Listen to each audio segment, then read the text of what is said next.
Alright, hello everyone, welcome back to another episode of Mukluk Streams. I'm your charming self-proclaimed yet still humble host Mukluk. Today, we're back in LastEpoch. Now for those who weren't with us last time, I finished the main story, we finished the campaign as it were, and we are entering into the endgame content, of which there is a few different options of things that you can do.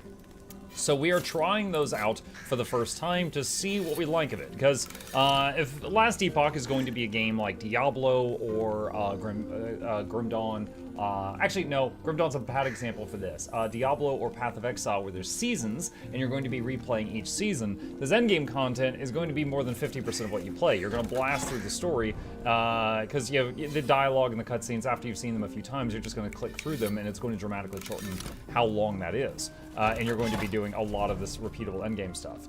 Is Muk playing online? No, I'm currently playing an offline character. I've heard that online gameplay is doing okay, but I'm playing an offline character right now. So, excuse me, hiccup. Last time we started this is called the Monolith. Basically, you start here, and then you choose left or right. And if you mouse over one of these islands, you can see in the bottom right-hand corner, it says the enemies get these buffs, but then you get these rewards. And that just keeps going up and up and up. It's like, I went here, and then I made a choice. I went here, and made a choice. I went here, and then I made a choice. And then I here, made a choice. And some of the choices, like this one gave me a guaranteed unique. That was awesome. But you just keep going and going and going. And then as you go through these, this stability bar fills up. And when it fills out completely, there's like some boss stuff you can do. Now, because we passed this marker, we unlocked a special mission called Majelka Streets. Kind of like Fractals in Guild Wars 2. Like, you're reliving moments in the story in alternate timelines, but there's different rules. So we're going to do this, and we're going to enter this echo. And it says, the final stand takes place in Majelka between the living and the undead. Fight for survival. So, how many hours did it take you to complete the campaign? Let's see. I could look at the length of the playlist on the Mukluk Plays YouTube channel. I would say between 10 and 12. Because I think between 10 and 12. Ish. Okay, so let's see. Let's zoom out a little. Alright, let's see if I can remember. I was playing my... What is she called? Acolyte Adept? The lady that becomes a necromancer. I was playing her earlier today a little bit. During my free time. Trying that out. Interesting build options. Plays very differently from my plant guy.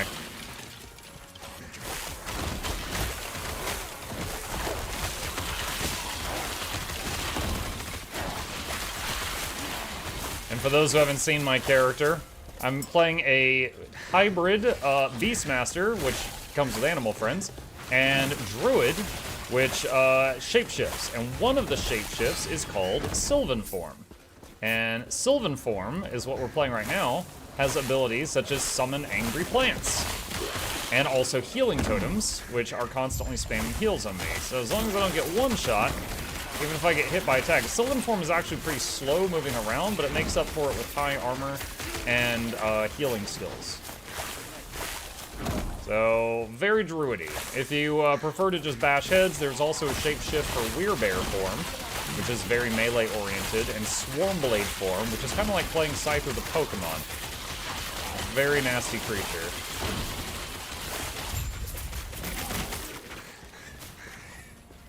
Sounds great, enough to get a grasp of the game, but not so much you get bored. Yeah, it felt about right.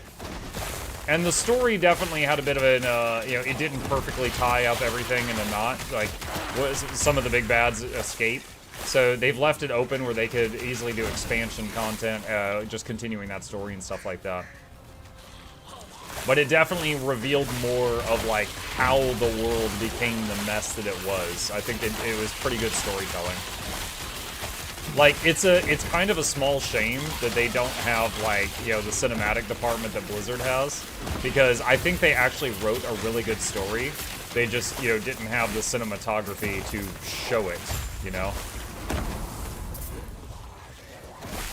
But I was very pleased going through it.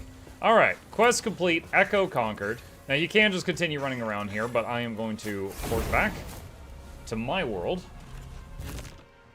With this game out, would you still recommend people to also get Grim Dawn? As far as games, ARPGs that I recommend to people, Grim Dawn is still one I recommend to people. it is different from this one. You might love Grim Dawn and not like this. You might love this and not like Grim Dawn. But if you just love ARPGs, I think that for different reasons, Grim Dawn, Last Epoch, and Path of Exile are my top recommendations right now. I have loved the Diablo series over the years, but none of the Diablo games are currently... I wouldn't recommend them over the games I just listed a second ago. Okay, so we just finished that one, so now we can do that one. Look! Altar I've got of Flesh. Data! Woo! In this timeline, the Immortal Empire secures a decisive victory over the living outcasts to quell the rebellion. Their bodies are going to be used to create an abomination for further research into immortality. Rescue the captured outcasts before it's too late. Alright.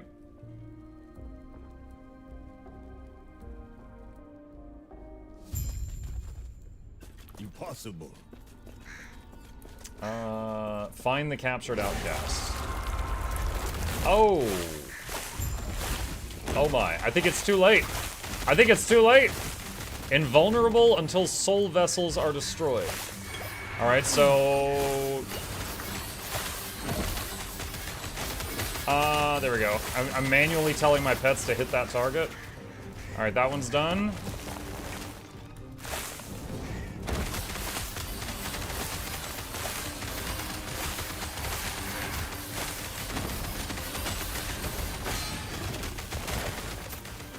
Okay, that's 2. It's also filling the room with no-no juice. So that's gonna be a thing. It looks like the cat pet is bugging out on being able to hit the soul vessel. It might not be able to reach it. All the others are doing okay. But all the other pets are ranged, so maybe it's like Octovine.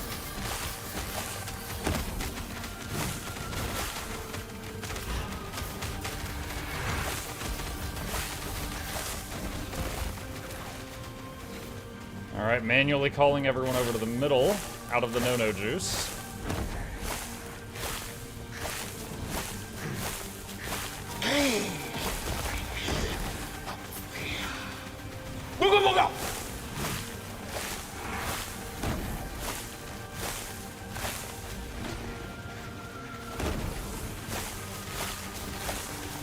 He's got 50 stacks of poison.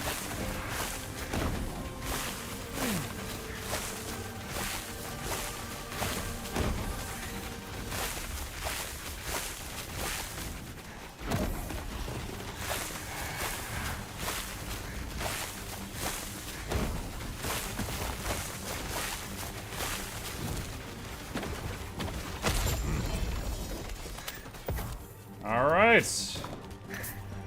Lightless Arbor key and unique body armor. There seems to be voices coming from inside the mass of swirling souls. Alaric, the outcast queen, and so many others. We were captured and harvested to create the abomination. Listen to the souls. You have freed us from that prison of misshapen flesh, yet still we cannot die. Not bound to the will of the Empire, but still trapped here. Without bodies, there is nothing left for us but to think and ponder until our spirits fade. Tell us, should we reflect on the past we cannot change or dream of the future we will never see? Damn it, don't give up, not yet. There's nothing more for us here. If we dwell on what's around us, we'll be twisted into a specter of torment. Should we reflect on the past or dream of the future? Dream of the future. Even if the future holds greater despair, there is still peace in dreams. Wait, what? Hold on, I can't, I'm still trying to read this. Oh gosh. 30, okay, hold on. Choose a blessing. Increase gold drop rate, rune drop rate, or large idol drop rate. Rune. Confirm selection? Thank you, now leave this place, pursue a future of your own. Goodbye. If I'm not mistaken, each timeline boss has a set of uniques, and it is guaranteed to drop one of them each time it's killed. Interesting. Okay. What did we get? Woven Flesh. Gross. 2.7% of overall damage leached as health, 31% increased damage leached as health, 28% increased leech rate, and 100% critical strike avoidance. 100% crit strike avoidance. You cannot be crit while you're wearing this one item. That has some temptation for sure. That would be good for some builds. Okay. So the bar up here has emptied. So now I guess I could keep going. Don't mind me while I nerd out in DMs. I'll send you more stuff. Oh, what's up? 19 unread messages from Noxxi. What the script? Okay. Alright, carry on. She's like, I quit, I hate you, let me count the ways.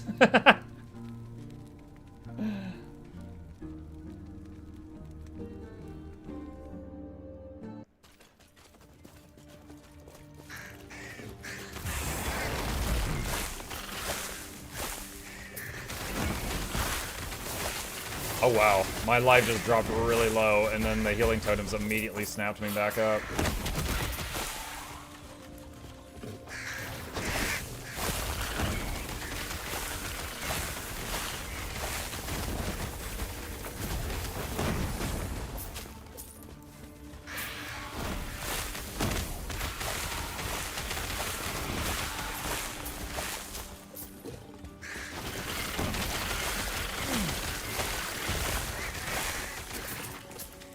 It's kind of funny when they all die and I haven't even finished summoning all my stuff yet. It takes 6 casts of the Summon Vine and 1 cast of the Summon Totems to get max firepower on the field.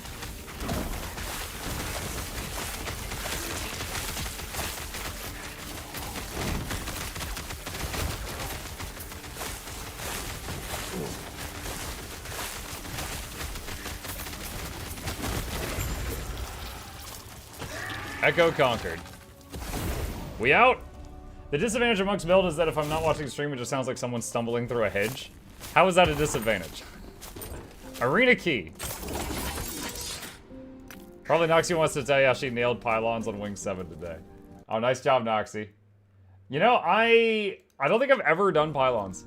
I have done that fight as a DPS, which basically, you know, just like I didn't matter.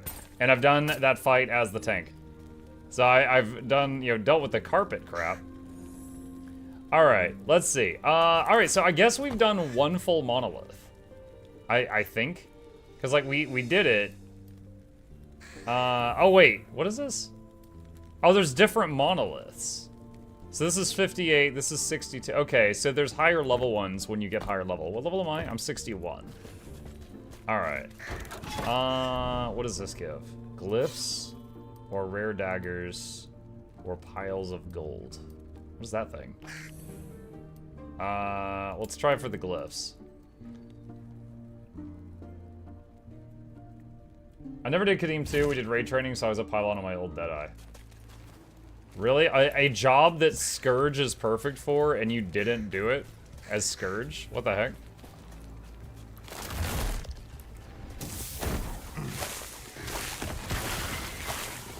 How very strange.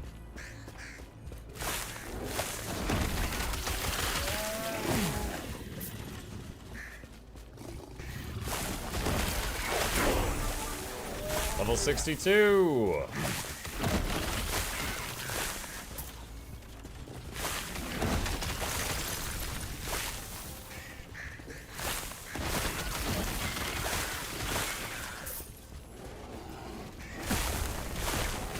You know, I posted a news video for Guild Wars 2 yesterday, letting people know about the upcoming Twitch drops for the release of the next Soto thing. I have never seen so many negative comments in a video comment section on one of my videos that wasn't like bashing me or the video. Like, basically just like, wow, these drops are butt. These are terrible. Like, what the heck? You know, this isn't even worth the CPU power. You know, stuff like that.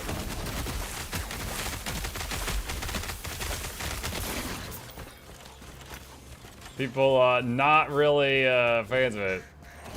Like, free stuff is free stuff, but last time they gave out bag slots, and this time it's like, you know, a 2-week mislock passkey and a temporary access to bank from anywhere item. So, they are, like, weird. Like, I'm not gonna bother. You know? Like, it's actually useless for me. Are there LE drops today? No, I'm pretty sure there was LE drops yesterday and the day before. What are the drops? Again, it's like a 2-week passkey in Guild Wars 2 for like Mistlock, and then a couple of access your bank from anywhere, access your, the shop from anywhere, stuff like that.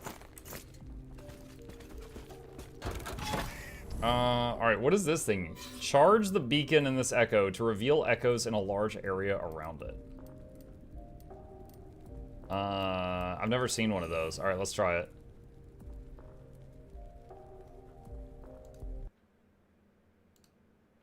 Let's see how this works.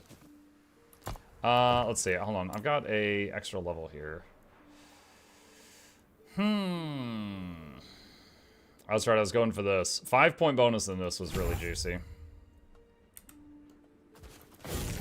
Oh, whoops. I was trying to shapeshift into the form. That was out of the form.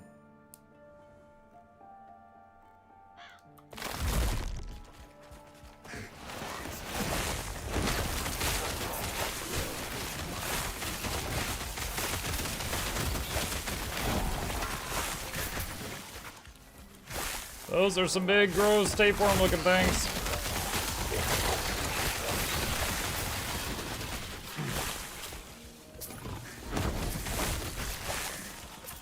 Twitch said there's a cape today for Ellie.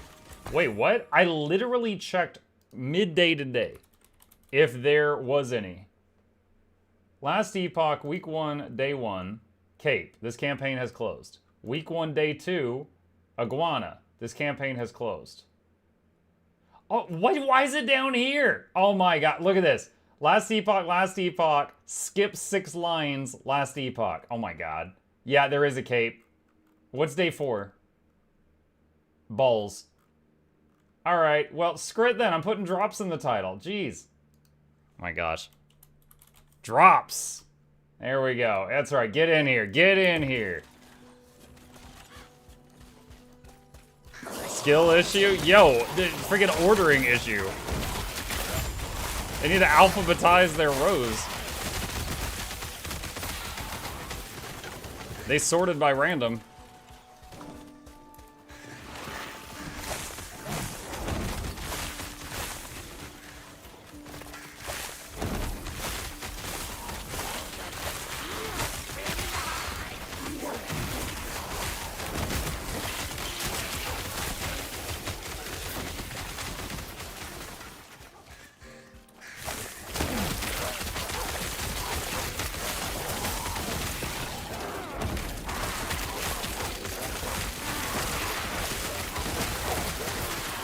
A lot of small poison explosions. Loving the heal totem spam.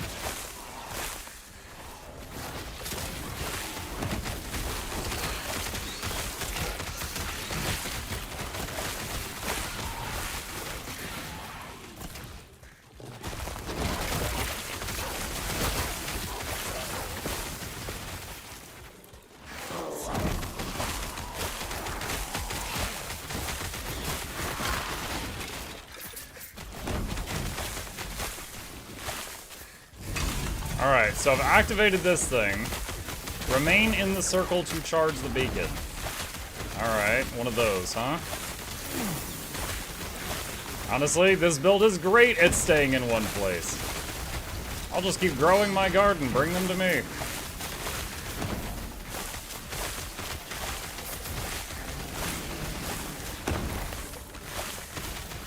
%. Charge the bacon. Charge the bacon. Yes. Imagine like going back to like the main base and they're like, how did it go? And you look at them like all pouty. And you're like, I thought you said the mission was big. It's done. Misunderstood.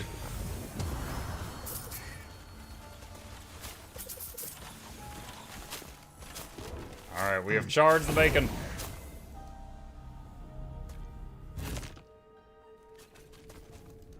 Alright. Let's see. So, someone Spriggan leveled up. What did we do with it last time? That's right. I think we had gotten everything I really wanted here, and I was just kind of getting random stuff.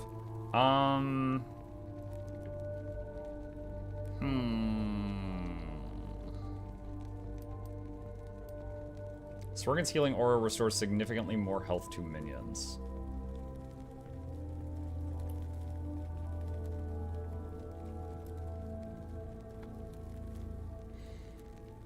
Sure. Sure, that's fine. Alright, so because we got the beacon, we got this huge area opened up. I see a unique item here. What is that? Idols. Alright, we're gonna go for that and then the unique item. How are you liking Spriggan versus Scorpion? All the auras it gives is really nice.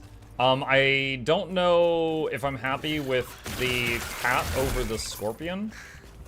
But having the Spriggan on the team is very, very nice.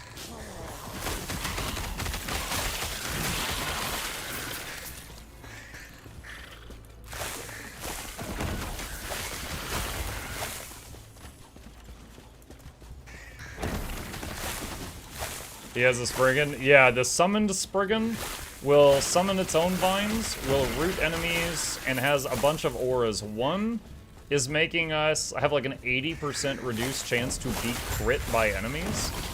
One is increasing, was it our dodge chance? Hang on. Yeah, we get dodge rating scaling with my attunement stat. It heals us all every second. Gives us higher crit chance, and increases our spell damage. So it's a whole bunch of buffs to, like, my whole team. Which includes all my summon stuff. My question, when you started hearing how you sounded with a decent mic, how did you react? So I had been, like anyone else, the first time I ever heard my voice recorded, I thought, that doesn't sound like me. But I had been raid leading and heard recordings of me in front of, you know, strangers for years before I started streaming. So I had kind of already gotten past that weirdness, you know? Like, yeah, I don't think that sounds like me. I think that goes for everybody. When you hear your voice through your own skull, it sounds different than how everybody else hears it. But, yeah, I mean, it was weird for a while, but I was already past it by that time.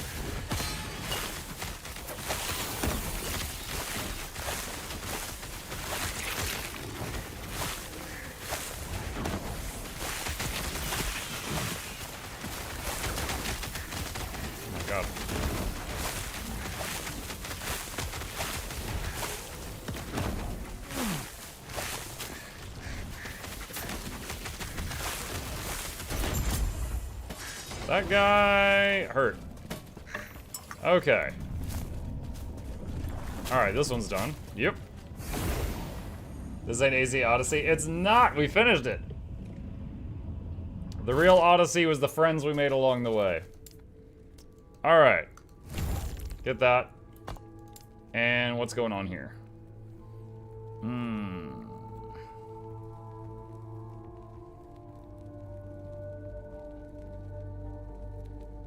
Do you think you'll stream with other LE classes in the future? Maybe.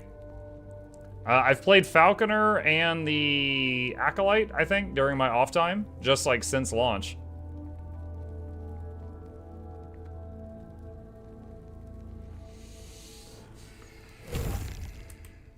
Do that. The Mug stream doesn't have a drive yet. No, I think I'm going to do that during the mornings. After I finish Warcraft 3: The Frozen Throne.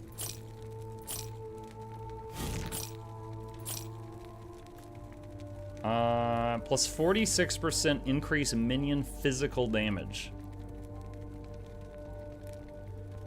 But my current helmet has +2 all resistances on it. I don't want to give that up. Bard screwed, yeah. Yeah, we flirted with the final boss. I didn't even think it was going to be possible.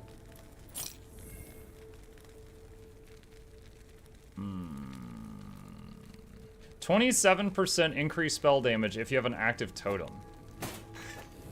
I am constantly summoning totems.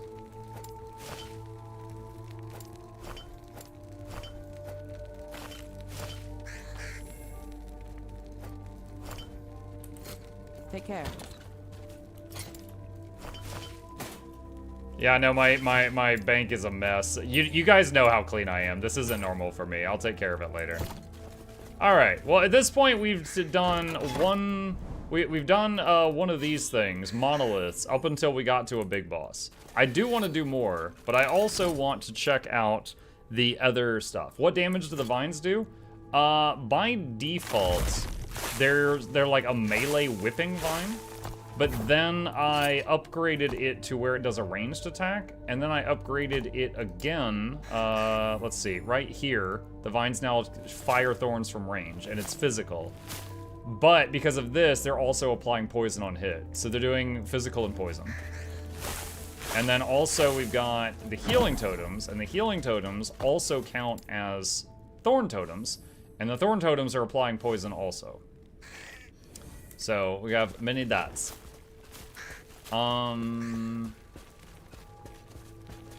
Let's see, how do I get out of here? Let me go here. I created a Void Knight. It is boring me though, sadly. Which build would you recommend for zoomy gameplay? Zoomy? My first thought is Rogue.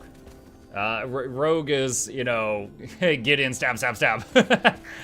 So, I mean, that might work for you. I haven't played every build, but that's my first thought. Where is the respec person? That's a gambler.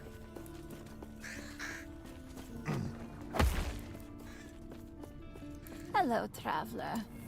Let's see. I want to free up 2 points somewhere. Can I do that?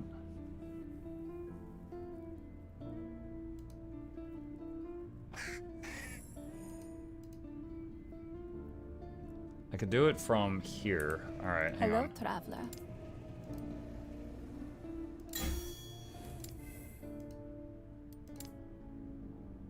Huh? Which requires 50 points of Druid. Alright, so that's all I can do right now. 6, 7, 8, 9, 10, 15. Okay. Shoot. Alright. Okay. I was trying to see if I can get this to 5 points. I'm just gonna have to wait. The only way I could do it would be taking a point out of this, which I do not want to do.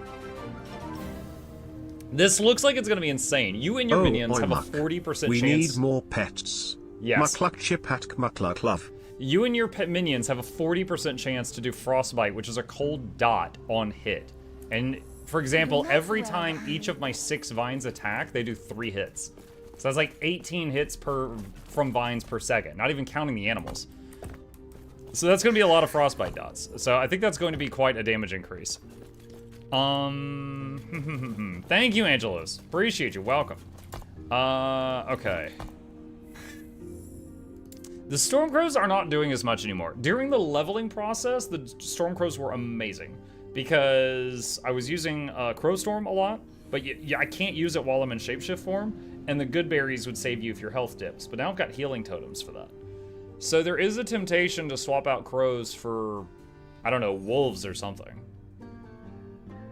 Because I don't know that the crows are helping me as much as they used to. Let's see, wolf scale is, okay, I can use strength or attunement pets. Both of those I've got pretty high right now. What berries? Good berries.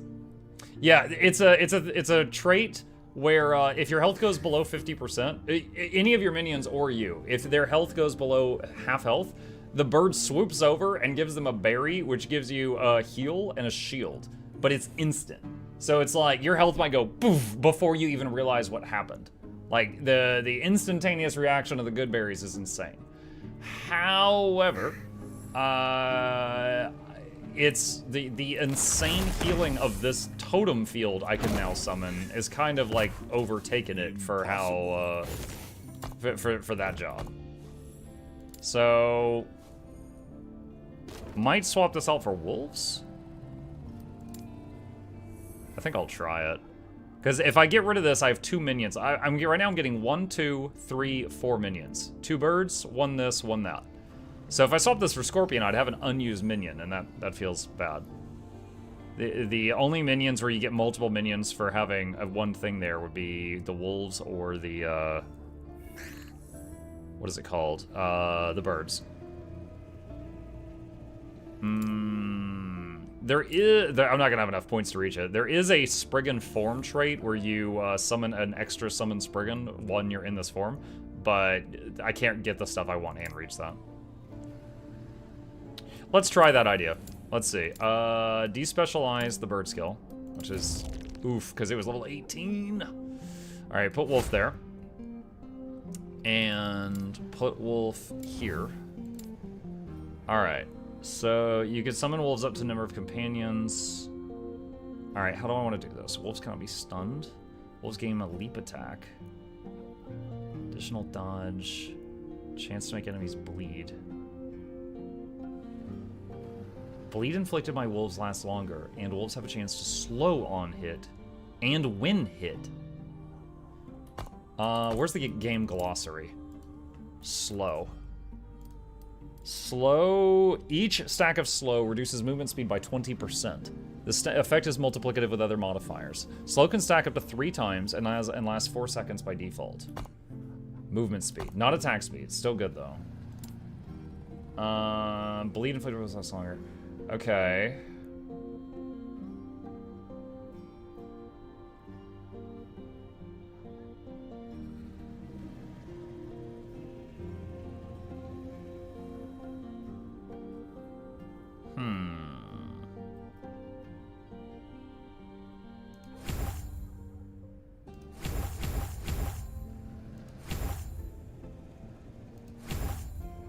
Alright, so now if I do that, should summon 2? Yeah, summons 2.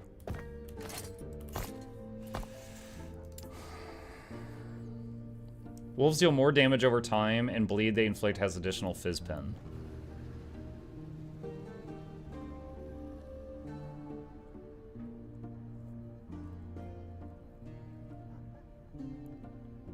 Alright, if I want to get pack hunters to get a 3rd wolf, that's 1, 2, 3, 4, 5, and then click, or 1, 2, 3, 4, 5, 6, click. Okay, so it's more points going that way. That gives chill chance, and some cold damage, and a stun chance. This is health, health regen, armor. Don't think we're gonna need that, because we get so much survivability from the healing totem, so I guess let's go the top route. And then we gotta get more points. It's gonna level up a lot on the first mission, though. Could get a 3rd wolf. Yeah, wolves, this trait, your wolf fills up to your max number of companions. My max companions right now is 4, but I'm using 1 there, and so this is summoning 2. But also, there's a thing over here that increases your max companion count by 1. So if I get that, we'd go from 4 pets with 2 wolves to 5 pets with 3 wolves. Okay, let's try this out.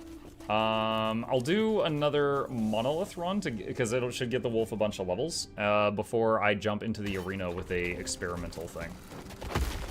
Ah, the bridge was still loading. Okay, guaranteed unique item. Let's do it. Steam users are really review bombing the game over the servers. Yeah, it's unfortunate. The people that really want to play online or with friends right now, it's been a very rough experience the last few days. However, I hope that once they get that fixed, that the game, because I truly think this is a great game. This is a game similar to Riftbreaker. I think this is a game that, like, when I discovered it, not many people knew about it, and it's so good. But, you know, it needs to kind of prove itself to people, and right now the online server issue is causing issues. Fortunately, you can play it offline if you wish. Should do the other monoliths at this point. Oh, I gotta get this unique item I cleared too.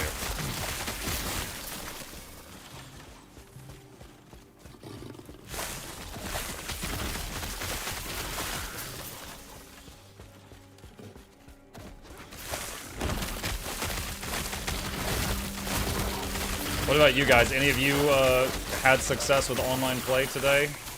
I know their Twitter says it should be better, but I don't know if that means everything's fixed.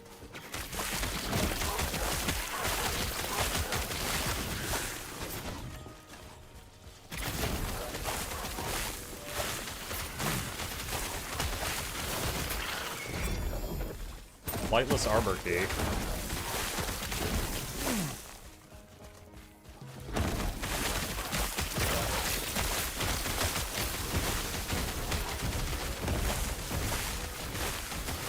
Wow, I saw 30 bleeds and 50 poisons on that scorpion when it died.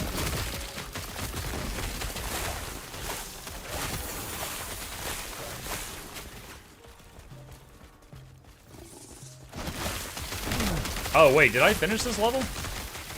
I did not even realize. This one must have just been kill X number of enemies. Yeah, we got 3 level ups on the wolf.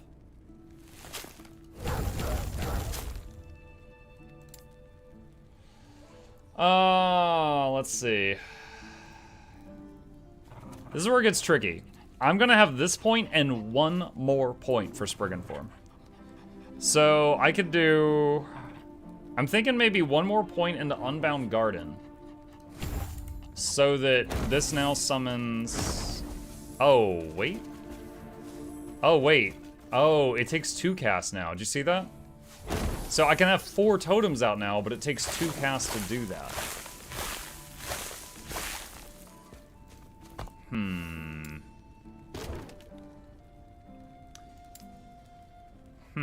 I have to think on that. And then I was going to say the last point would go there to make that 100%. Something to consider. Okay, beep, beep, beep, beep, beep, beep. What is the orange item? Armor, mana, strength, lightning resist. 1% of increased mana regen per 3% uncapped lightning resist. Yeah, I'm not doing that, but interesting. Yes.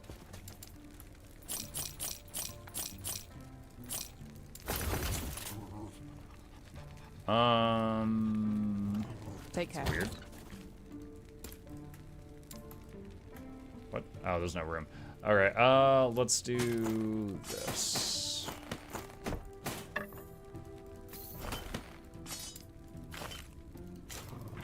Okay, let's see, add tab.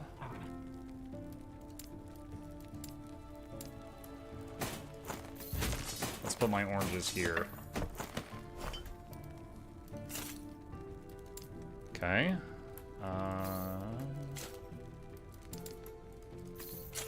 Okay, a little bit cleaner now. Okay. Hey, MuklukYoutube, how's it going? Hey, Jackals. It's going good. Alright, someone said you should try a higher level monolith. Let's see. I gotta figure out what to do. I do M. Alright, so we've been doing the level 58 monolith. Let's go to the 62 one, the Stolen Lance. Let's see what that one says.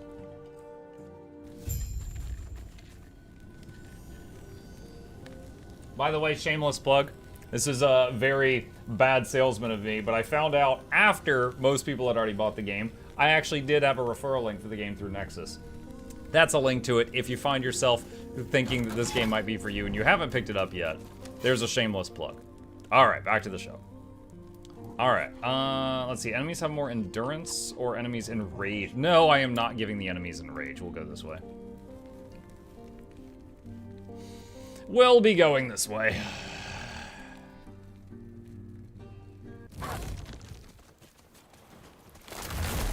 What is this? Lost Warrior's Cache. Got a purple thing.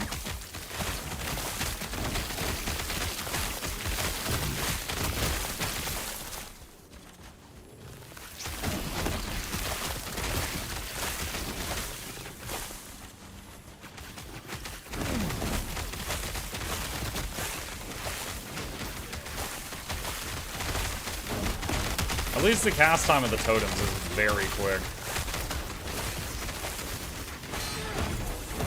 Wow, did you guys see my health there? I got chunked, and then all the healing totems snapped me back up.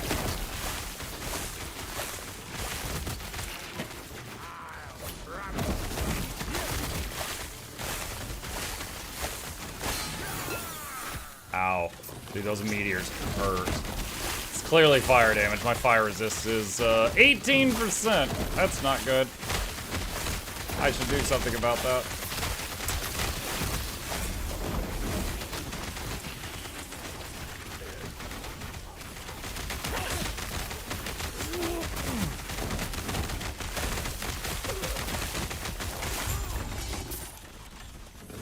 Echo conquered. Oh, that was like a boss.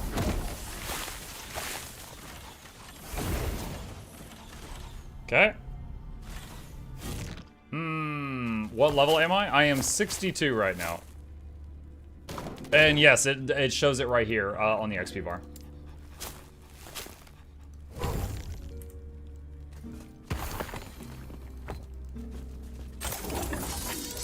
Alright, after that stunning realization that some of my resistances are doo-doo, can we do anything about that?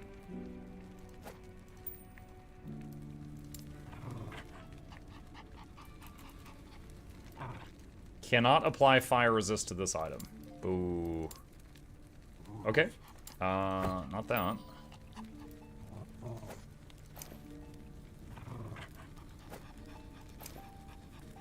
Is it possible to, like, remove one of these things? What do these do? Reroll the value of all affixes. Remove a random affix on an item. Adds a random tier 1 affix to all empty slots. Okay, no. Don't want to remove a random one.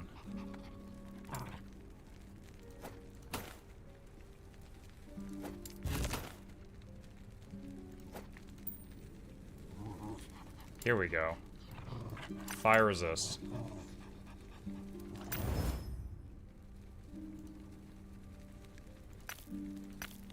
Am I doing this correctly? I think I am.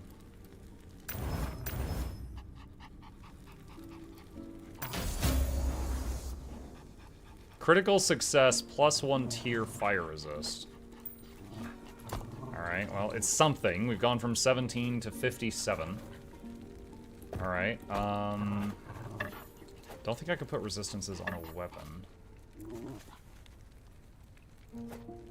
Wait, this has no more forging potential.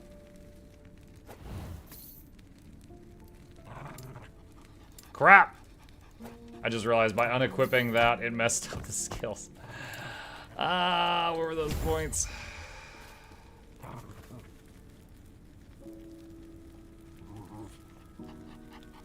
It was there. Okay. Muk, show me the way to become good in LastEpoch. What you're gonna want to do is summon lots of plants and hide behind them. Easy. What's my lowest resist right now? Cold, lightning. Resist. Oh, I can't do another. Ah! I can't do another one of those. Minion health, health regen. There is cold resist here.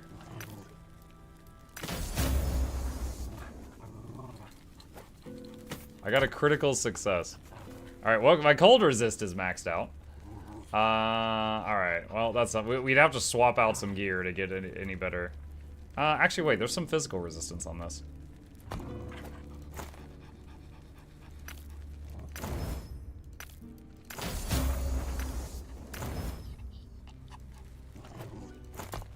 Okay. It's not perfect, but they're much better than they were. Alright, let's see.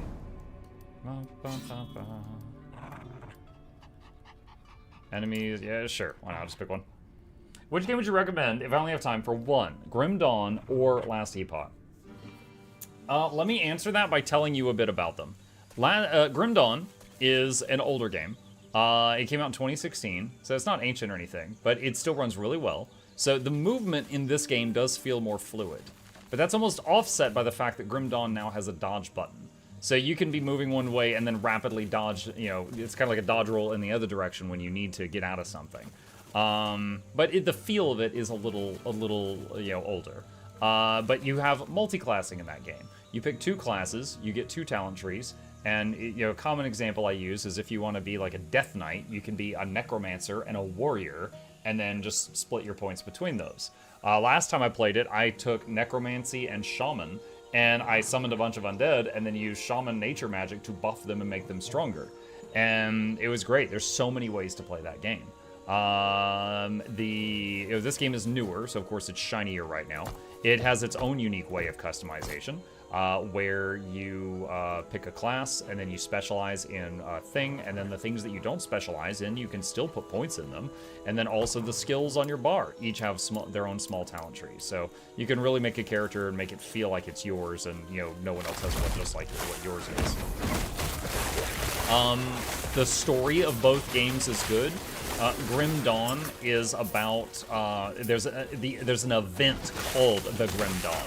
And it was basically kind of like an apocalypse type thing happened. And essentially these creatures called ethereals would appear, and it was almost like demons possessing humans. Like the humans would have glowing eyes and it would burn them out from the inside. And the story starts, okay, you know the ability Town Portal? We take it for granted, right? In Grim Dawn, no one has the ability to just portal to town. That's not a thing. And you, at the beginning, your character is getting hung in a noose because you've got an ethereal in you. And you're talking like you're Satan's boy. Like they're like, they're hanging you, and it's like, yeah, you fools, you can't do anything, stop us. You know, and it's just like talking like that, and they're like, kill him. And then right before you're gonna die in the noose, the ethereal leaves your body. And they're like, cut him down. And he's like, what, sir? And he's like, that's a human, cut him down. And they frantically get you down, but because an ethereal was in you, you have some of their abilities. And it's the reason you are able to effectively make this, the very simple town portal.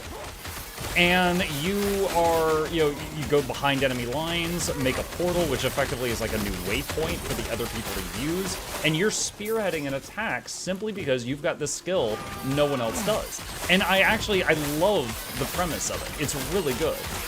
The money in that game is iron bits because iron is very valuable. It's literally just chunks of iron. Anyway, all of that was great. In this game, again, very good storytelling. In this game, the storytelling is humanity already lost. Like, look, here we go. Ancient map, Divine Era, Imperial. This is kind of like Romans. Ruined. The end of the world is happening. End of time. The end of the world already happened. We lost. In this game, the story is we lost, but we found a time traveling gizmo. Where did we start losing? Find that moment and kill it. That's this game. Both of them have fantastic stories, truly. Are we the bad guys? No, but we kill a lot of bad guys. But yes, I truly do believe, like, I'm not going to flat out tell you buy this game or buy that game. Even though I've got a referral link, I'm not going to do that. They are both good games. But they are good, they scratch the ARPG itch in different ways.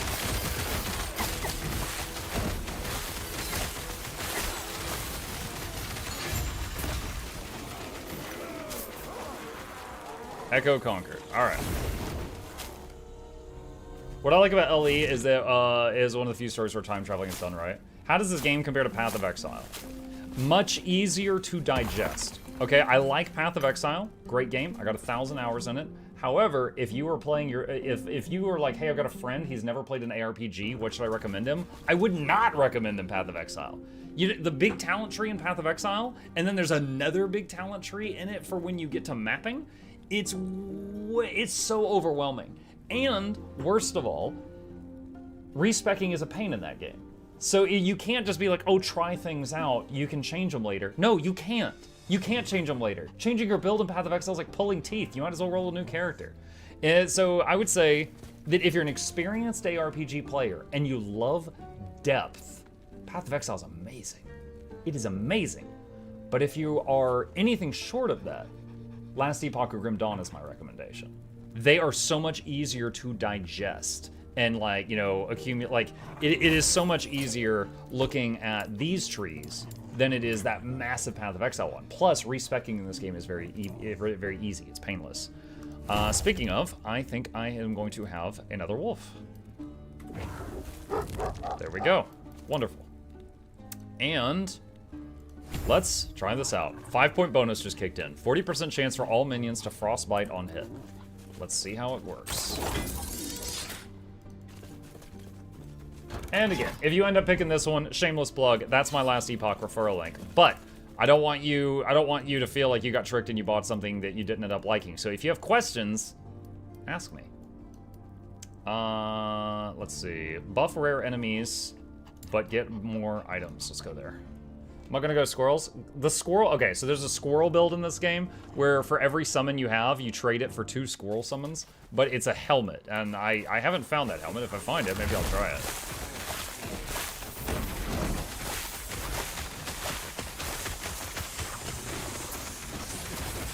I'm seeing frostbite.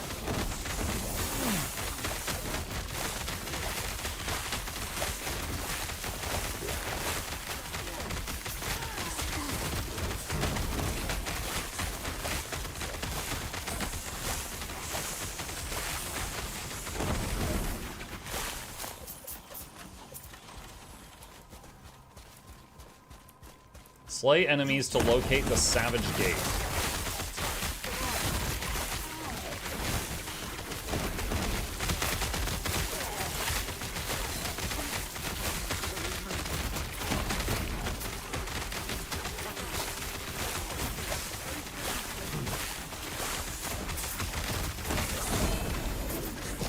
Rune of Ascendance. I don't know what that is.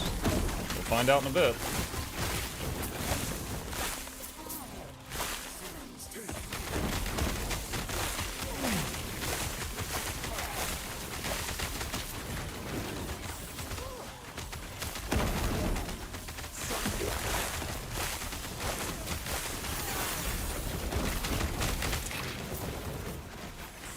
Just killed some kind of big enemy. Purple item.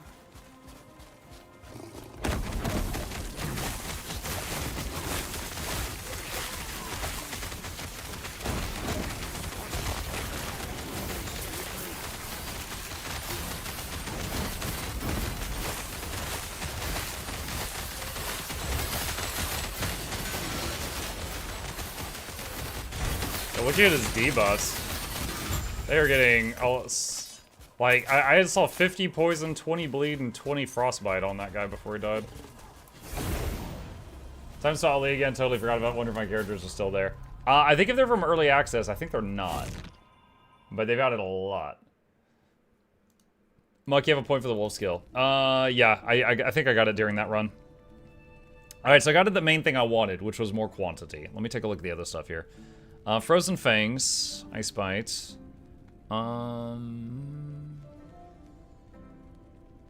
Snarl. Alright, that's... Wolves have a chance to howl on kill.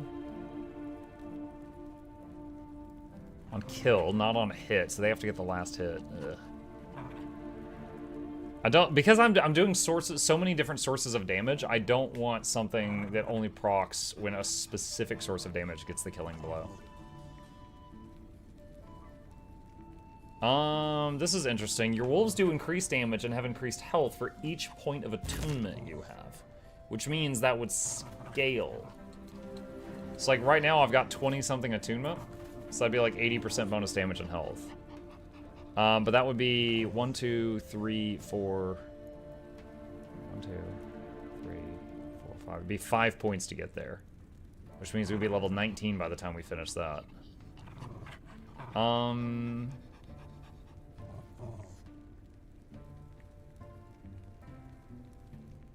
There's this trait here, which is very powerful. It's plus 40% melee damage, plus 40% melee stun chance, plus 5% crit, but minus 10% attack speed. So that wouldn't go great with the bleeding, slowing down how many hits, how many applications we would do. Same with frostbite, but 40% more impact damage and stun damage.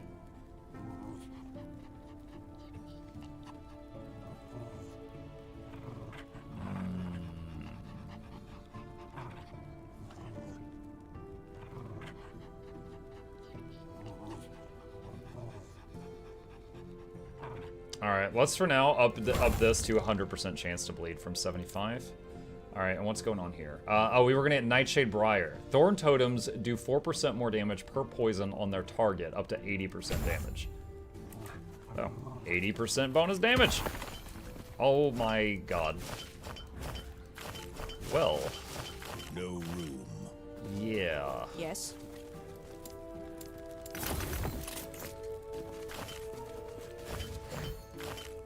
That's a lot of idols. I usually save all idols. I might have to rethink that.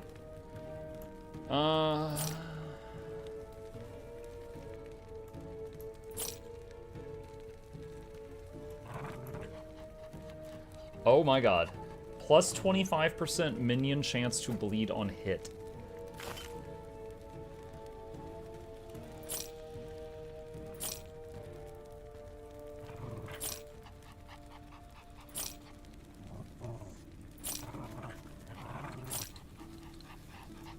21% increased minion damage over time. 18% increased minion physical damage. 21% increased minion crit.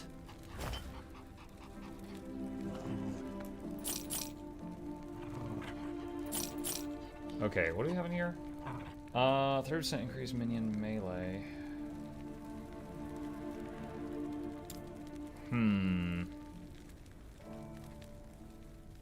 30% increase minion melee. That does not apply to the vines, but the damage over time would apply to all my stuff. Anonymous bought LastEpoch from. Hey, thank you for using my referral link. I really appreciate that. Truly helps pay the bills. If you have any questions, let me know. Let's try this. This 25% minion chance to bleed on hit. The vines count as minions. And the vines fire, like, every single vine fires 3 shots per second.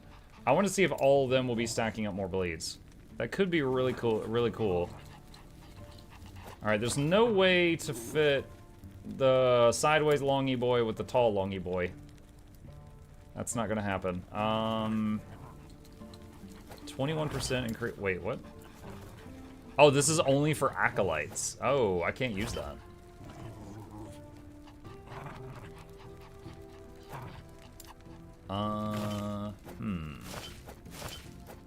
Do that for now.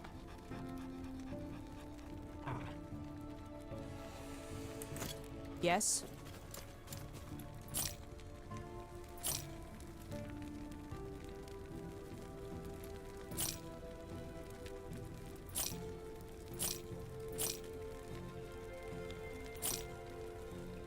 Alright, and then Take care. I'm gonna put these in here. Okay. Cool, cool, cool, cool, cool. Let's see, we've unlocked Wingari Stronghold. Race Raya's forces to claim the Blessed Horn. Now that you're rich from the referral, what is your favorite ramen? I actually only keep one ramen in stock in the house. It's the, it's literally cup noodles, the Maruchan chicken flavored cup noodles. Like, you pour in hot water, pour in some soy sauce, come back in a few minutes.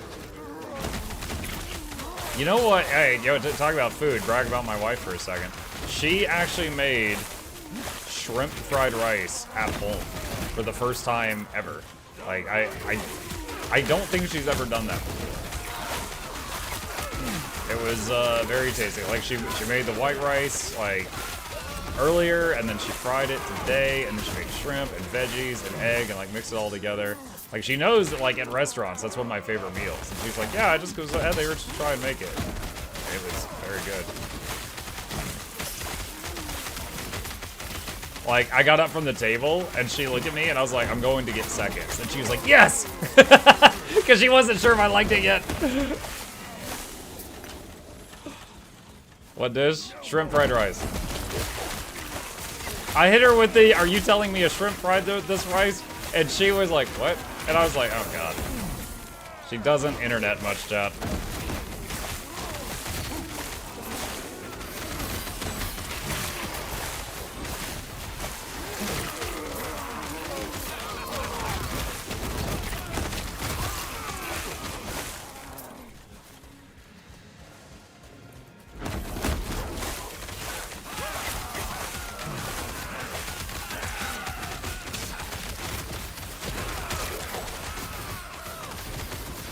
Alright, so see how many shots these vines fire? 25% of them should be applying bleeds, which wasn't happening earlier. But we need a boss to test it on, because stuff's melting too fast. So every single pet that wasn't already bleeding has a 25% chance to apply bleed. Also, every attack has a 40% chance to apply frostbite. And most of my attacks had a 100% chance of poisoning. And also the dogs were already bleeding on hit, and the saber-toothed tiger was bleeding on hit. And the game's lagging a little bit. I'm making it do a lot of math right now. Was it day-old rice? No, she made the rice at lunchtime. Like, she made the white rice at lunchtime, and then she fried it at dinner time. Was it supposed to be day-old? Oh no, I've been poisoned. I didn't eat day-old rice.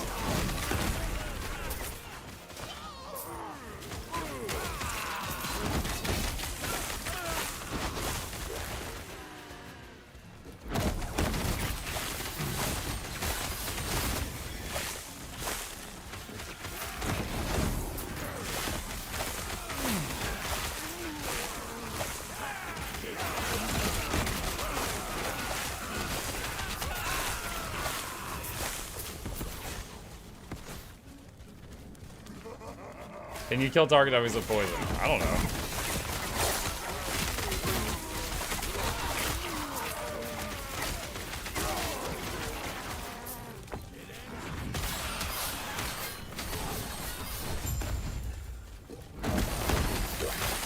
Covenant of Dominion. Is this the boss? I mean, it's dead.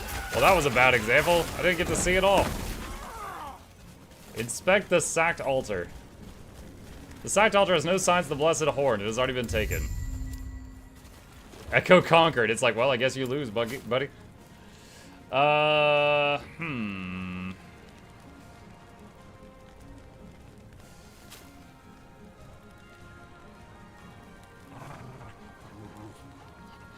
Thinking this node for just attack speed. More applications of bleed and frostbite.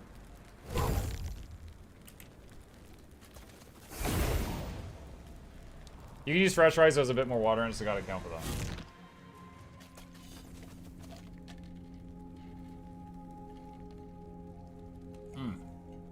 Sealed a day is good. If you put it in the fridge without sealing it, a few hours should be more than enough. Interesting. I'll pass that along and see if she wants to use that. That looks spooky. Ignivar's Head. Plus fire damage and fire aura area. Cast fire aura every 2 seconds while channeling. Disintegrate does more damage. Oh, this is a wizard item. For the wizard in your family that wants to run around with a human head.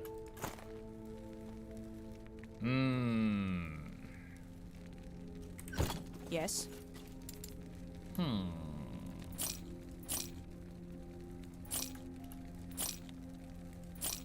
Alright.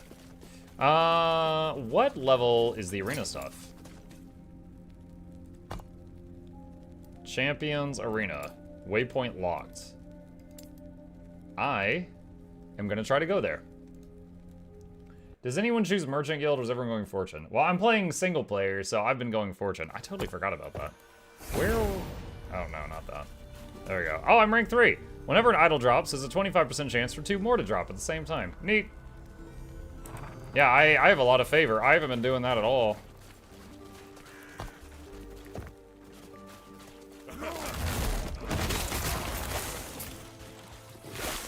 What level is this area? 47. Oh boy.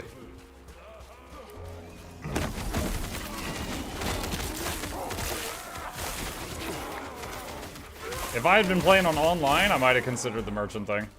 No more.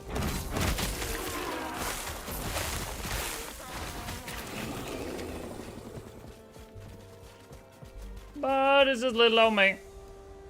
Level 63, worrying about 43. Yeah, I didn't know what level this area was I was passing through. Alright, we're going the right way. Looks like there's a dungeon here, or is that Soulfire Bastion exit?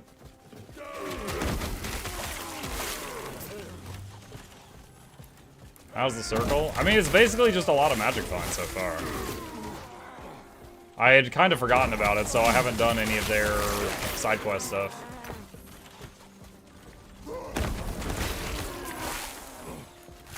That one dude fell off the cliff there? Yeah, when they become corpses, they have physics, so they can fall off cliffs and stuff.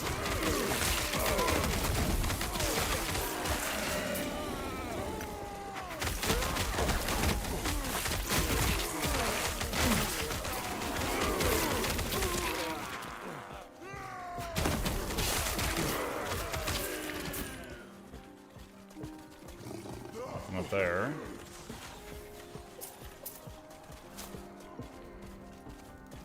Pull the lever, crunk!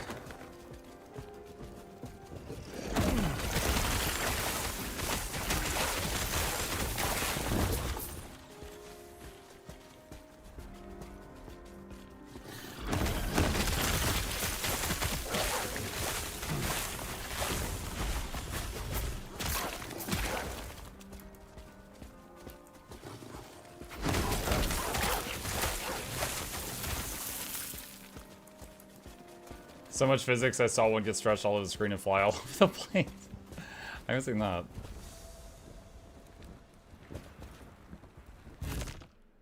We don't know whether the wife added the white powder of happiness or not. Yo, what the crap? So, adding soy sauce to the rice is all I need for the happiness. Thank you.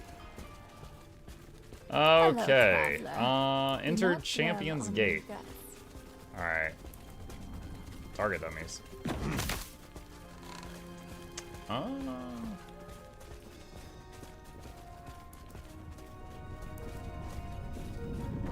does this work? Endless Arena. Each attempt at the arena requires a key. Dying or leaving through a portal fails the attempt.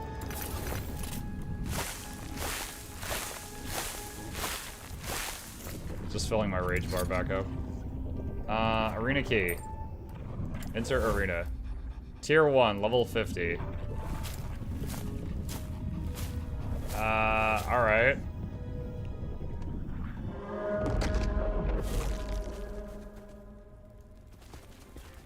Okay.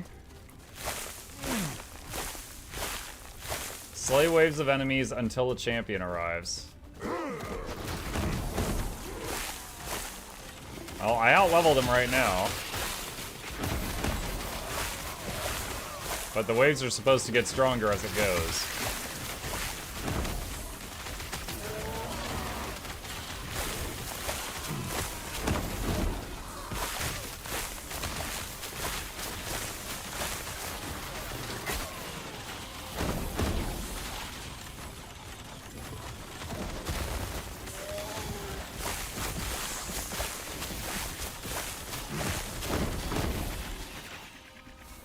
5 waves completed. Collect your loot and press onwards, traveler.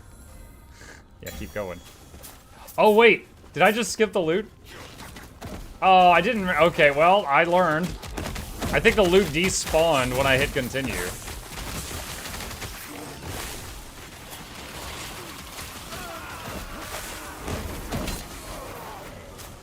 Better to learn now, I guess.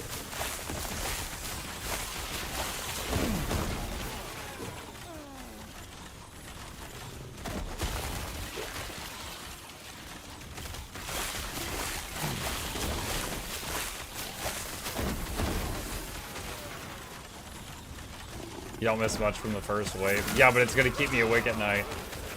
Those items, what could they have been? It's like choosing soup and then forever remembering what the salad might have been.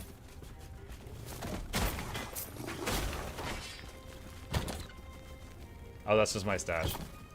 Okay. Wolf leveled up.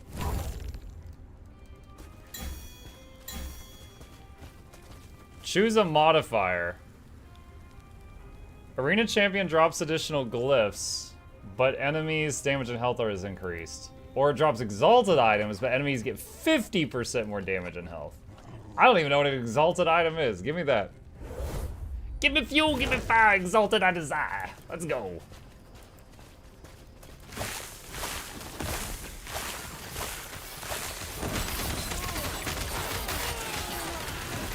Exalted is purples. Oh, okay.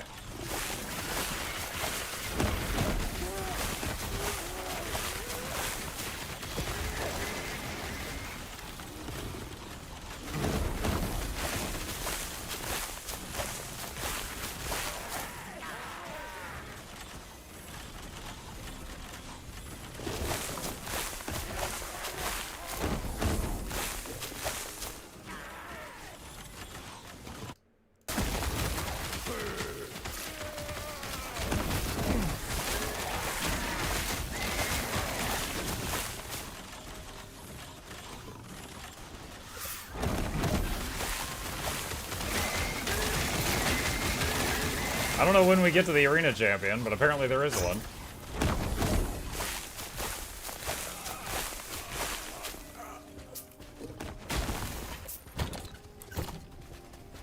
Alright, continue. Attempt harder waves.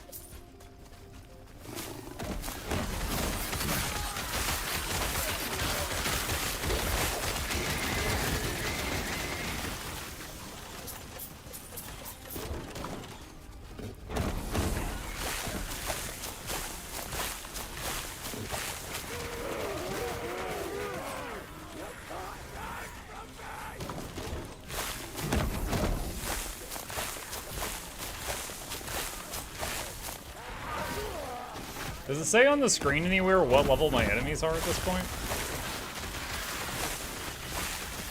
I just see wave 18.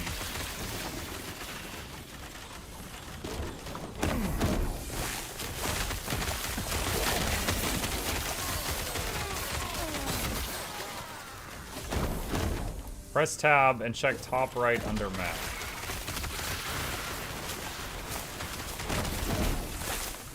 Area level 50. Thank you. So we're still fighting level 50 stuff. Ow.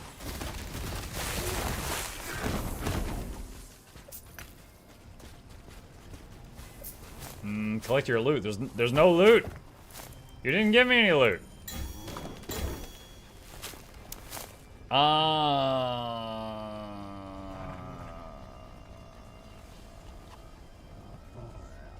don't have to this one. Make it even tougher.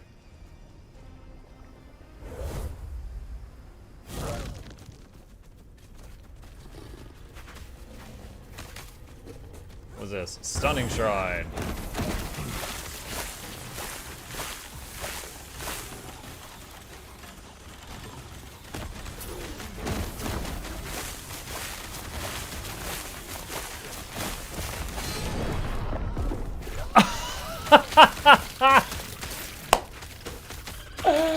I buffed him too much. Oh, I buffed him too much. Yo, one shot from downtown. Oh boy.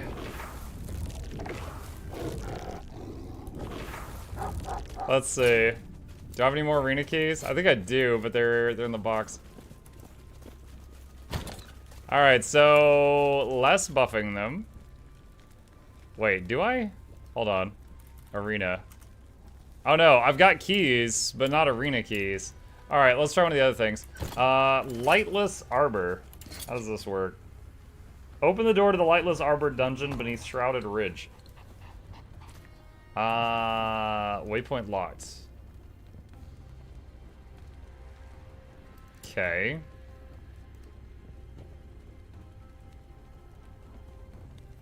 Muck, where's your saber tooth? Right there. It's the one with two tails. Cats in this world have two tails.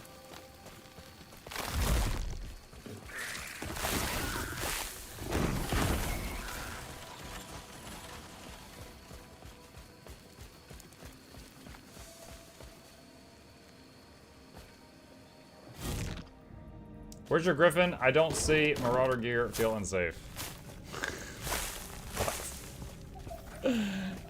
There's a lot to unpack in that sentence, Timothy.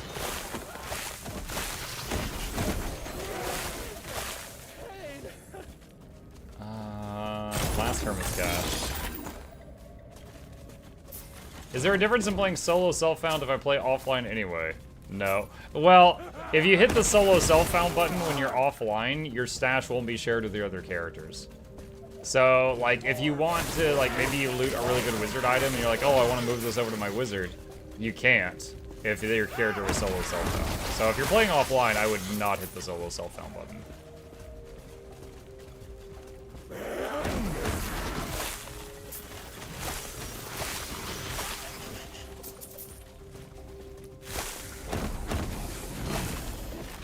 You need gloves. And some oranges.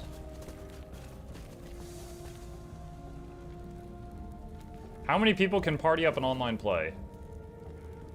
I do not know the answer to that. Chat, help!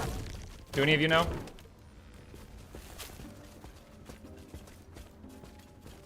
Human, can you hear me? Human, can you understand me? Tabby says 4. That's good. Everyone else seems to have lost themselves. As soon as they Use the woke, magic of Google. they I use the started magic of scream at stomping my about, microphone and see if the answer rumbling comes to the me. entire mountain with their steps. Was that the giant monster I saw in your last refuge? They are the only source of life that massive I can sense. So it may have been. Wait, I also detect other humans, and they are all under the mountain. No, this is not good. That's just last refuge, where they live. They won't live there for long while the mountain beneath is lumbering around, causing cave-ins and avalanches. Someone needs to stop them before the humans are all shattered into splinters. You are the only other living being that isn't acting like their head has rotted through, so you're going to have to help me. If you can find a way deeper into the caverns, of course. It's been so long. Can humans see in the dark? Not very well. That could be a problem. Do not worry, though. There are clusters of higher amber that give off light you could use. Be careful, though. If your bark is particularly dry, you might catch fire. I don't have bark. I actually do have bark. That's good, then. Hurry, and find a way in there so we can save the humans. Mind the bark. Lightless Arbor.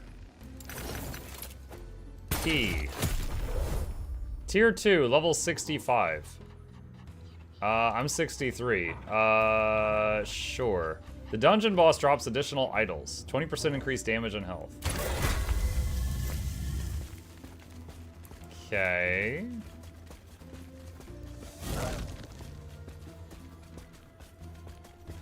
Burning Amber ability gained while inside Lightless Arbor. Are you telling me this place is actually lightless? It is the D key. We've got a D button, chat. Enemies outside the Amber's light deal much more damage and take less damage. Activate this ability to move the Amber to a targeted location or recall it. Oh gosh, so I have to move the light onto the enemies.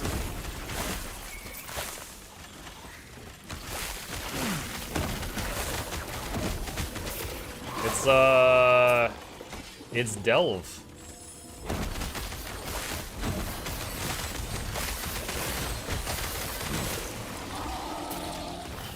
I saw 90 dots on that guy when he died.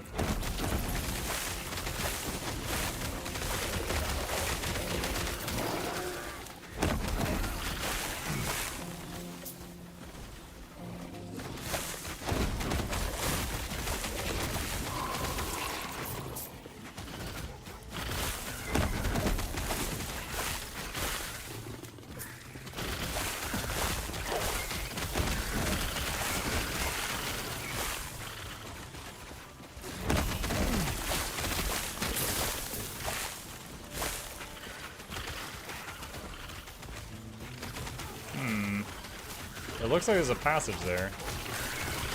We can't go that way.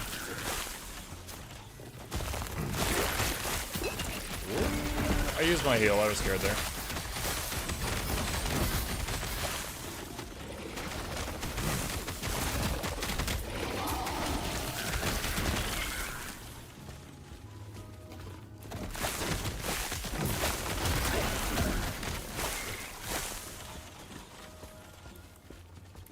Kinda going in a circle. Let's go back to the left.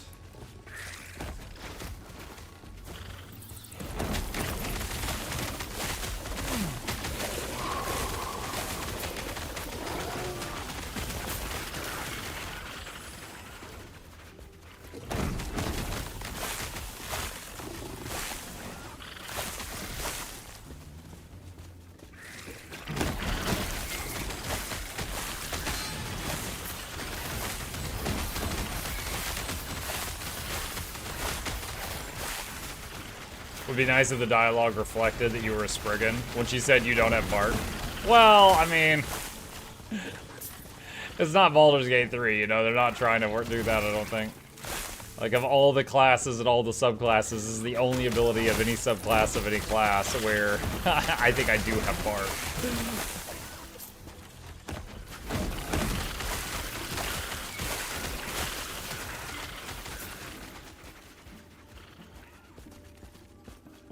That's a cave-in. Lots of cave-ins.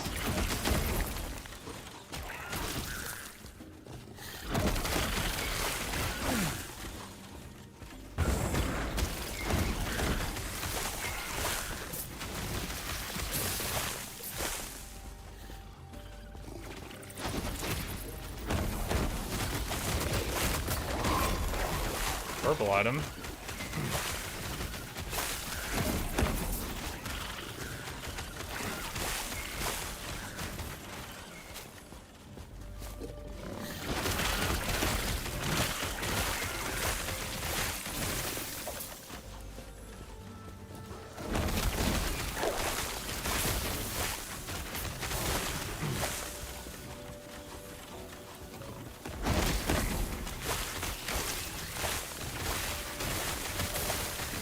True, but it's nice when devs think of such details. I agree. It's just, definitely seems like something that's less of an ARPG and more of a CRPG thing.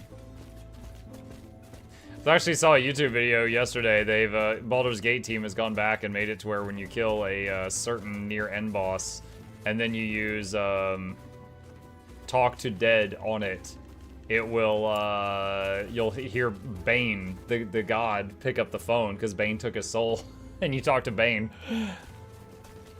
Enemies slot more exalted rings, but are stronger. No, I'm not going to add that modifier. I got one shot earlier. I learned my lesson on just slapping on every modifier I see.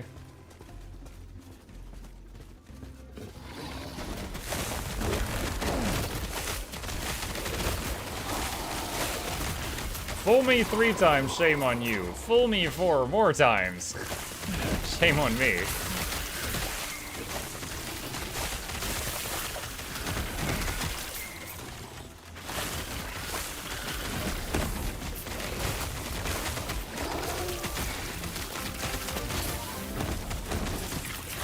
Yeshiro, I'm thank back, you. baby, less than 3. Welcome back. We're happy to have you.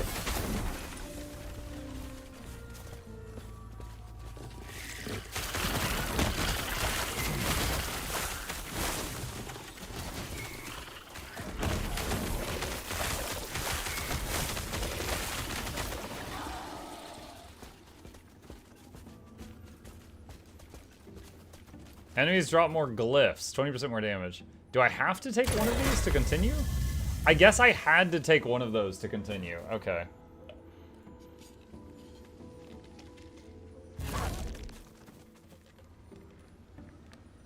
Alright.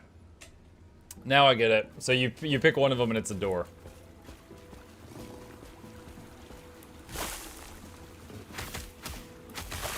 Look at the dogs. They're all stuck. They can't hit the root wall.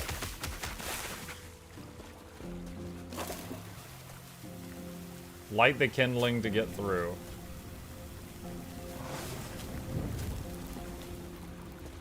Okay.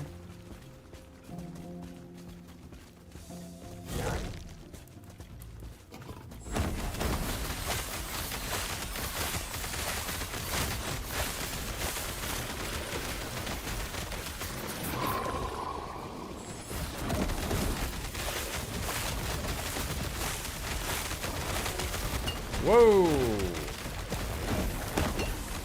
Okay, I've just used 2 potions.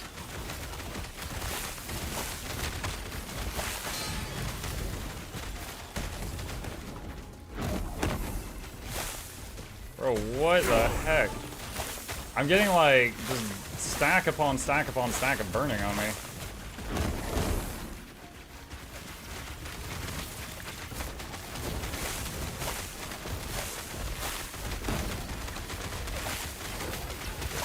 Okay, I think it's just because, like, I was having to stay back, so my light was not hitting the guy, and so he was, like, super strong.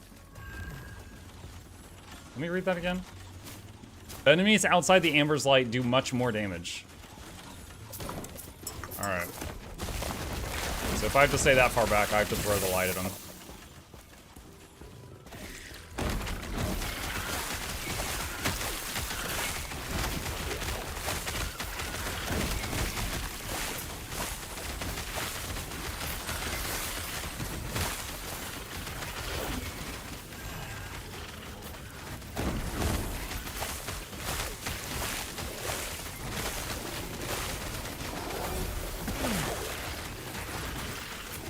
Two purples.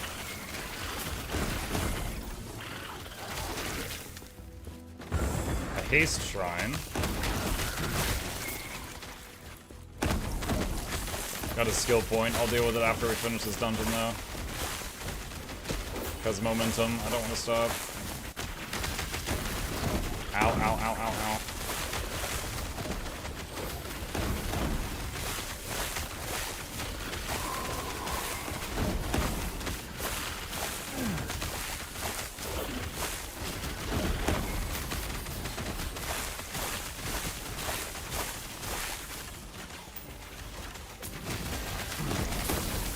man, it's just like one more thing. I'm using one set of keys to control like the placement of the totems and the vines, and another set of keys to control the movement of the pets, and then another set of keys to control where the light is, and then another set of keys to control my character's position.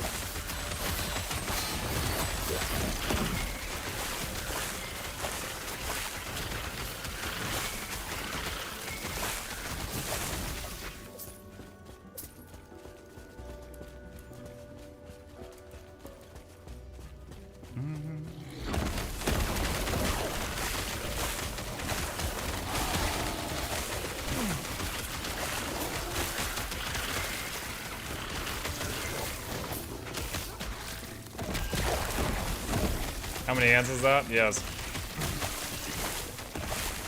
Mug, very good player, but this is not normally this very, very insane. Someone check him PC.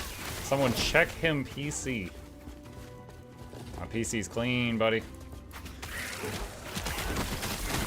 Ain't up to no good.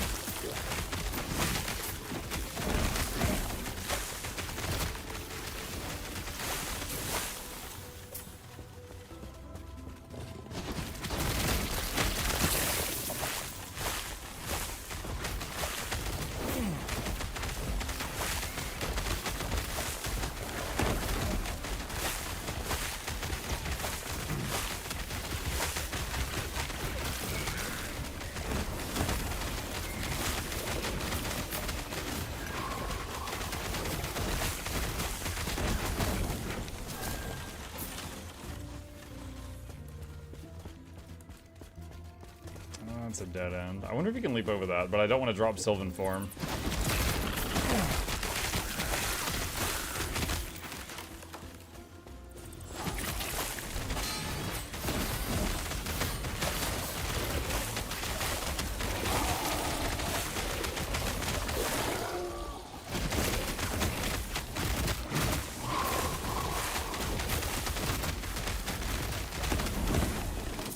I say this light thing is interesting. Definitely not something I'm like hyped to go do again. Definitely try a different dungeon out after Lightless Arbor.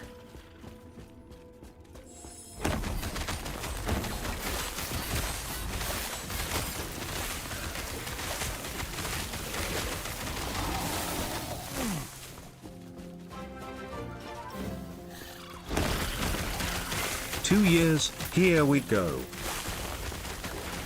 Broken Angel, welcome back, buddy. Thank you. MuklukYoutube thought to be original. That's why the fourth. This is Jonathan Vessels the third. Goes you back for life. Enjoy our same entertainment on the way. Crank up the speakers. Start up the speakers. Giveaways every week. Please take a seat with the long end of the edge. Welcome.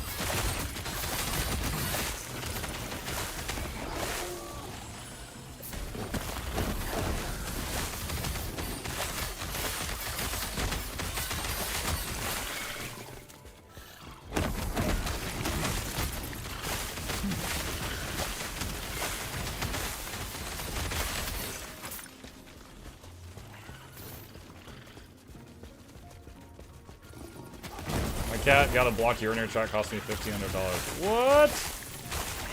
I actually watched a video today about a guy who was caught speeding, and he like drove, like he wouldn't pull over for the cop.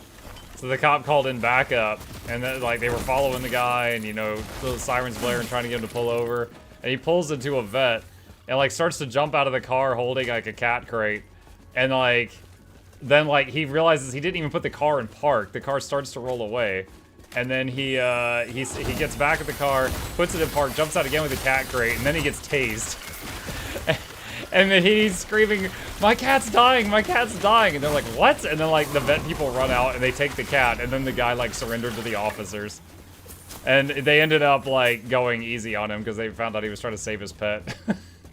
But he got like a $350 fine for breaking a bunch of like road laws, but he didn't. And the cat lived. The cat did live. The vets saved the cat, and then he paid like $350 in street fines. Glyphs and damage and health. Yeah, that's fine. Let's go. It was like an 18-year-old cat having a seizure, I think it was, or something like that. Human, we are nearly there. How did you get here? There is something I must tell you, though. Okay. You must stop the mountain beneath. no matter what. Even if you must take your torch and burn this entire forest to ash. The humans living under the mountain must be protected at all costs. Why do you care about humans so much? I was grown by a Terra herself, in the temple that was once down here. Unlike the mad, rotted Spriggans of this time, or the selfish, wild-born ones of the past, her will forms my very roots. In her absence, I will protect humans, even if it is only by guiding you. Okay.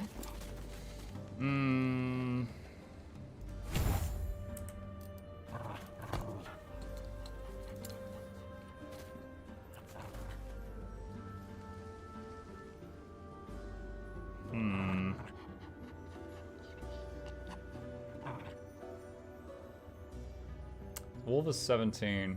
Leap attack would be 2 points. I'm not sure if I should go for that or not. I think I'll just keep going for the attack speed, move speed. Reminds me of the meme saying that if you get pulled over speeding, just stab yourself in the leg and then say you're rushing to the hospital. Yeah, just hide the bloody knife real quick. This does not constitute as legal advice. It's unfortunate that I decided to play one of the whole 2 builds that run Gambler's Fallacy. She's like those merchants in dungeons, remember the turtles or whatever they call them. Can you change the transparency of the minimap when it's on you? Or do you have it this opaque on purpose? You mean this bit? I don't know if you can change this transparency. I toggle it on and off when I need it. I'm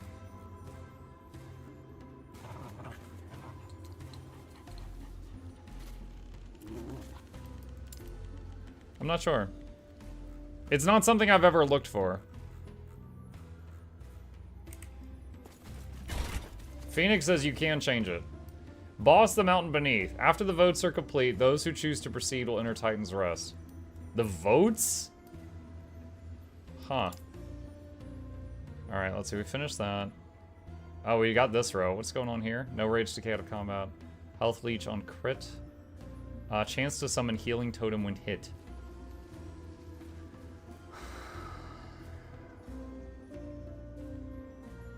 Summon Spriggan movement speed and Spriggan form movement speed. You need 3 points on that. Alright, we'll go for that 3-point bonus.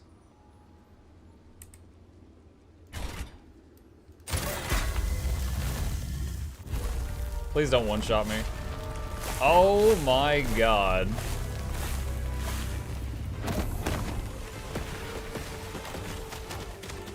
Ah, okay. Alright, alright, alright, I get it.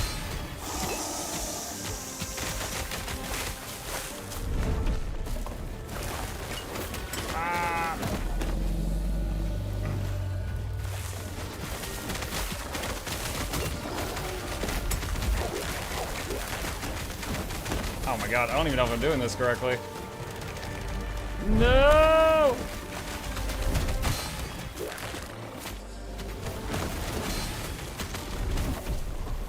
Alright, the kindling is burning.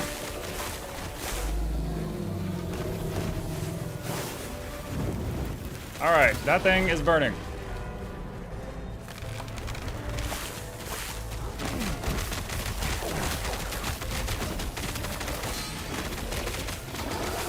This is really weird. The cat is not attacking. The dogs are.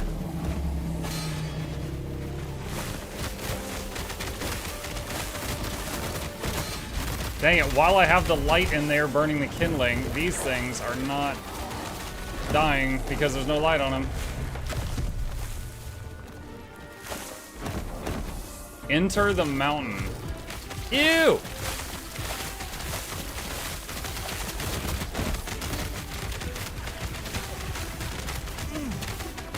What? Oh no, I'm dying so fast.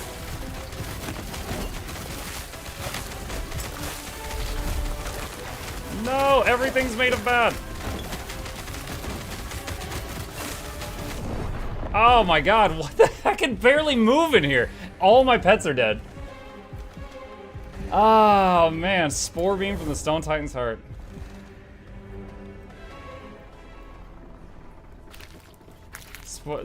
Council Chambers.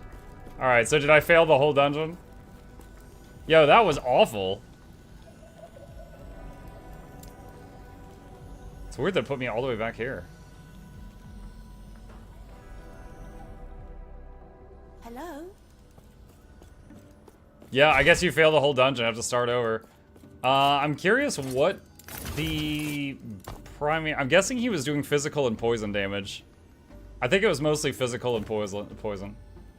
Let's see. Tequilier says, my wife is giving birth to our first baby in a month. Any tips? Yeah. Alright, so a couple things. One, when it sleeps, you sleep.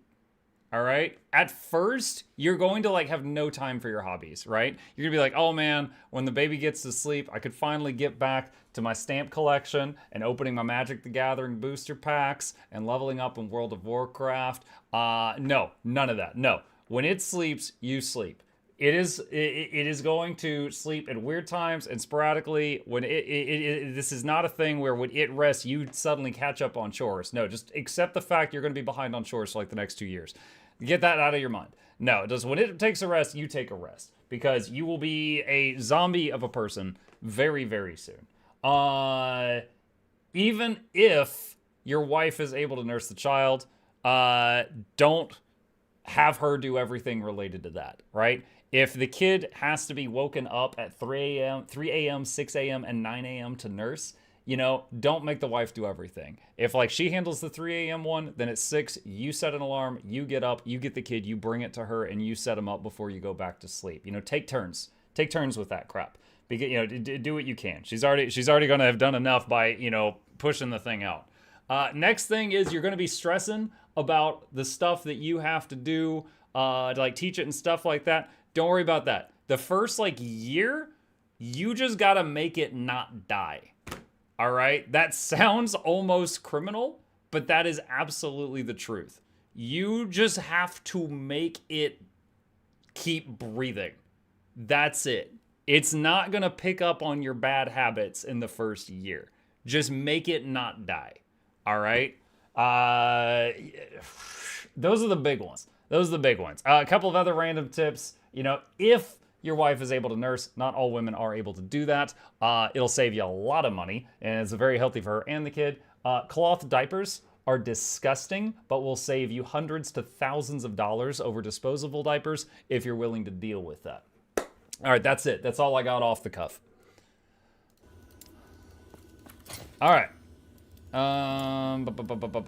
Okay, so this is... Let's go back to that.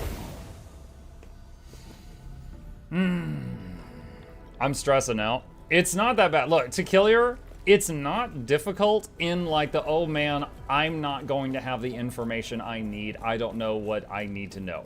It is difficult in the same way that going to the gym is difficult. Everybody knows exercise is healthy for you, just not everybody's got the willpower to do it.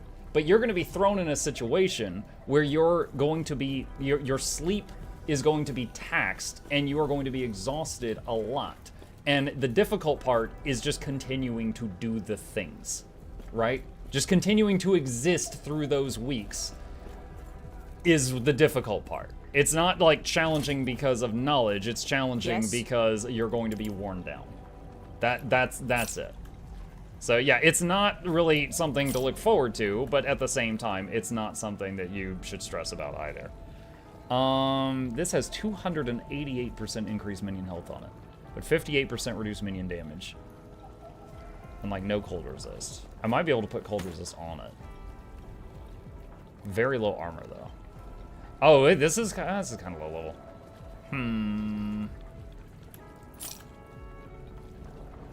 We did cloth diapers for the first kid. Wasn't worth it for the second. Too much work. It wasn't. So, okay, cloth diapers. I mean, all right, obviously, it's gross. We got this thing called a sprayer installed on our toilet. And it's kind of, you know how like on your kitchen sink, you've got like the thing that you can pull out and it's like a hose and you can like spray down pans and stuff? It's like that, but it was on a toilet. So like when we would get like a dirty diaper, we could literally just hold it over the toilet, spray it, gross stuff would go down the toilet, flush, and then take the dirty cloth diaper and throw it in the washing machine.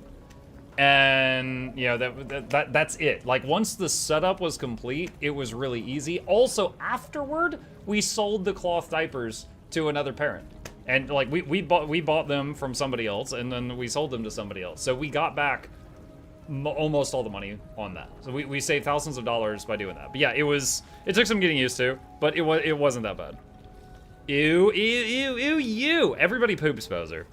Except you. You're a naughty child, and that's consecrated evil coming out the back of you. Alright, where was I? No.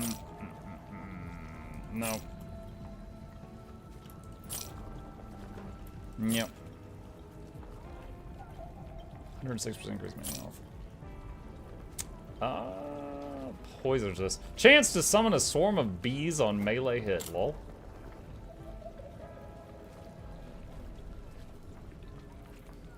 I think I might finally replace my level 6 ring.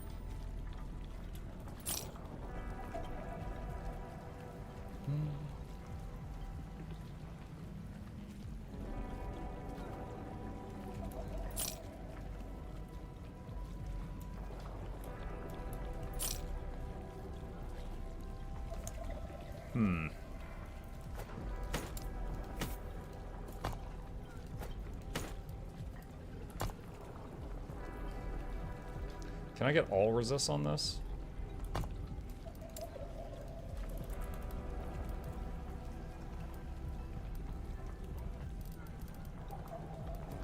I get all Ellie resists.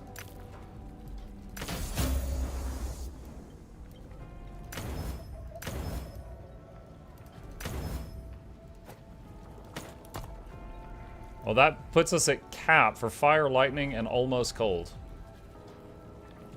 Follow your feet. In case I change my oh gosh, get rid of that filter. Okay. Yes. 32% minion melee chance to bleed on hit. We have 25 right now.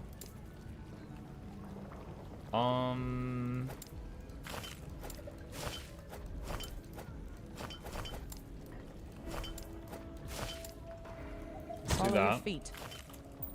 Oh, wait.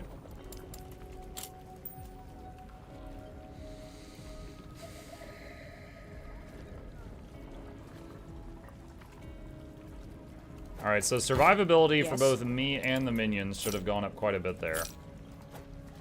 Alright, so Follow your we have dabbled in all the game modes. There's other dungeons, but we tried a dungeon, we tried the arena, and we tried the monolith. We've done a lot of the monolith. We got to the dungeon boss, got my butt kicked.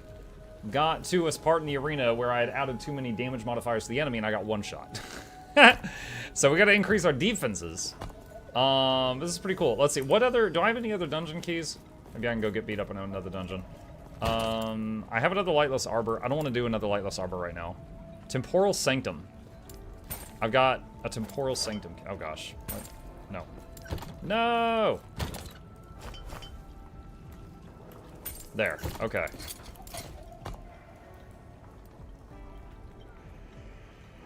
How do I get here? The Ruined Coast. Gain entrance through a time rift in another era.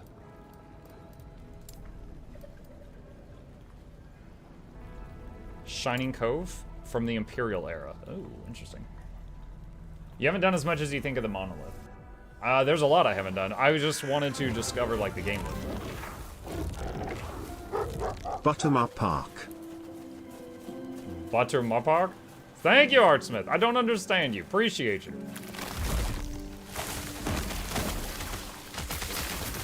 Welcome. Alright, we're looking for a time rift.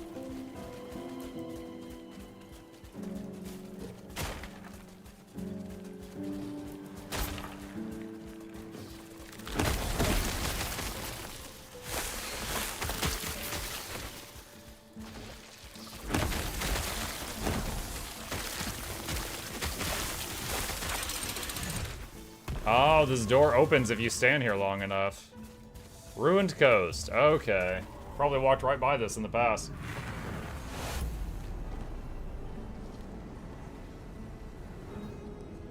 Does the idol give your vines still bleed, though? If it's giving minions bleed, they are classified as minions. They have the minion tag. Oh, it's minion melee, you're right. Hold on a sec. That keyword melee. The vines do have a melee tag, except I changed it. Okay, hold up. Hold up, wait a minute. Yep.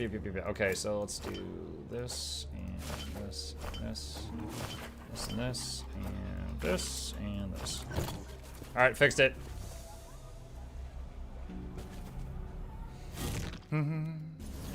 PoE 2 will be a good opportunity to trim things down and maybe make the game more accessible. Is there something you would want to keep for sure?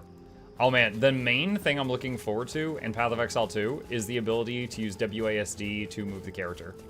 So you can move left while aiming right.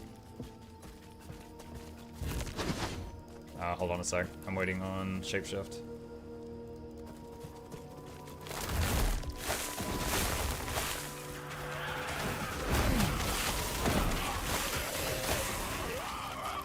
This is level 35. This should be really easy.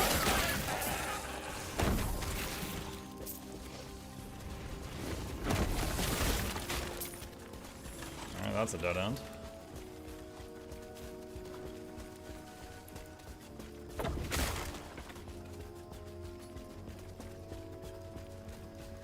Until Guild Wars 2, I never used WASD to get around the game. Left hand arrow. Well, right. But I'm saying, like, look. If I'm in this game, if I want to move right and shoot left, right, left, right, left, right, left, right, left. You see what I'm having to do? So it's like that. So there's a lot of like excessive movement of the mouse. So after playing especially Riftbreaker, which I play with you guys every Monday, I've really grown to love being like having that option. And they did say it's an option. You don't have to do it.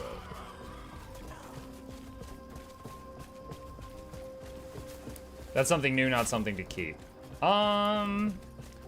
Is there something you want to keep for sure from what's already in the game?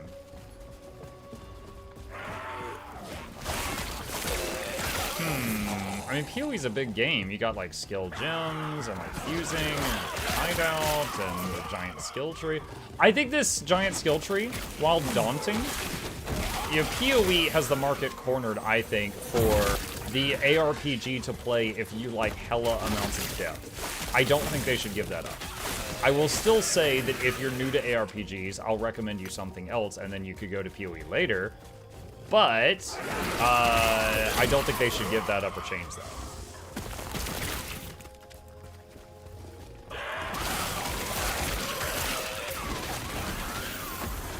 Okay, got a waypoint.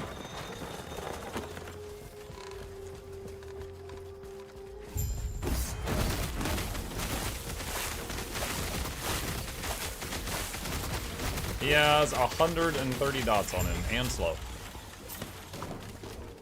The Sapphire Tablet is nestled in a Macabre shrine made by the Void Twisted Husk. It appears to still be intact. Take the Sapphire Tablet. From what I understand, it's pretty expensive to respec a PoE, and you can really mess up your build and if you don't know the game very well. True, yeah. We talked about that earlier, but yeah, in Path of Exile, respecing your build takes every point you want to change, you need an Orb of Regret. And then that's not even to say anything about if you want to ever change the choices you made, like with the bandits during the leveling process. So yeah, that's one thing that this game and Grim Dawn both trump Path of Exile in, is the ability to try something, regret it, and change it. Like, just experimenting in PoE is fine, but just know that you're going to throw that character away later, which is kind of sad. You're not like the abominations outside. Tell me, are you from the past as well? Yes. If a human wandered here from the fabric of time, must be growing even weaker. Julra, what have you done? Julra? Chronomancer Julra, the leader of the Temporal Sanctum. She's gone mad. Her experiments with Eternity Cache have brought ruin to us all. Now I'm trapped here in this ruined future, locked out from the Sanctum. If only I could find a key. A key? Yes, despite the centuries of decay, the Temporal Sanctum is faced in this era. The door to its halls still holds fast. Unless Julra's experiments have sent versions of the key to the far corners of various timelines, we are both trapped out here. If I found a key, would you leave here? No. Perhaps this is for the best. There's a certain nobility in paying for my contributions to this disaster by standing guard, ready to warn humans who have wandered here. That's stupid. Well, I got a key, so I'm gonna go, I guess. I can't do tier 2. Alright, so I have to do tier 1, which is 55, and I'm 64. You don't have to read everything. ICL, nobody even cares. FX Tavis, I care. Maybe I wasn't doing it for you. You got a big head if you thought it was for you. No translation found for inabilities. Lol, temporal shift. Oh. Oh, Titanfall vibes. That's cool. Okay.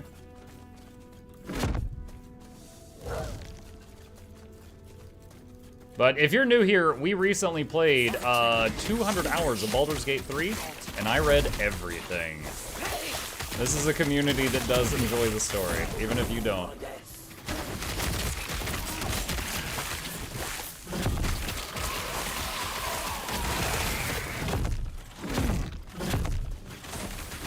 This is really neat.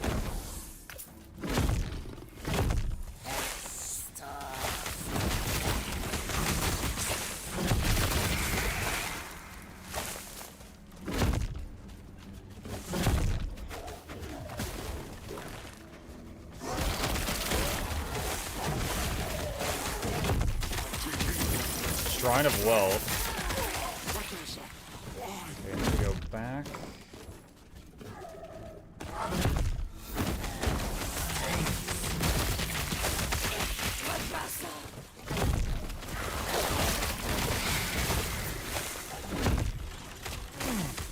Do you want to play the squirrel build?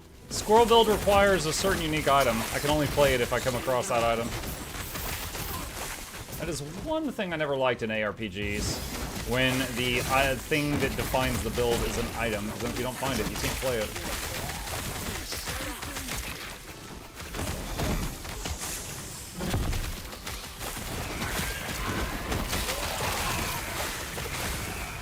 I'm having to look at my map a lot for this one.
Is that marker there? Is that treasure?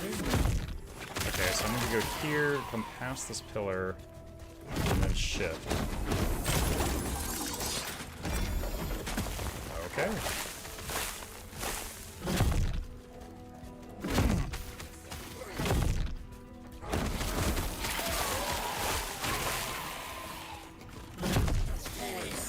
Stunning Shrine.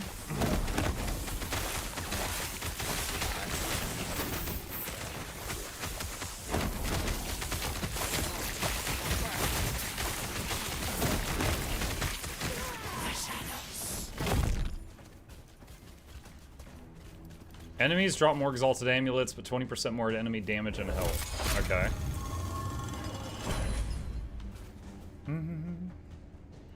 Muck reading stuff out is especially important because he never mispronounces things. How is this possible? Only I should be able to command time here. Unless...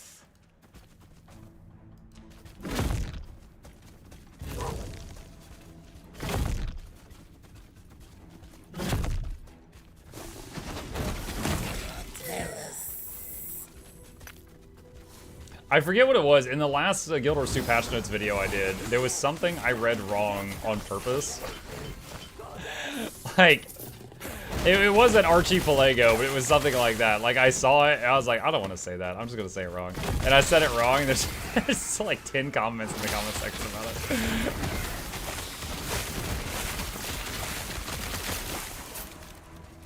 Like, it's like instead of oblige, I said like obligee or something like that.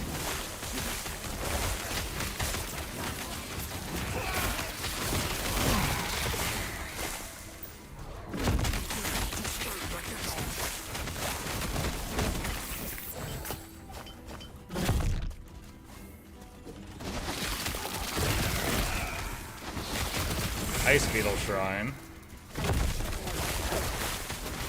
More engagement, yep.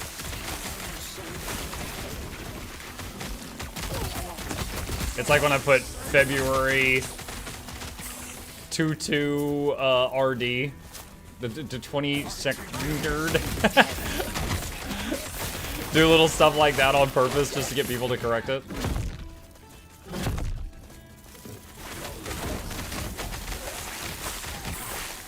YouTube comment farm. Dude, I hate it. Doing stuff to appease the algorithm is the absolute worst part of the job. Like, believe me, I love my job. I wouldn't change it for anything. But, just making a thumbnail, like you're spending more time on some videos on the thumbnail than I do on the video production itself is like insane just because like you have to.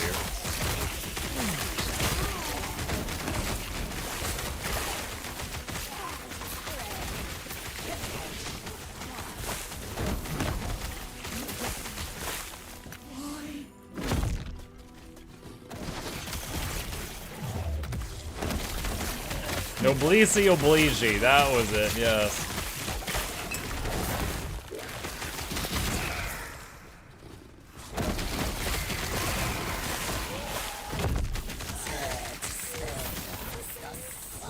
Ah, it all makes sense now. Epoch has finally come to me.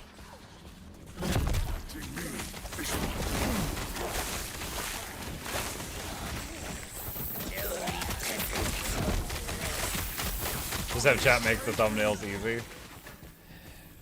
Honestly, that only works for that for the news videos. I'm very lucky that in that one thing I could just throw up like whatever, and people are like, yes, I'm clicking on that. But if it's anything else, I have to go like as hard as possible.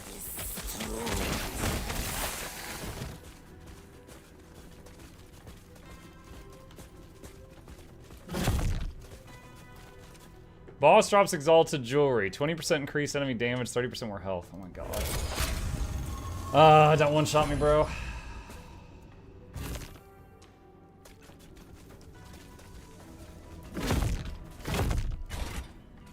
Chronomancer Julia.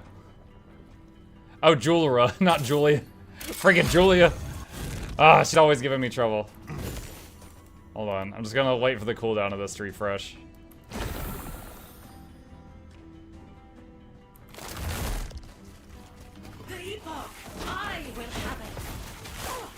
That looks bad.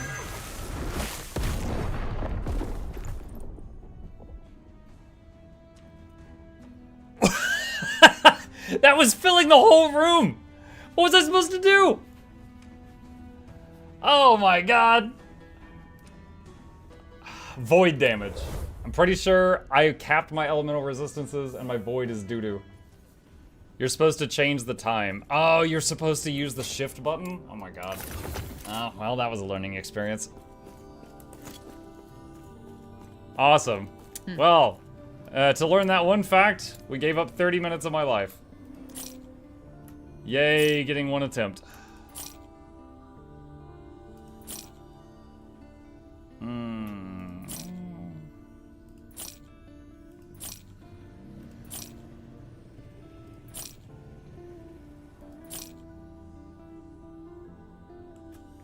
Plus 26% elemental resistance while transformed.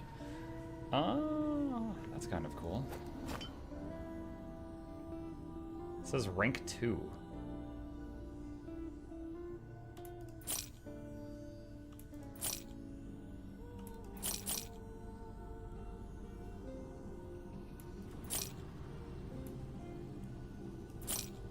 Take care. Alright, well, we have tried out and reached the bosses of 2 dungeons. We have also tried out the arena until we kept going until we got 1 shot. Let's see. Yeah, my void resist is 0. Yeah, my LE is up there, Fizz is up there, the other 3 are not. I don't think you can put resistances on a weapon. Why is it not? There we go. Might need to switch to like a sword and board type thing, maybe to get more resistances from a shield.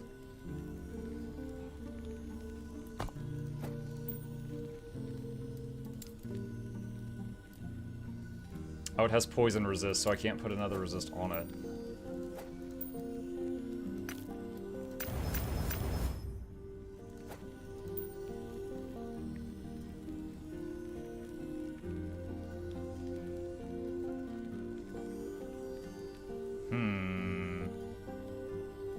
Can't type word affixes in the main chat, my message gets deleted. Wait, what? What'd you try to type?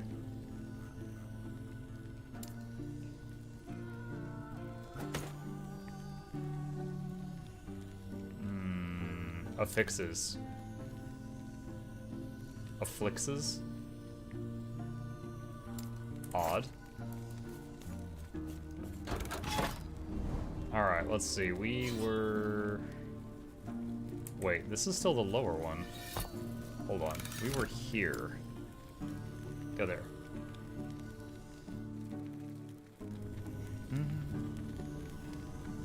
If you like such things, Chrono Trigger might be worth a try when you're ready for another JRPG.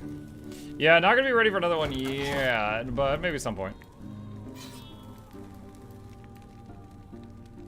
Alright, let's try this one. And keep an eye out for a good one-hander and shield to try to help my resistances more. Alright, so it seems like the light, the dark one, where I fought the mountain, seems like I need more poison resistance there and physical. And then the second place I went to, I need more void resistance. And also apparently swap time from that very first attack she does.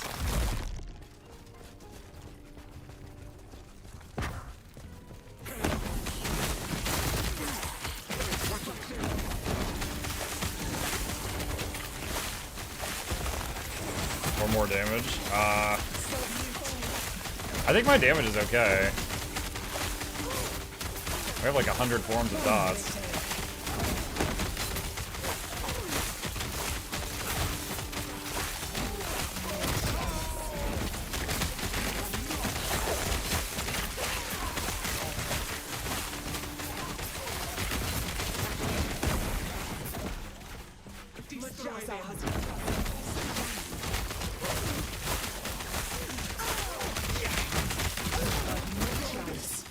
Save me. 100% crit strike chance.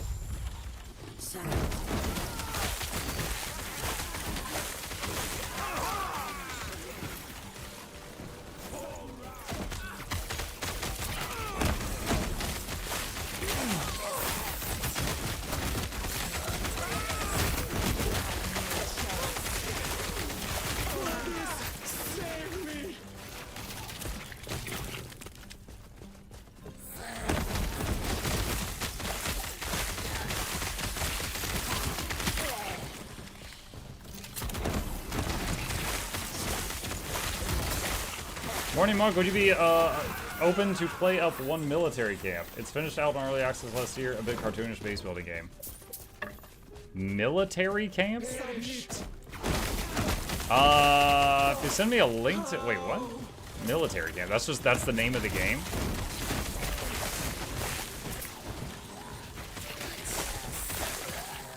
I mean, I'd consider it. I've branched out a lot. We played 85 games last year.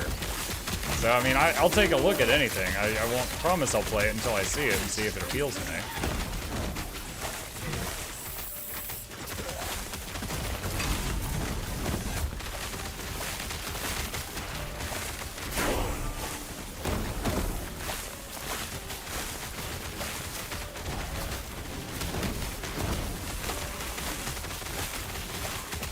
I thought chat was sending you to boot camp. Yeah, well, yeah, the sentence confused me also, because I thought they were asking me to do something at a military camp. I was like, what?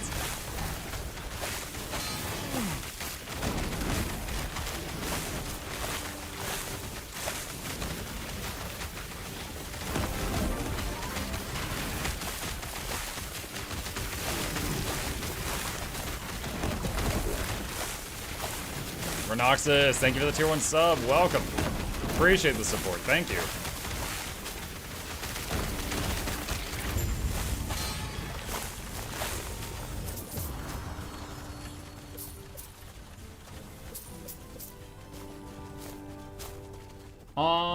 Let's see.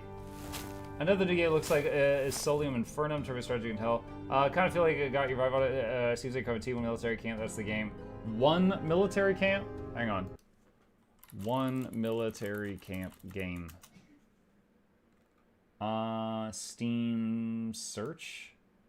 What is it? Build your own military camp, manage the economy, recruit the best candidates and train them to become elite specialists. Send them on missions across the land to end the war once and for all. You are our only hope. It's weird that it says it like that with that really chipper music playing. All right.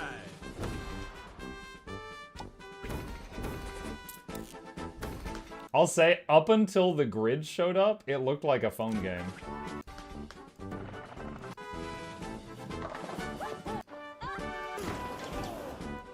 Honestly, I kind of look at this and I'm reminded of like Roller Coaster Tycoon. This reminds me of the old Tycoon games. Or like Dino Park Tycoon. Obviously different theme, but the gameplay looks like that.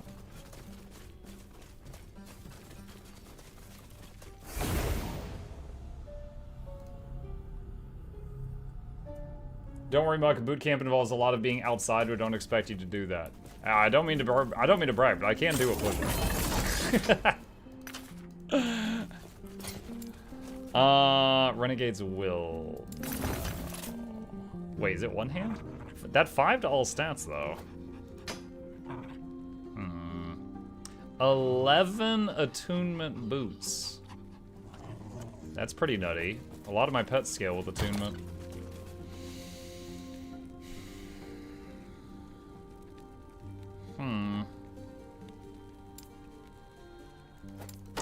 Confused by something on this shield. How does this have 2 resistances? I was under the impression I could only have 1 resistance thing at a time. It's a pretty low level shield, but I don't know how it got 2 on there.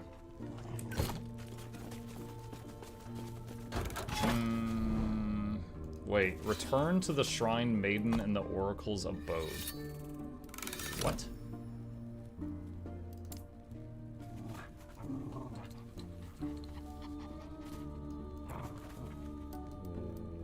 What? Oh, the observant. Oh, for the magic plant plays.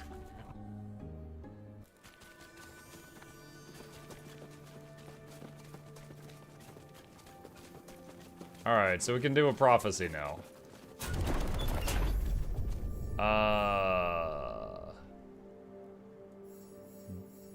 The death of a rare enemy in the Temporal Sanctum dungeon. We'll give it 4 examples. How do I do the dungeon?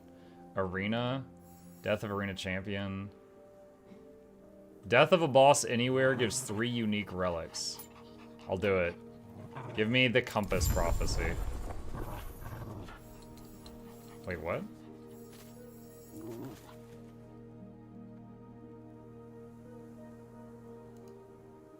I'm so confused. Do I still have the prophecy?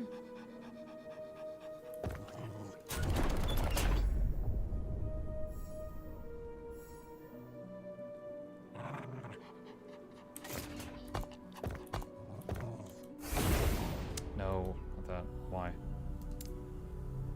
Okay, it's right there.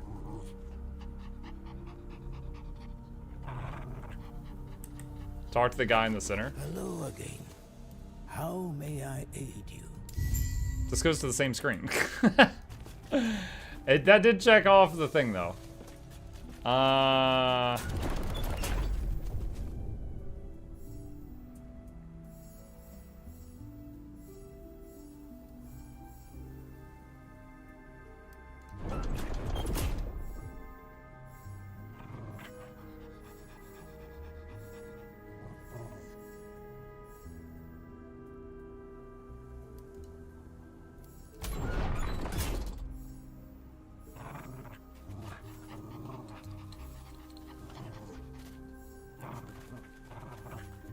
Death of pound, pound, pound, giant scorpion, pound, pound, pound.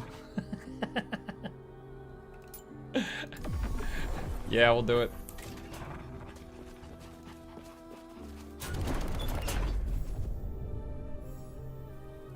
That's how it died.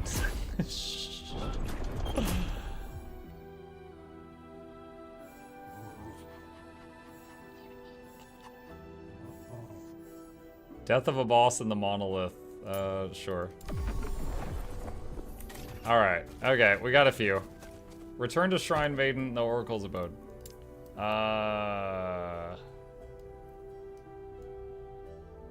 Where is that?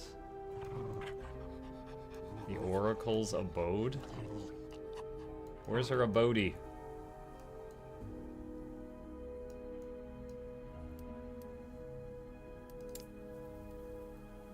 Oh wait, I can click on this thing.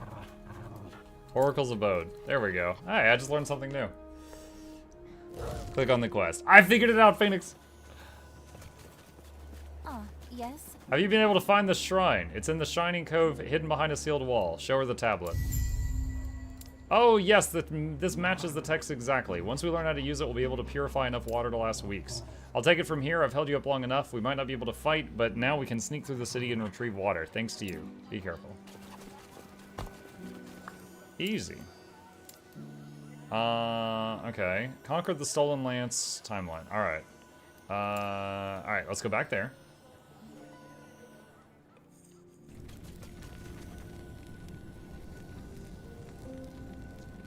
Did you do maintenance mini shave on adult muck look, or can it go Viking mode long? Oh, you wanna see me like this? I've been trimming it to keep it about this length because I was happy with this. So yes, it can grow longer. Hair does do that, but I've been stopping it from growing longer. I was happy with my appearance like this. Now my chat's telling me it's not enough.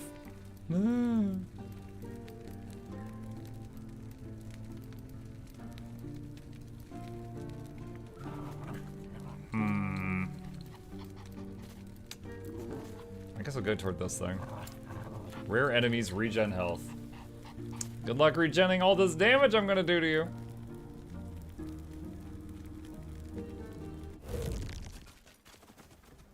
Alright, oh, hello. There we go.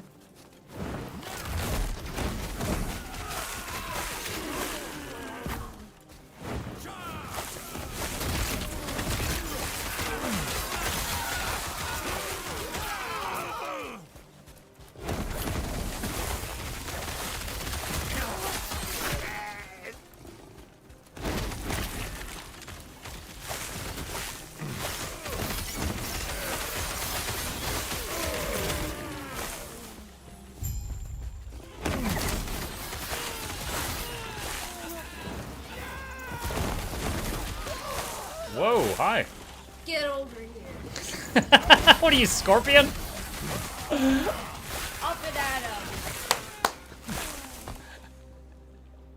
Can I help you? Use your big boy words. Get over here. That's not your... Up and at him. I'm going to metaphorically beat my child. I'll be right back, chat. Sleep tight.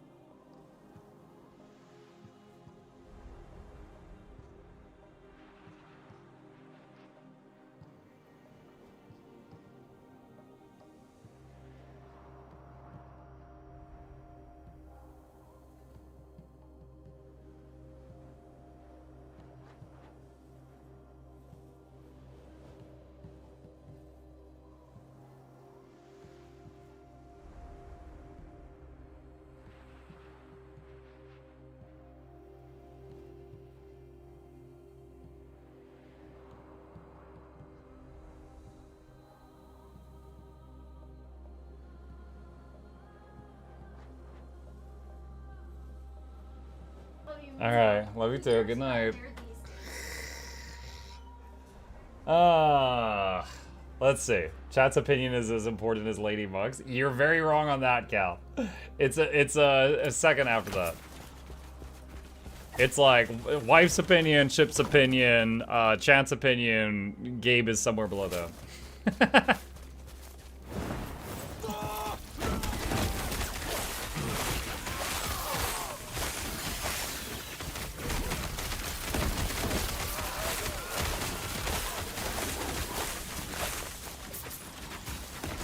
Seal the reef gate.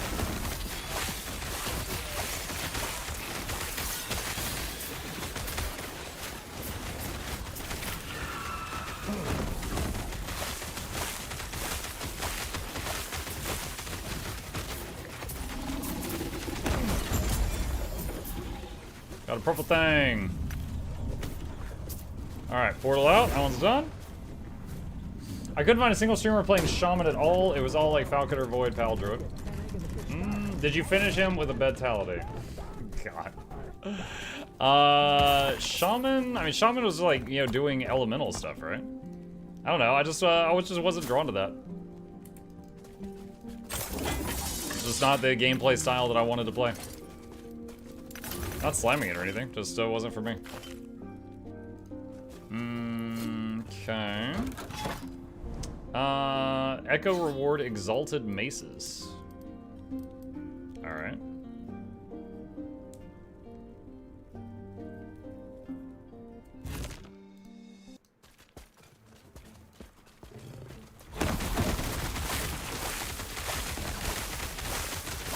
Deadly if not damaged recently, that big scorpion had.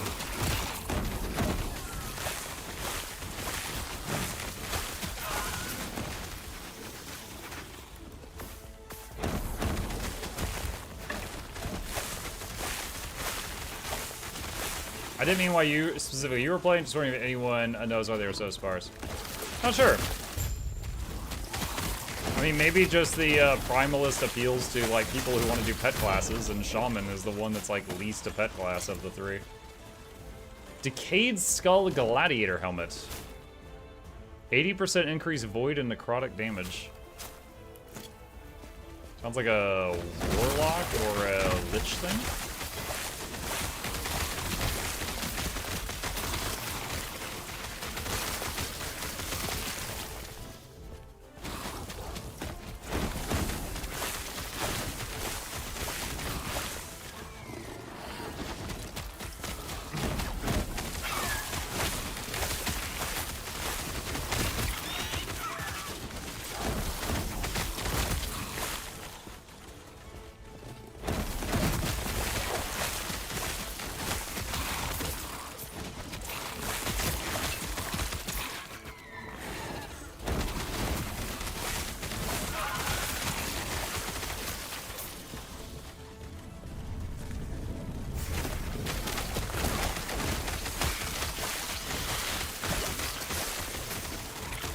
What is this?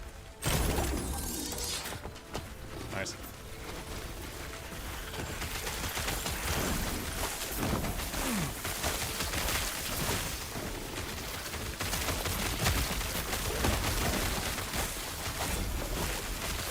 Another purple.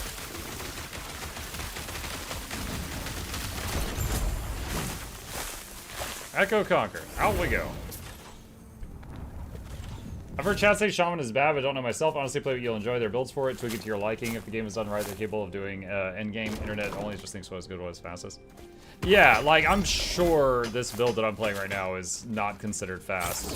Because I keep, like, stopping to summon. I'm sure there's other builds that just blast through everything, but I'm having a lot of fun with this one. Yes? Let's see. What have we got? Plus minion spell damage, minion bow damage.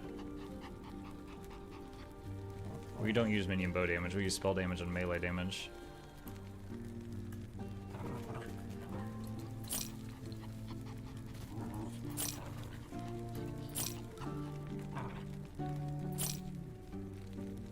Eight to all attributes.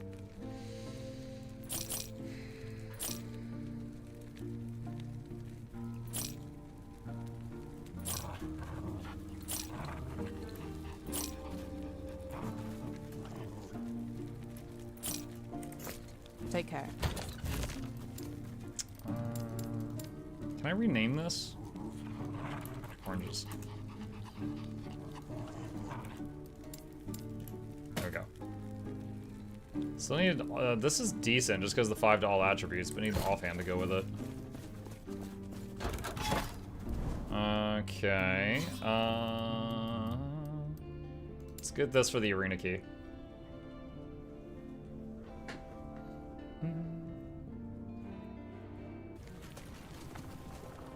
Long beard, no shave, a year mode, Viking mode. No, I'm not planning on doing that.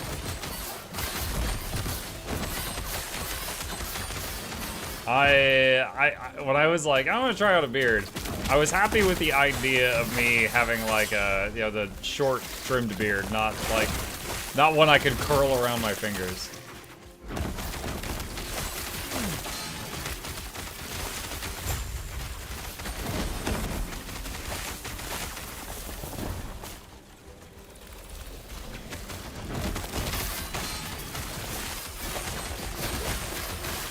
Where's all this lightning coming from?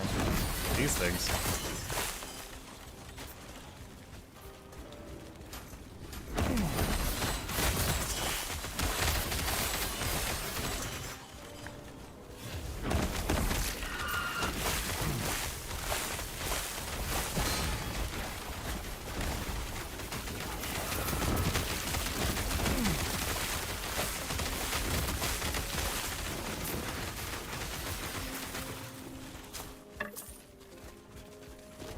Hey Mike, do you intend to do a Necro playthrough, or playthrough in that hidden difficulty mode? I still haven't really looked at that hidden difficulty mode thing. I did notice a few things on the map. I can't pull it up right now, though. I don't know. Like, I do have an Acolyte character that's a Necro and also a Falconer that I have dabbled in off-stream. I'm not sure if I plan to devote stream time to it or not. We'll see.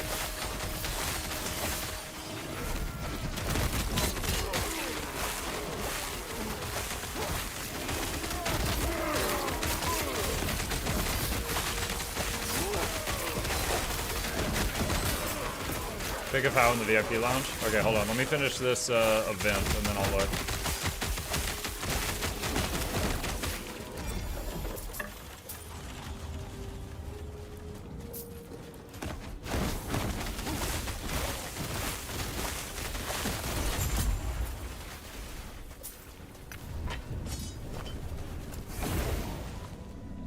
Okay. Going to the VIP lounge now. Where? Secret area at start of LastEpoch if you want to up difficulty. Let's see. Open a browser. Okay. Yeah, I remember this little cave right at the beginning. So, like, you break these rock things. And what exactly does it do? Like, I'm curious how it changes the difficulty.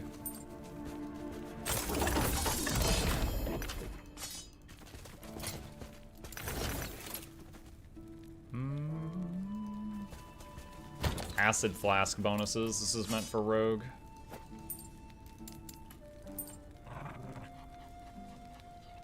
Minion void and bow damage. Yes. A necro thing.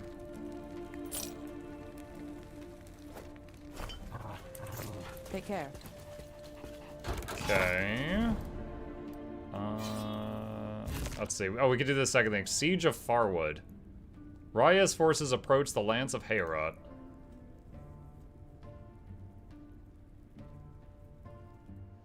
Makes you take more damage and deal less. I'm reminded of ultimate difficulty on Grim Dawn. Starting on that was insane. Like, it would take so much kiting to kill the first few zombies. Once you got a few levels, it wasn't as bad, but it was very challenging at the start. Gotta go. Thank you for quality time. Take care. See you, Fickwin. You are beneath my skill. With this power, I am unstoppable. Wait, what?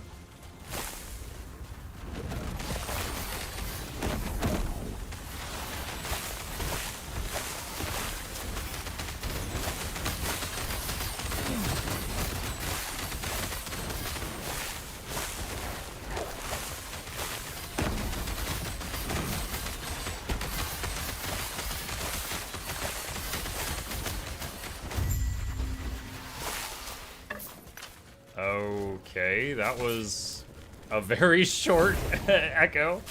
That was a short level. That was a quick one. Just go in, kick the boss's butt, get out. Alright. Okay, so we could do anything at this point. Let's do that one, just to open up more of the map. In the map and the monolith, you can instantly teleport by right-clicking. You know, one of you told me that yesterday. I need to get in the habit of that.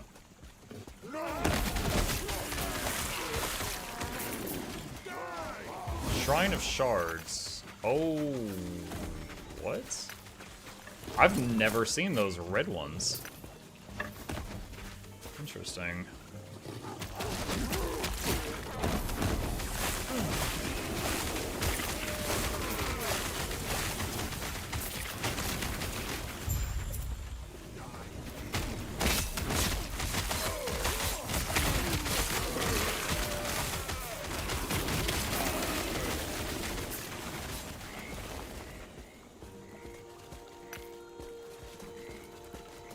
Reds are class exclusive, like plus bonuses to certain skills. Gotcha.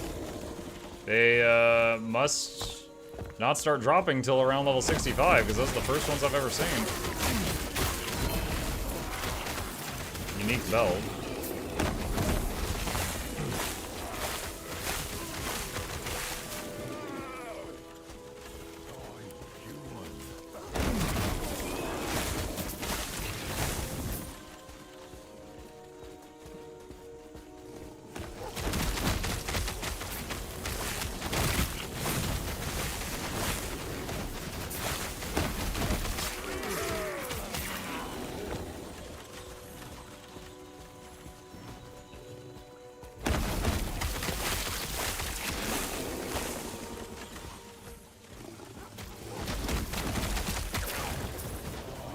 Oh, bunch of shards.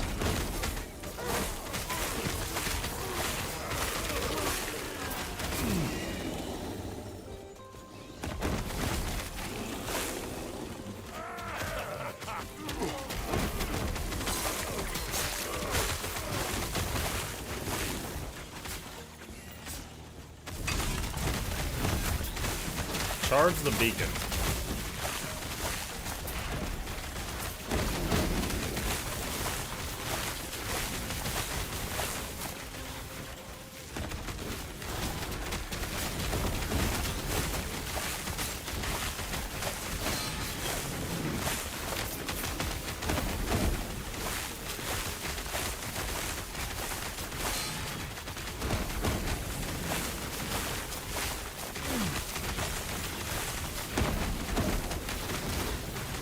%.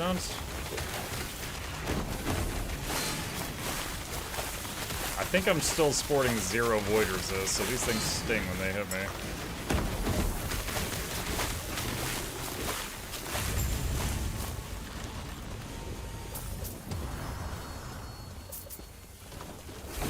Alright, that one's done.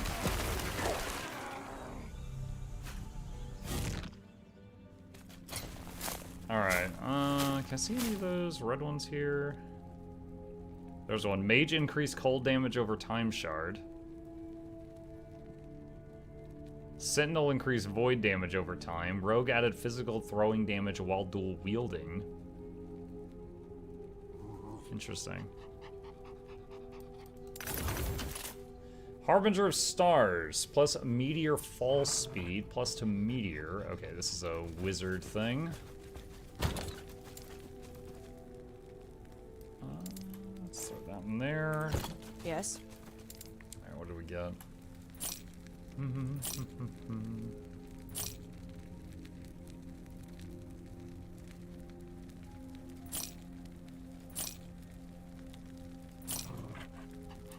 Take care.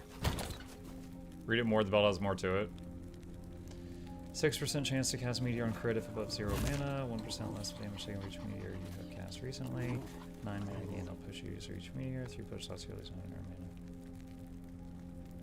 Yeah, still useless for me. My hits are not my pet hits. My pet hits are many. My hits are none. Arena key. Sure.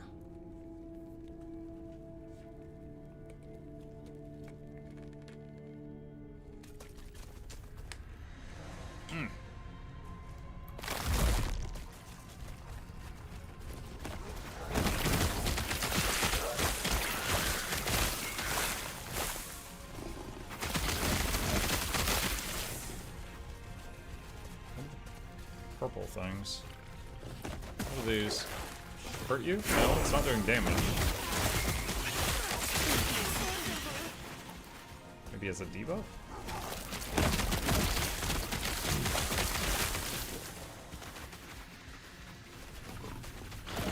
No, I don't see a debuff.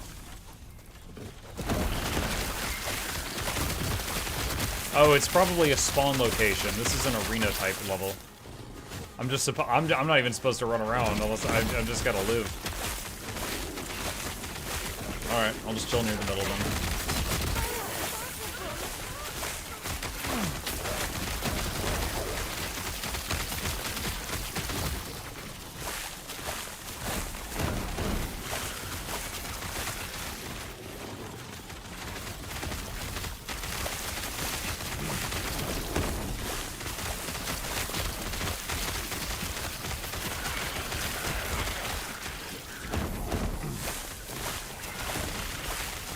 Hey, Fabot, thank you for the lurk. Jackals as well, appreciate it.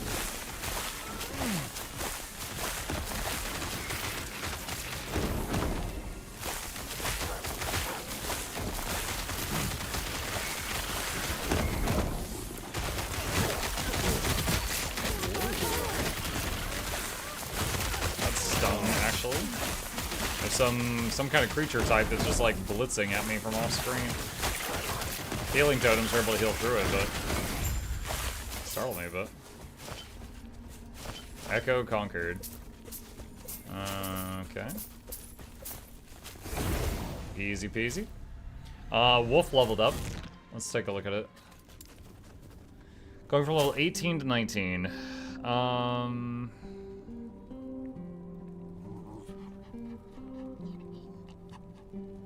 So few, or just gonna have 19 and 20.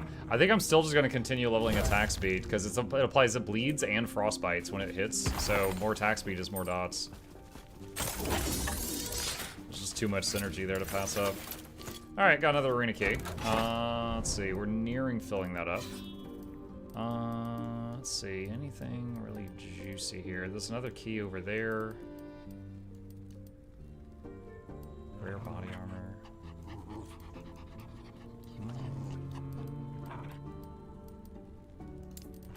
Alright, go with that. Lucky 7 HP, by the way. Do I have 777? Yes, I do. Oh, so lucky.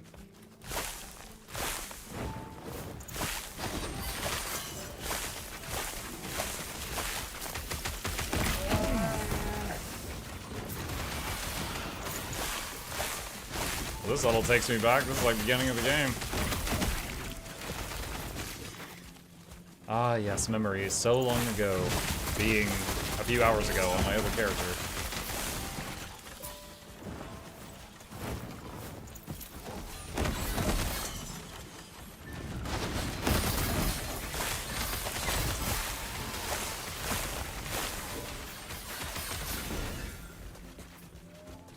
Slay enemies to locate the primeval dragon. Primeval dragon? I wonder if that's going to be the same model as the one that was like in the ancient era. That like never really moved and just breathed fire a lot.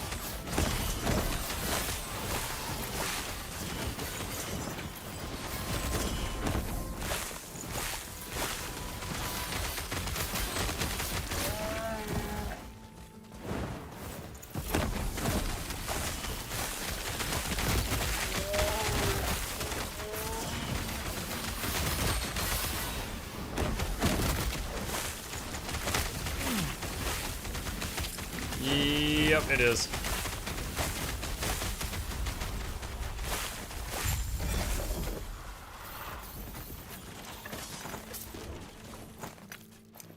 Okay.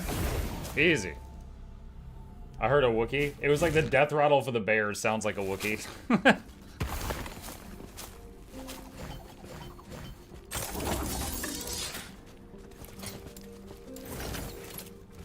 Yes.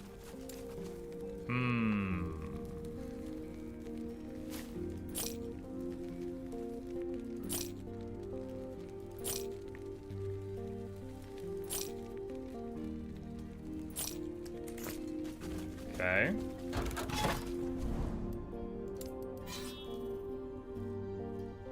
Hey, Muck. Hey, Brands. How you doing? Hello, hello, Samuel. I see you.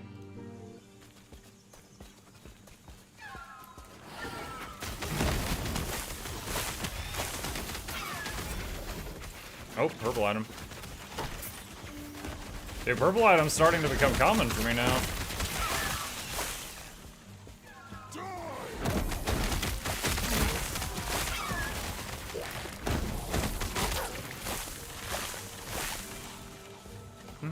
Not gonna lie, your build looks fun. Which one are you doing? I just came up with it on my own. I'm happy to show it to you, though. If you can give me until the end of this level I'm on, I'll show you the trees. I'll show you what I did.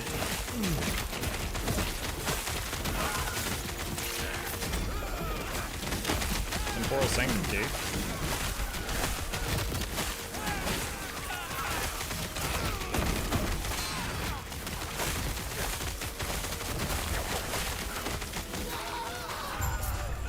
Wow.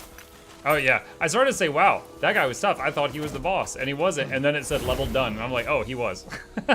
I just started to talk too quickly. Okay, so this character.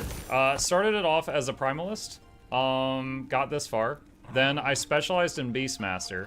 Even though I'm playing Druid a lot, I wanted this, and you get this from specializing in BeastMaster. If you specialize in Druid, you get this, and I didn't care. So I specialized in BeastMaster, and I got up to this point to get an additional companion. I used the Scorpion a lot while leveling. And then I went to Druid, and just like 5 points in Druid gets you Spriggan form. And this is this tree here. You can clip this if you want it on, you can take screenshots or something. And then the things I've got here, Spriggan form. I've got a very large source of my damage is the vines. This makes the vines ranged. This 1 point here makes them generate rage, so I can stay in that form for a very long time. This makes them much stronger. And then this makes them poison. So this section here is most of the vine damage. This down here makes it to where when you summon the healing totems, they summon a set of them. And also the healing totems are, for all purposes, spike totems. So even though I don't have spike totem on my bar, this spike totem, this entire tree, is applied to the Sylvan's healing totems. So the spike totems do damage and poison, and they're still healing things too. Then the summons that I'm using at this point, Sabertooth Tiger, this is the setup. It's mostly lots of dots, lots of damage over time, bleeds and stuff like that. I've got a few wolves. They do some dots also, they do some bleeds. And the the Summon Spriggan is this fella here. That's him. He's got a healing aura, and the aura has a whole bunch of passive nodes that buffs all of the other things. So these nodes down here, his aura heals for more. It gives you dodge. It increases spell damage and makes you almost immune to critical hits for you and all your minions. So I basically made the Summon Spriggan like an aura bot to buff me and the other stuff. And then aside from that, when I get into combat, I basically summon these. They heal the absolute hell out of me and also shoot a lot of spikes, and then I start summoning vines. That's it. And if that was too fast, just clip all that on Twitch. Increase melee damage. Yes. I don't need increased melee damage. Okay, let's do the key island. And then I'll do the boss thing. Would love to get Muck to play Chrono Trigger, but how do we get him to get all the endings? I mean, you can make me play 5 hours of any game via the Patreon, if you fancy that. But if you play all the endings, that depends on how hooked I am in the game. Like, for example, I played Nier Automata, and I got to a couple of the endings, but I did not go for all 24 of them.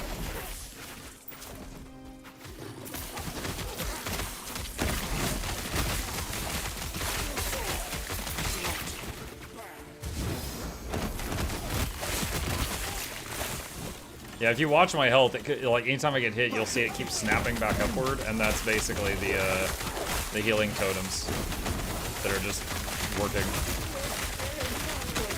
Like, I don't have any lifesteal or anything, it's just the totems.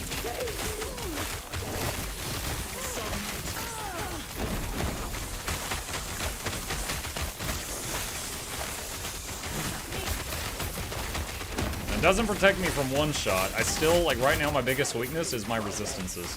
I'm still trying to get some different equipment that'll allow me to max out my resistances that are the worst. My elemental resists are okay, but like void and poison and necrotic are not as good.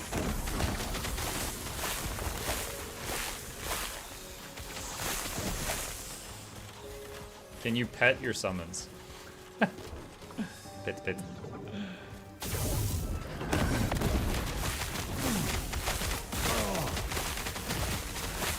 Look at the dots on him. I see 50 poison, 50 bleed, and 30 frostbite when he died.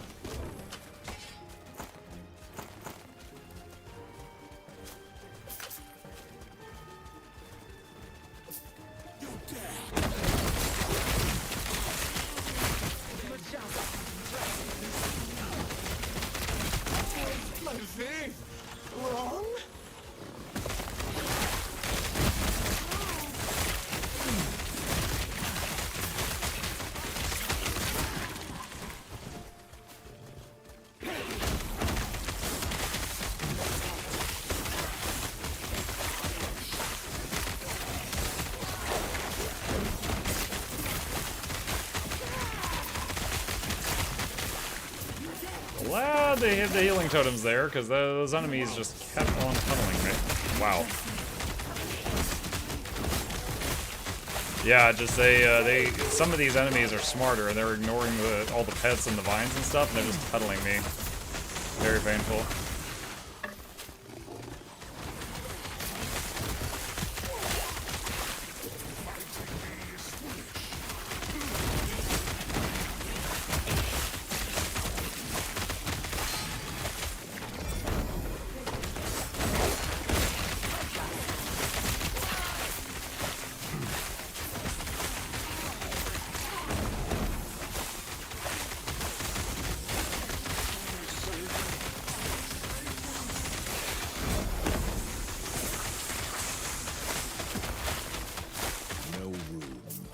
No room in inventory. That filled up quick.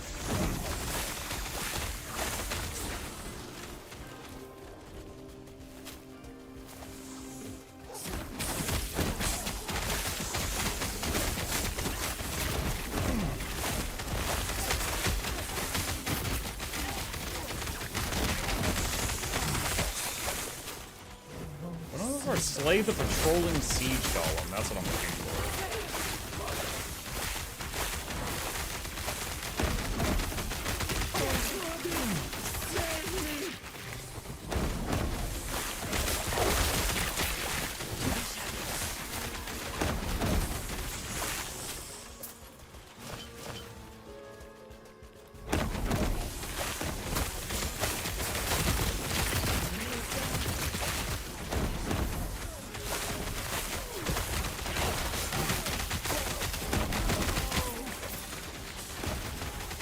What level is this? 62. Okay.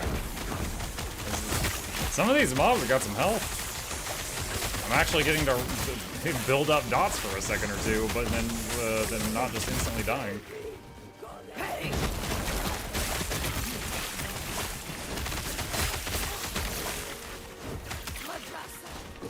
Oh, he's moving. Oh, it is called the patrolling golem. Uh-oh, what's up?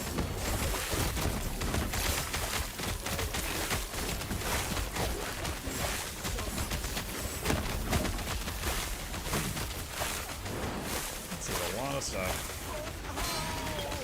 Actually used a potion there.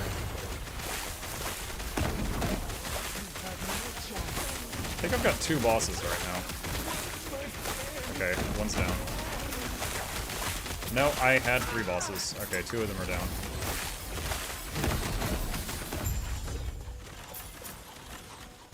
Okay.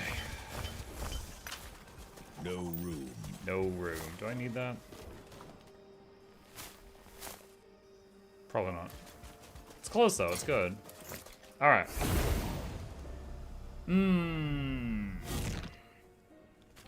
Beastmaster became able to share my endurance with my summons. Where was that?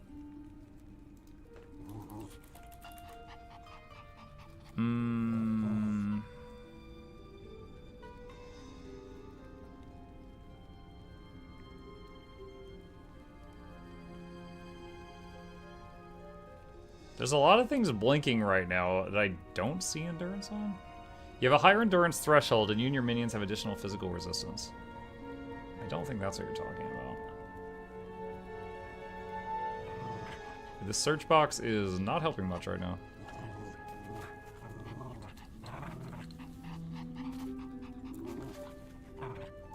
Yeah, I'm not sure.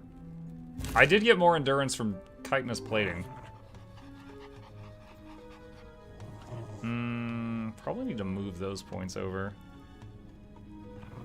Where's the, here, hang on a sec. Oh, I need to get my rewards first. No.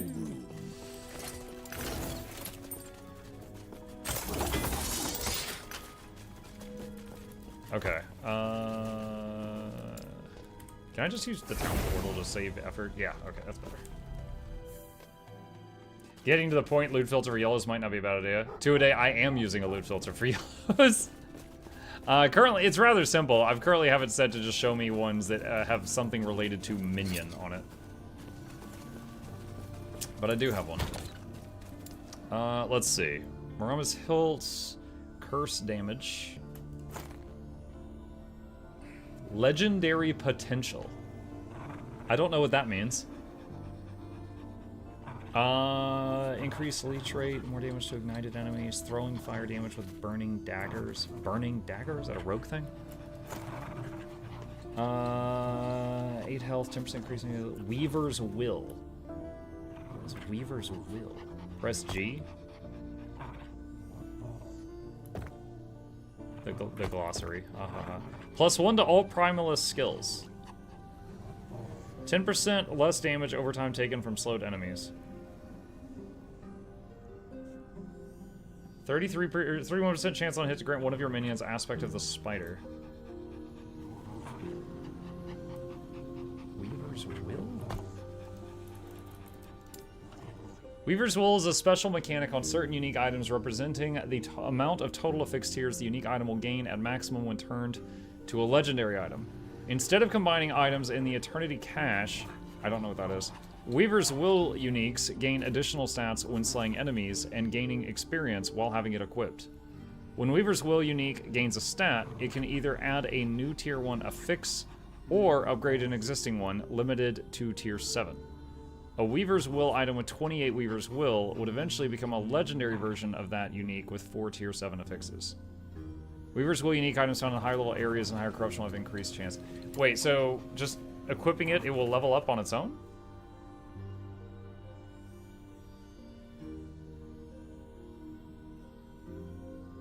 Okay, so do I need to make it a legendary before it levels up, or will it level up on its own without me making it a legendary?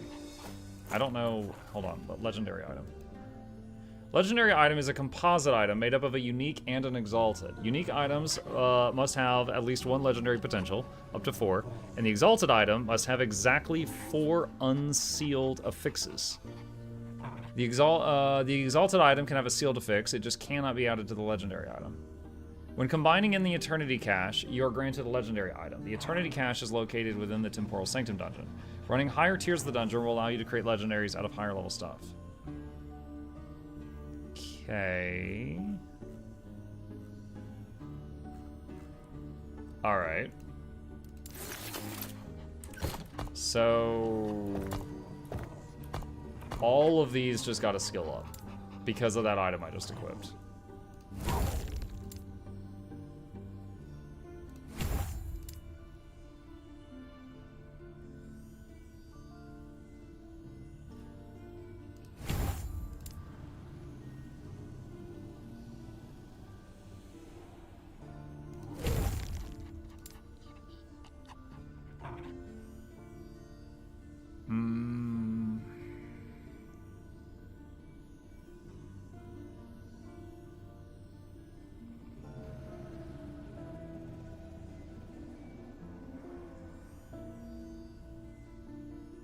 This is an offline character medal.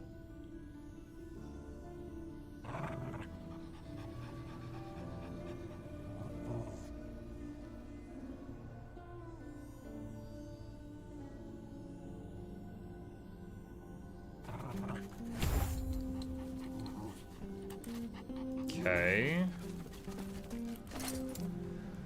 Alright, alright.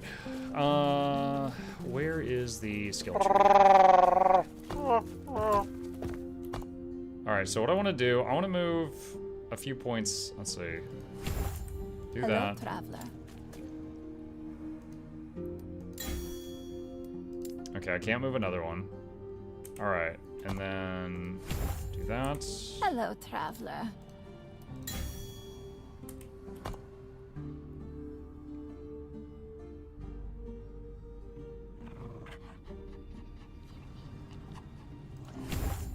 Hello, traveler. Do not dwell on Okay. regrets. That's slightly more useful.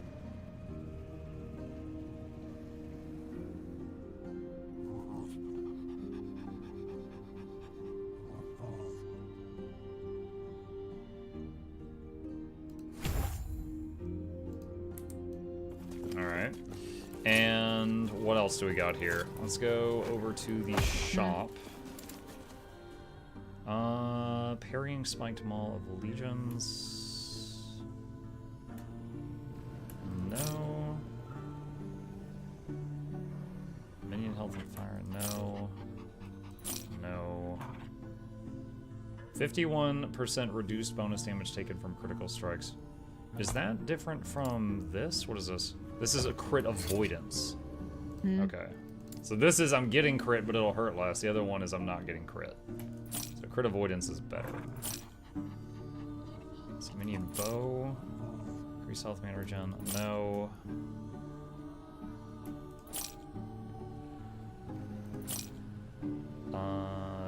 Let's see. That's acolytes. That's mage. We'll never use that. Sentinel, Sentinel, Rogue. A lot of cool stuff on this shield.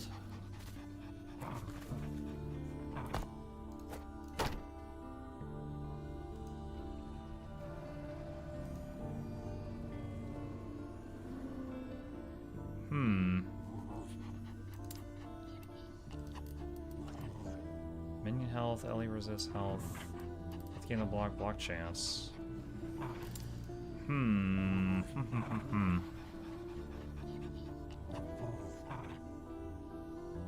The block and endurance threshold and stuff is good.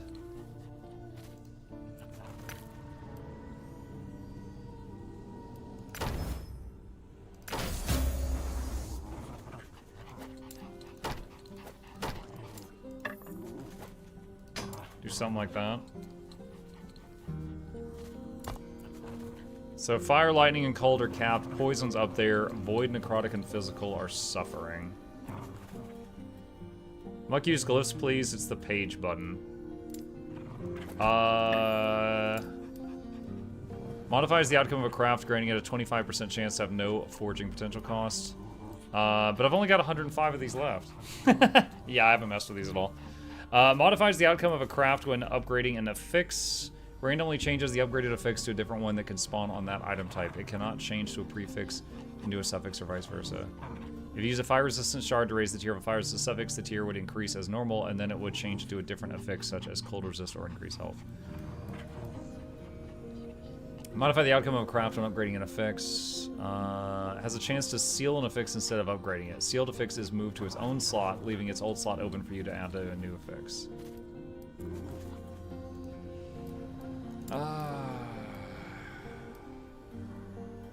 I wish there was a way to just like delete one, thing. Like if I just wanted to get rid of that.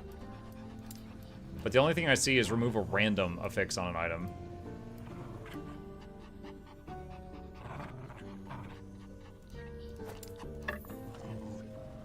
Let's see. Ballista's Ruby Ring of Insulation. Fire resist, increase fire damage, throwing damage. cool ring. Don't need it, but it's neat.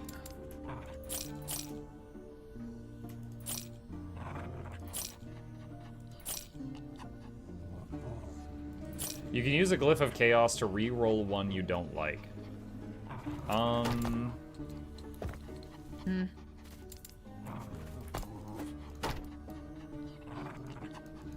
I can't select it. But I can only do that, like, when I'm upgrading something, right? Oh god, where is... Glyph of Chaos. Modifies the outcome of a craft when upgrading. Yeah, so if I've already upgraded it, I can't. Take care. Alright. Let me see, is there any open... And it's also random. So I need another set of gear, another piece of gear that has an open suffix that I can... Oh god, forgetting.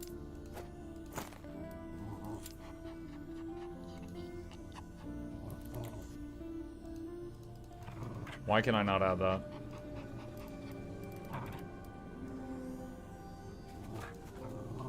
I guess I just can't add resistances to this. You can't craft on unique items. Yeah, you can.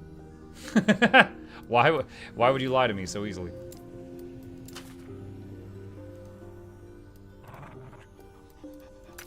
I can craft on it, but there are some things I can't craft on it. I hate that I have to do this again. Oh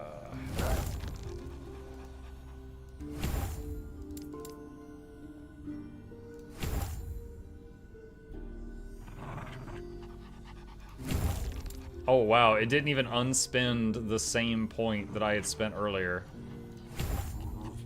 Alright.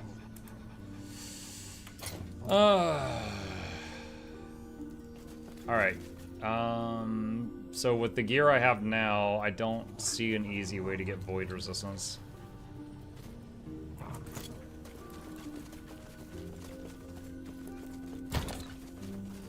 Okay, alright, let's put the keys in there. And where's my TP? Maybe it closed, maybe I was gone too long. Alright, back to Monolith of Fate. It gets affixes as you have it equipped. Well, I guess I'll see that soon. Is there an XP bar on it anywhere? Like, will I see that at some point? Argentum's Spire. Defeat God Hunter Argentus and reclaim the Lance of Heorot.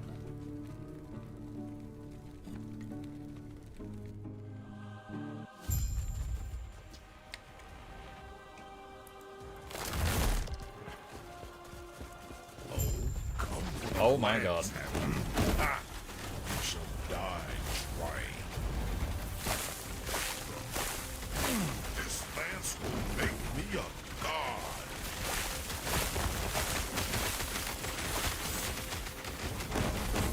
The lance's power is exhilarating.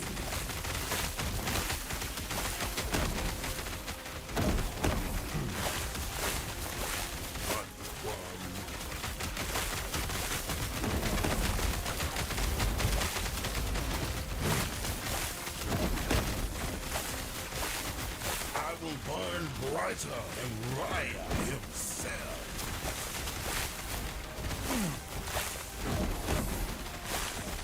Are you to a god?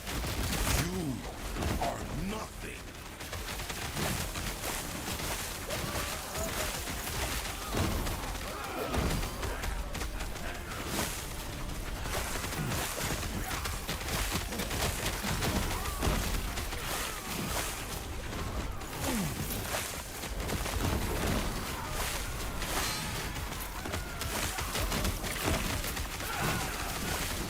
I feel like I can't blink.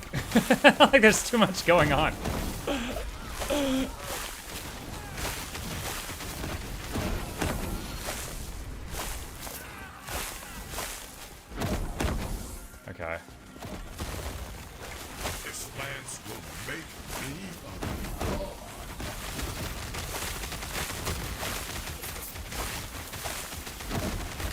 Riser's power is exhilarating.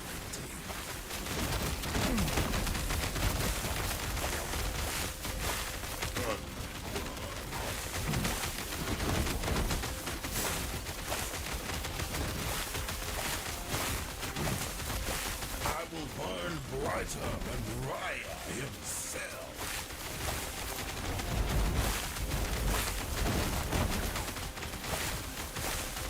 What are you? No, you're just Okay. human are nothing. Worm. It's supposed to be 25% increased boots drop, 23% increased offhand catalyst drop, 22% increased amulet drop. I don't know. Boots, I guess.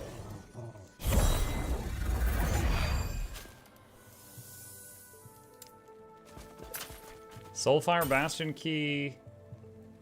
Soulfire Bastion. I don't know if I've done Soulfire Bastion. That was an interesting boss. So a lot was going on that one.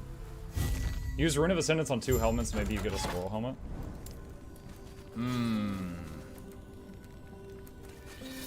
Let's see. Find the entrance to the Black Sun timeline or the Blood, Frost, and Death Sun timeline. Well, that's one over there. I mean, it looks like I can just teleport there. Okay. Make sure it's the right helmet. Yeah, I don't know what the right helmet is. I'm not sure what the correct choice is for that. I got a level 68 green sword. 100% chance to gain Deicide for 15 seconds when you kill a rare or boss enemy. It's part of some set, too.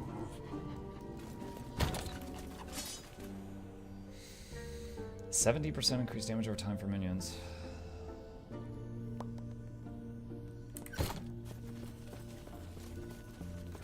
There is no right or wrong helmet. Helmet gives helmet.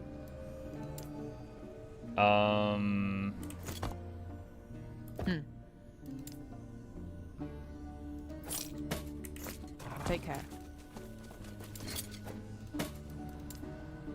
What does it have to be? Use the Rune of Ascendance.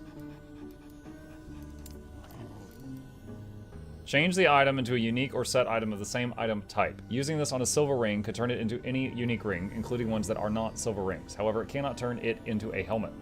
None of the other properties of the base item are retained.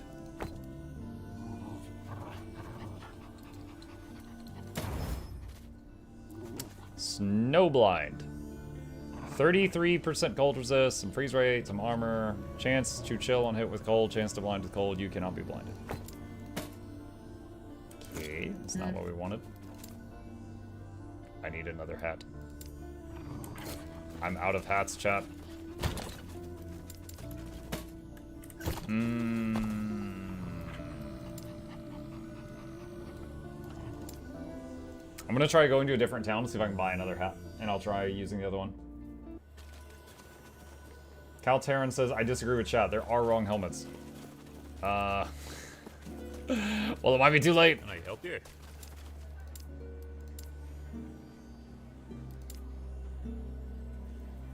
Is this the same stuff in stock? I think he has the same stuff in stock. Okay, I don't know how to refresh the shop.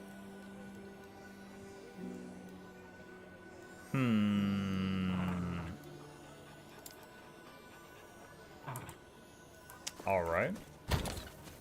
Go to the Gambler for a hat. I've legit never used the Gambler. I don't like gambling. Like, in life or in any game. I literally haven't gambled in this game at all.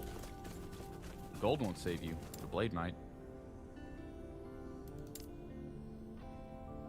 Alright. What is this font?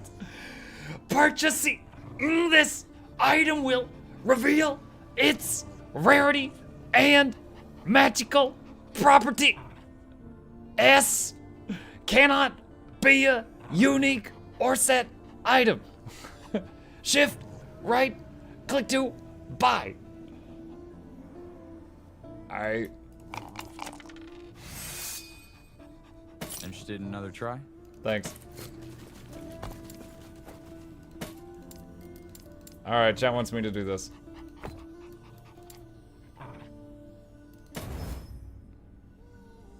Isadora's Revenge. Necrotic Penetration.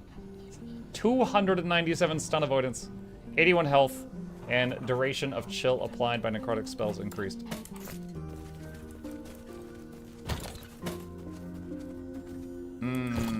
I have the desire to try the arena again. Because I did so good last time. What are we doing? Let's give it another shot. Last time I gave the enemy too many positive damage modifiers and they one-shot me with a fireball, and my fire my fire resistance wasn't good.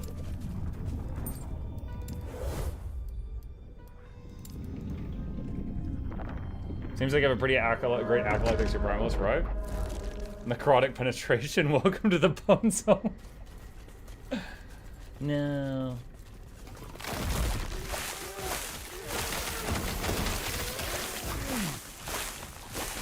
Alright, this first wave's level 50. The first wave should be easy.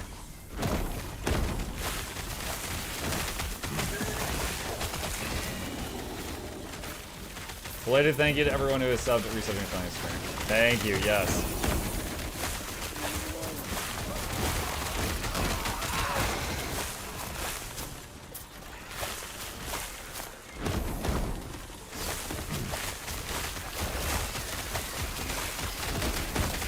So, wait, it's pink now. How do I see the, can I see the XP bar on this somehow?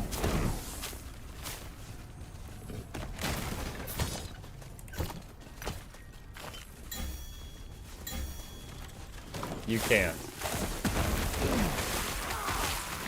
It will just happen. Freaking, the item's just like, shh, just let it happen.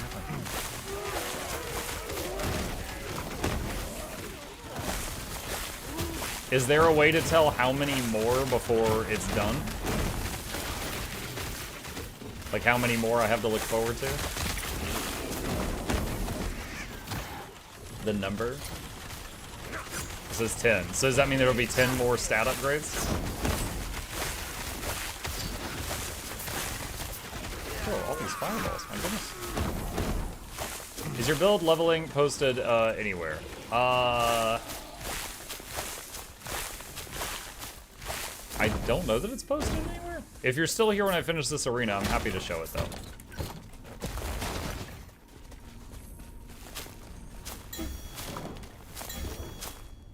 How do you keep the rage perma full? There is a trait under Spriggan form. Garden of Rage. When vines attack, they have a chance to give you rage. 1 point in this is enough to keep me full as long as I'm in combat. But then on top of that, it got even easier because I got this amulet that gives me rage regeneration based on summoned vines. But 1 point in that trait I showed you is enough. Arena Champion drops exalted items. Oh god, this is a mistake.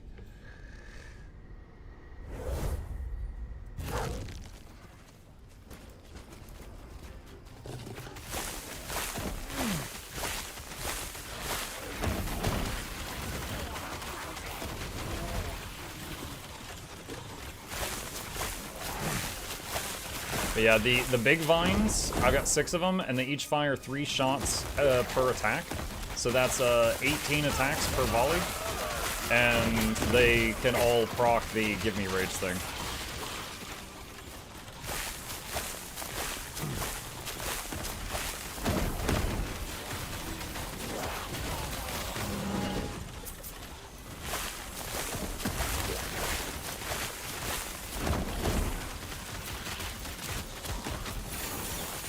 Imagine there's a sequel. Yeah, it'd be called the LastEpoch, followed by the Lastest Epoch of the trilogy.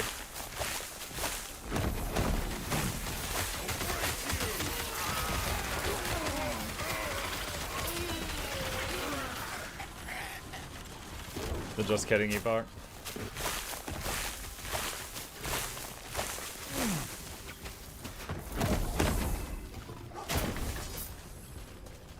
Alright. You know, I've had so many people pop in tonight and ask me for, like, information on this build. Like, I'm not planning on being like a Last Epoch focused content creator, but now I'm thinking maybe I should just make a video on just like this one build. And then I could reference it whenever someone asks.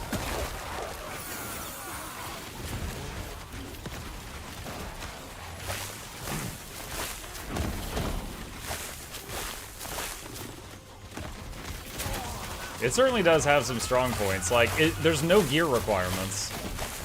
Like, there's no, like, oh, you have to have this unique to make this work. Like, there's no gear requirements for this. It's all just using trades.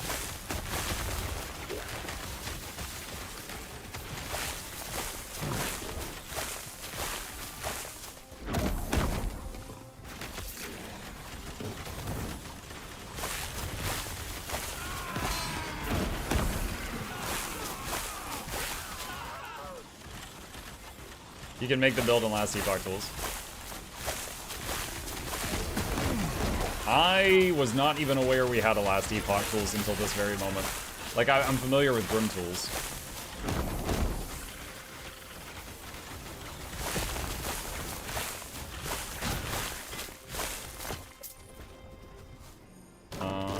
Okay.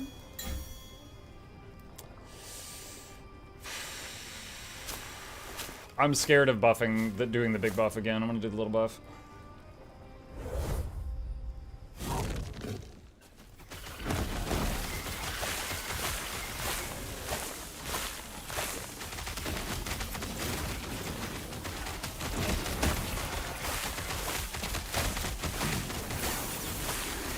The Weaver improved dedication of an erased primalist. Oh, that just rolls right off the tongue, doesn't it?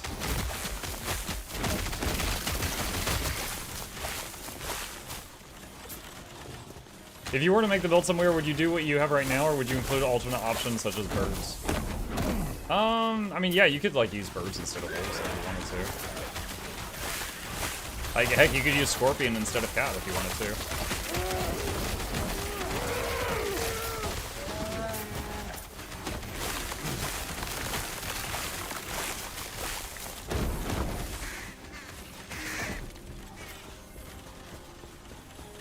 These lies using ship as a must.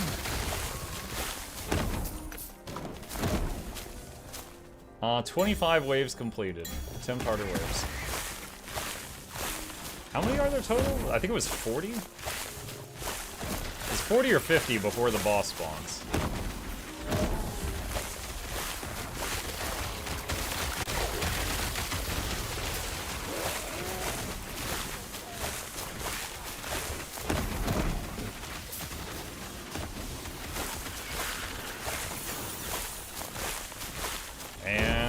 Item just leveled again.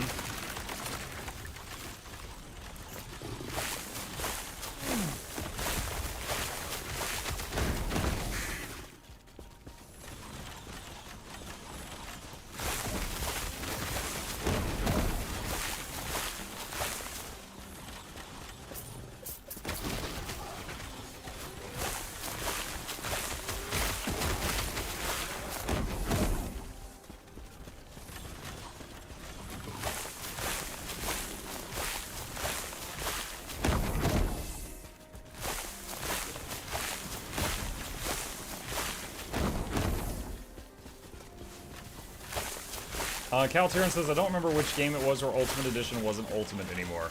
Wasn't that D4 where Ultimate Edition did not include the game itself? And a lot of people, like, made fun of Blizzard for doing that? And then they bought it because they're stupid?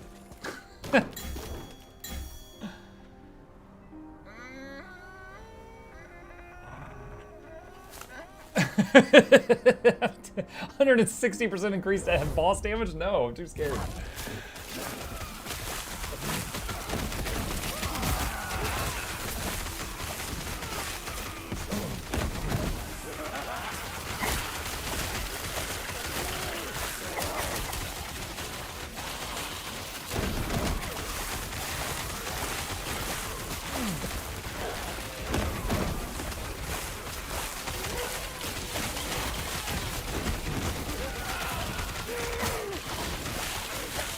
Where is our Lord and Savior this evening, Buck?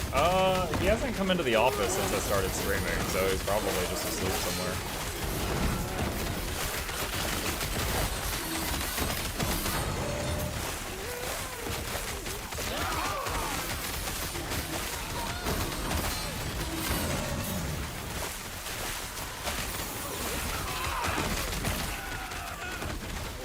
leveling item just leveled again. Defeat the champion, the Crimson Blade.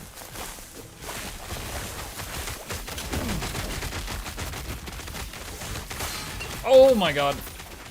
What is she stacking? Is that Sunder armor? What is that?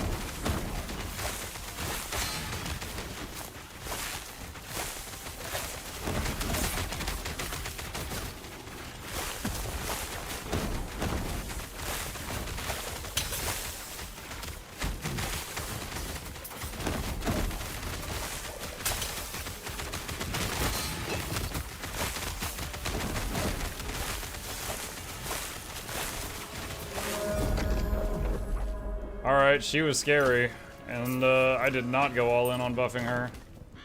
Holy cow. I never even moused over her. I was trying to stay as far away as possible. Okay, we beat the first difficulty of the arena.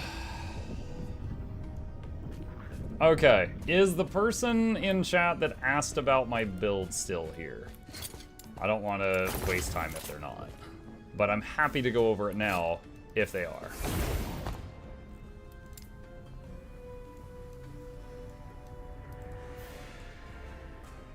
I remember the right click thing.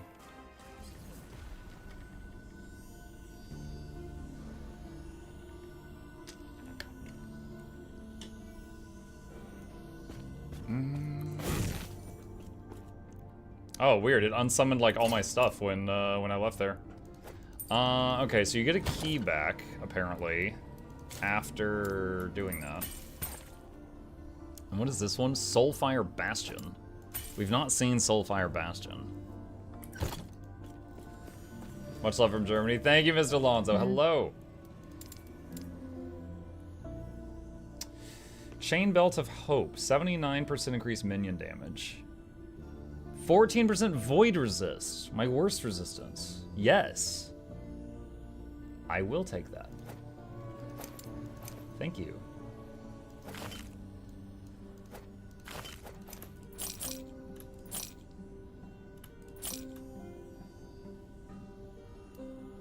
The key refund was one of the buff options. Yeah, I chose it instead of boss gets 160% more damage. And considering the boss chunked me really low on a couple of her attacks, I'm glad I didn't give her that buff. You could probably craft on more void resist. You're probably right. Like, my void resist right now is 0 aside from this item. Okay, hold on. What was this?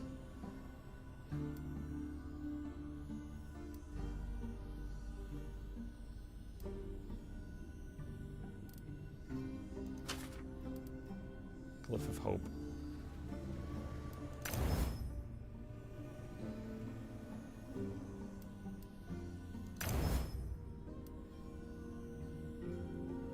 Is there anything else I can do to make this even better?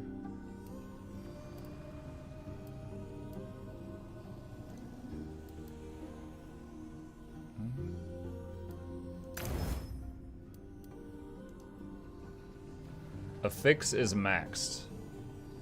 34 void. Alright.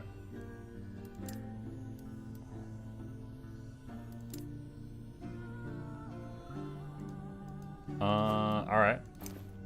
Well, that's 34 more than I had before, right? Yeah, that's good. Alright, so this thing, I'm guessing the pink text is what it gained while we were in there. 7% increased health regen and 63% increased crit strike chance, and I don't have... my crit doesn't matter. The pet's crit does. I wonder if I can change that.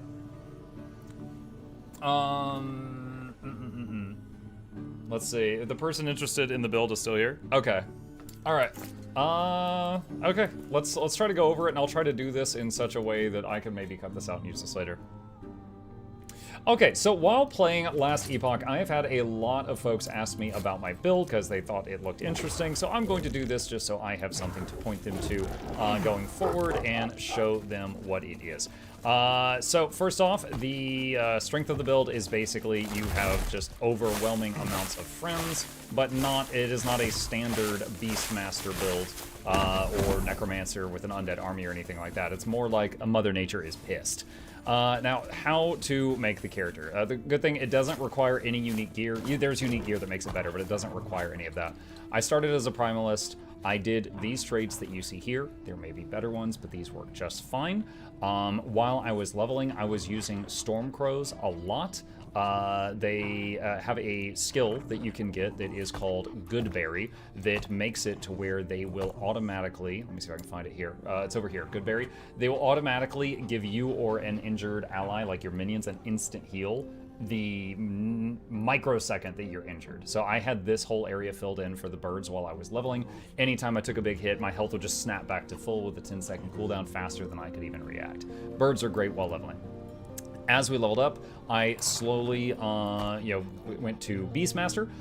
Even though we're going to be using a lot of Druid and BeastMaster in this build, the passive bonuses for BeastMaster were better. So I went BeastMaster first. I did this that you can see here on the tree. While leveling, I used a lot of Summon Scorpion with the, let me see if I can find it here, the Maternal Instinct, which gives baby scorpions. So you can have 4 scorpions for the price of 1. So I used that a whole lot, and that was way more poison as well, shredded through bosses.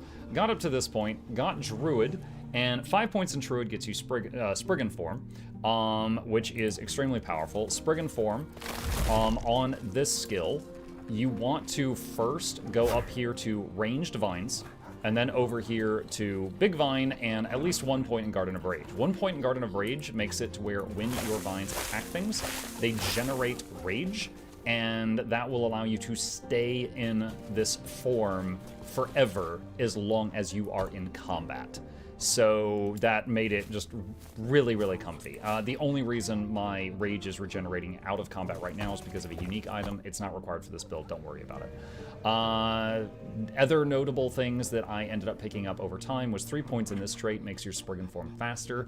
You cannot use your normal movement skills while you're in Spriggan Form, so this is great. 5 points in this gives you and all your minions a chance to inflict Frostbite. Frostbite is a dot, just like burning or poison. Having all of your minions, to really make that clear, I can summon 6 big vines, and each vine fires a burst of 3 poison barbs. That's 18 attacks per volley, and all of them have a 40% chance of applying Frostbite with 5 points in this. So that's tons of poison, tons of Frostbite, both going out. It's really, really nice. The next major thing in this is down here, this section you see filled in here. This makes it to where the healing totems that you summon from the Spriggan will summon in little batches. They all will cast heals on anyone who needs it. This is a ton of incoming healing in combat. Noxxi, if you can, show some clips of me in combat with my health snapping up and down, but I don't have lifesteal. It's just those things are crunching away constantly. But those traits that I just pointed out will make them also count as spike totems. So this tree here for the spike totem, you notice I don't even have spike totem on my bar. It is not a skill that I am using, but the healing totems inherit everything from this entire tree. So by having that, anytime I drop the batch of 4 healing totems, they're all firing poison darts and doing lots of damage as well. So these are the traits I'm using on here. It's basically poison and damage. There's nothing really crazy here, but it's coming from the healing totem for free.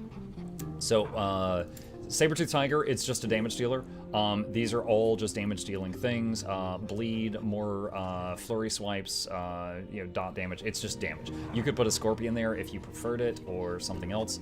The Wolves are basically just off tanks and damage. You could swap them out for Stormcrows if you wanted. When I got to the point where I had the healing totems, I felt like the Stormcrow Goodberries were no longer needed for how I was playing, so I swapped them out for the Wolves. Summon Spriggan is really nice because of this section here. It's basically auras.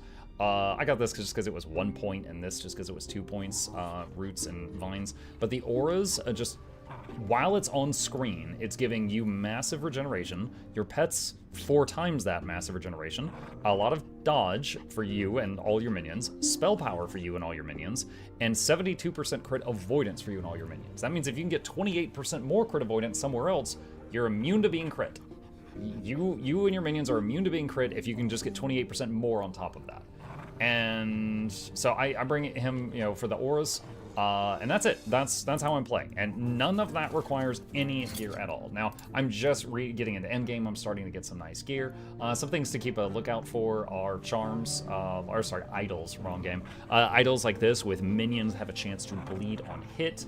Or minions have a chance to do more damage or more dot damage, but anything like that. Like this is huge. 25% chance to minion bleed on hit. Again, the vines alone are doing 18 attacks per second. That's not even counting the wolves and the saber-tooth tiger and the spriggan and stuff like that. So anything that's minions get a chance to do something dot related, it really piles on.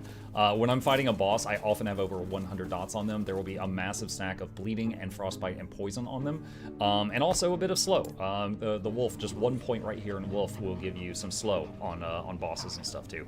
I think that's everything. This build has not been fine-tuned in a calculator by Zizaran or anything like that. This is just how I've been playing, and I've gotten a lot of questions about it. And it works really, really freaking well. I'm all the way into endgame right now. I'm just starting to work on making sure to maximize my resistances and stuff like that. Still working on that. But yeah, everything I just said can be done in the leveling process with no specific gear or unique items whatsoever. That's it. Hopefully someone has fun with it. All right, there we go. Boom. I just made a guide. I'm gonna cut that out. I'm gonna splash in some like combat footage throughout that whole conversation, and then slap it on YouTube later. It'll take more time to make the freaking thumbnail than it will to do that. Okay. Thank you so much. I'm gonna try this after my hammer didn't look so fun I had to ask. Sure thing. And I got a video out of it. All right, let's see. We got a new key. So Soulfire Bastion. I've never seen this place. All right, let's go try to find this dungeon. There's another one we haven't seen. You're gonna put Wizard Dennis in the thumbnail again? Absolutely.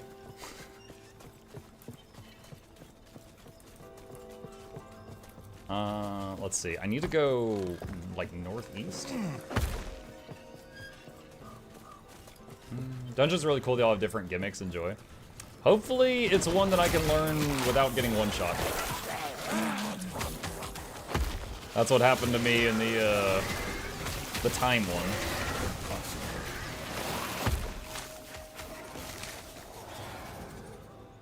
They are clearly explained. I got one shot.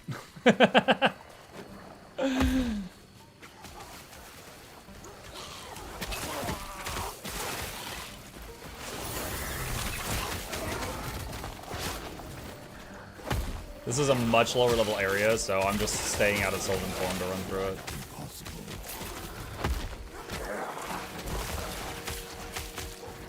Did you not time shift out or something? That's exactly it. I got to the final boss, and she put down a little, black hole orb on the ground, and I backed away from it, and then died, because it hit the whole room. And then chat was like, you were supposed to time shift, and I was like, I thought I was out of range of it, I didn't know. So I was in combat with the boss for about 2 seconds. So that's the only move I know she's got. It was a fantastic experience. All right, now I need to find northeast.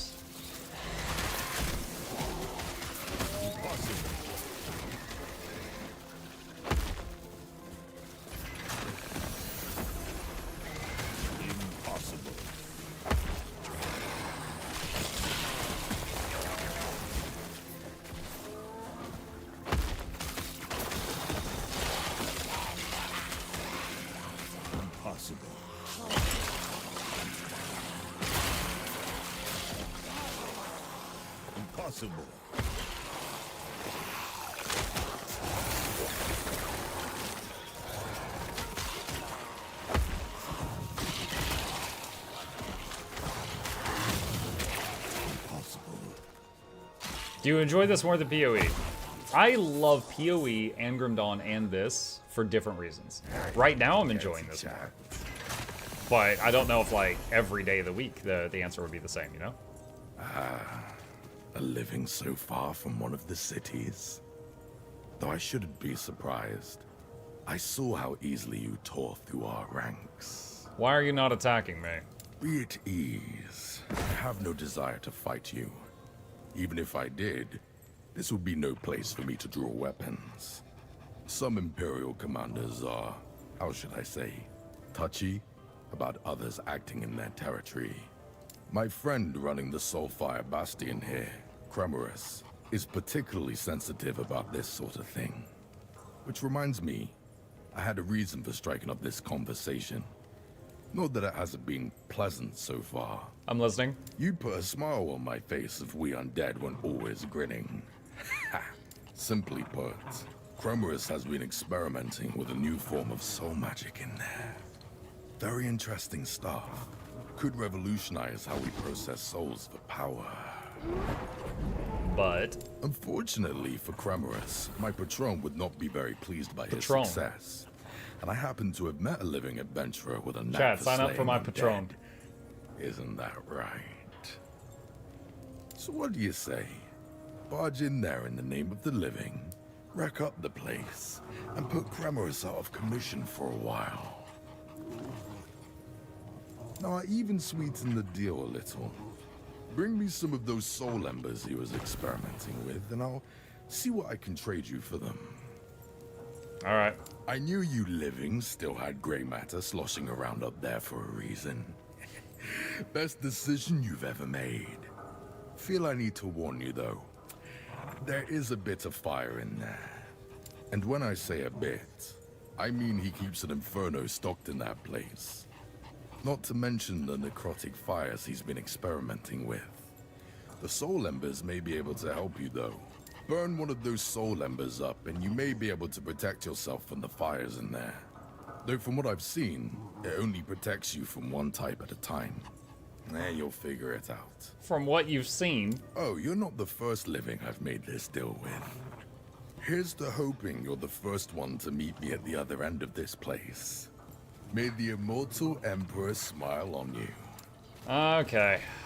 Let's see what the gimmick is.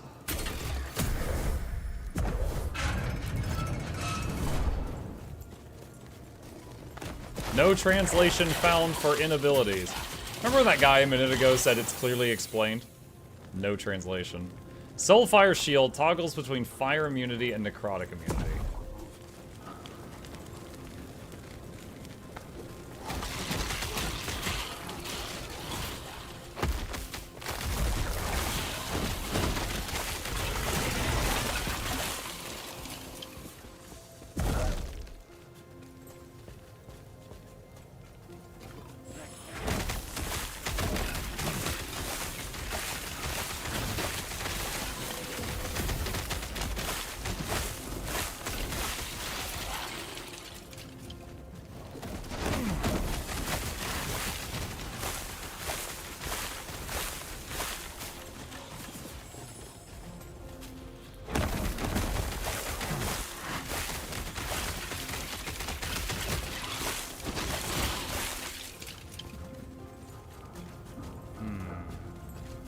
Wait, if I'm fire immune, can I run over that?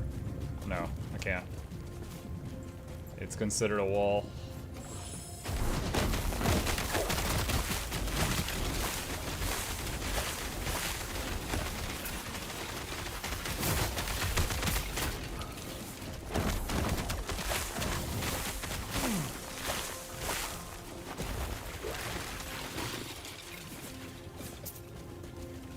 Yours to Wizards Vault will be updating on Tuesday, and game list is 3 days remaining.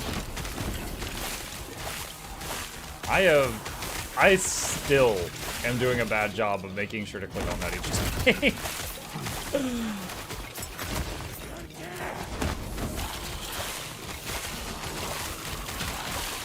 I actually spent like 45 minutes today watching a video on Guild MM's channel where they were discussing a recent ban wave that happened. I had no idea that that had happened. But apparently a bunch of people that were using like auto clickers, which is okay in the terms of service. Like the terms of service, it says if you're just using an auto clicker for like opening like, 80 boxes or something, that's fine. A bunch of people using auto clickers all got banned at once. And they're trying to figure out like what did we do wrong, but ANET hasn't told them what they've done wrong. Reportedly.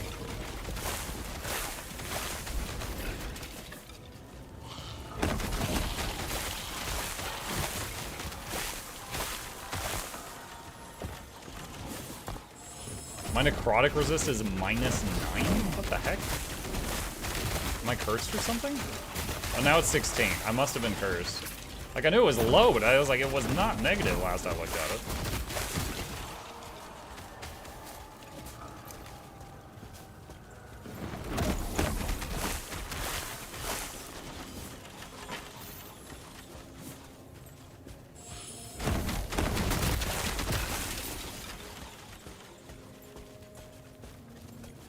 Uh, 10% of the soul cost of each item purchased at the Soul Gambler is refunded. I have no idea what you're talking about. 10% increased damage of enemies. Oh, sure. I use auto-clicker sometimes, excuse me, while I check my account.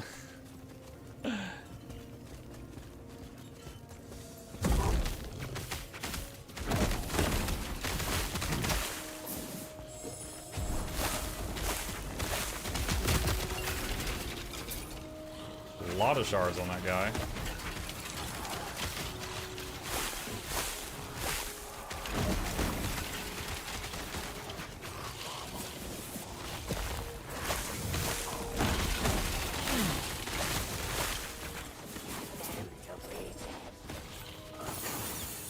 The Weaver improved dedication of an erased promise.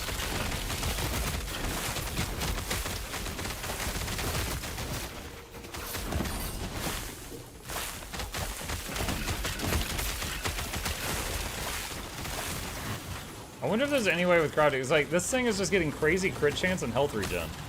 I would love to re-roll those to something else. I don't know if that's an option.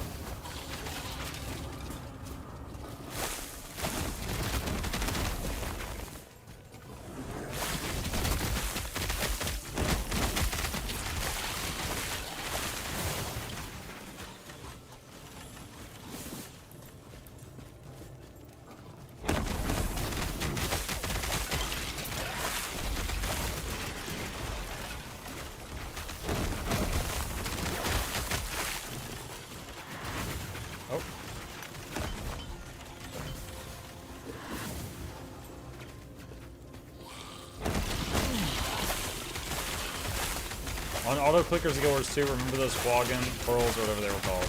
Quaggan pearls? No? Doesn't ring a bell.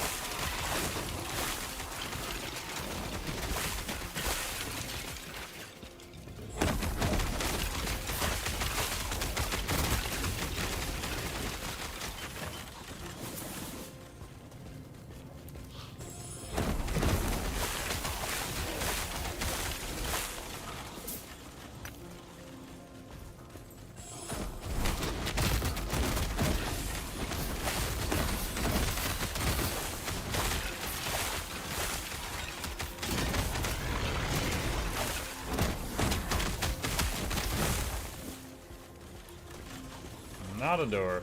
I'm trying the strategy of hug the left wall. Just keep taking all left turns to see if that gets us where we need to. Oh, there we go. Marker just showed up. It's southeast of me, though. Alright, so I'll stop hugging the left wall now and go for that.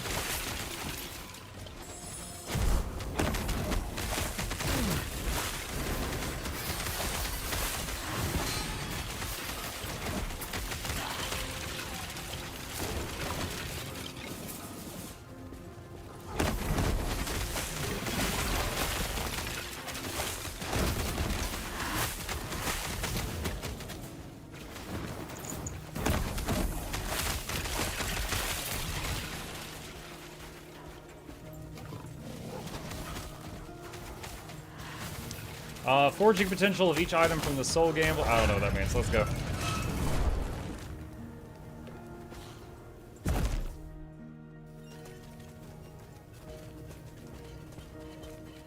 Ward protected letter. You have found a fated letter protected from harm by wards. Open. Something is wrong with the soul embers.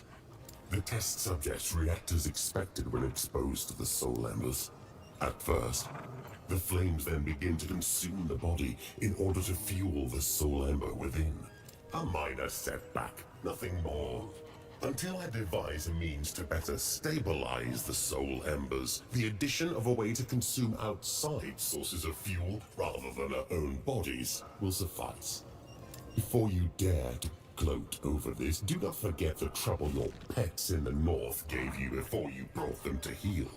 This will be nothing compared to that embarrassment. Okay. Alright, so I can swap between necrotic and fire immunity as needed. So that's gonna be the gimmick, and I have to remember that.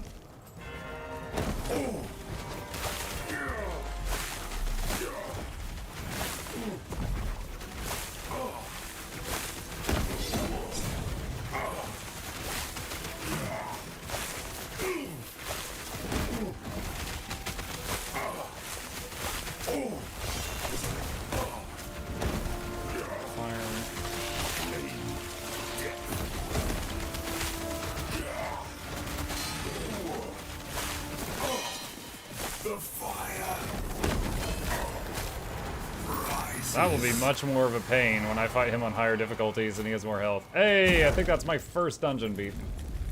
Alright. Granted, I am many levels higher than this place. Alright, you must be the soul gambler thing? Fantastic work. Formosus will clatter with delight when I give him my report. Now about those soul embers. Care to let me see your hole, friend? Closet.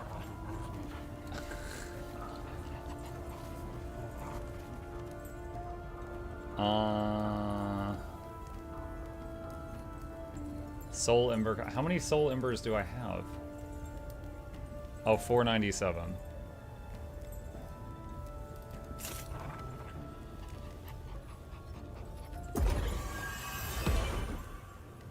Embers well spent.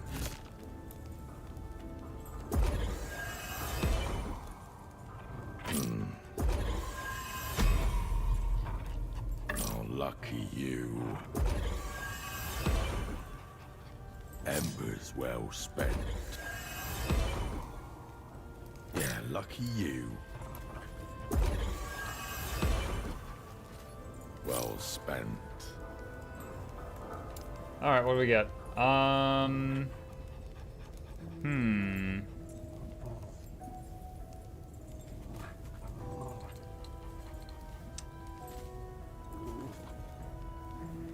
Ashes of Mortality Ring. Fire resist, fire damage, 16% chance on hit to gain 2 ward per ignite and damned on the target, and 30 ward per ignite or damned on you.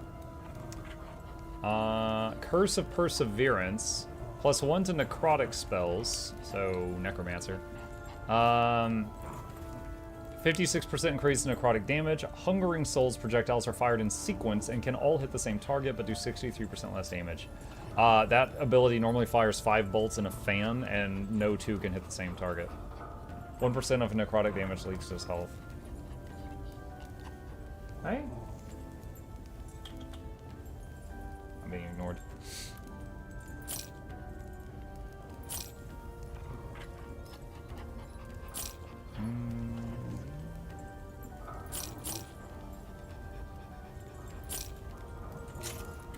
Okay.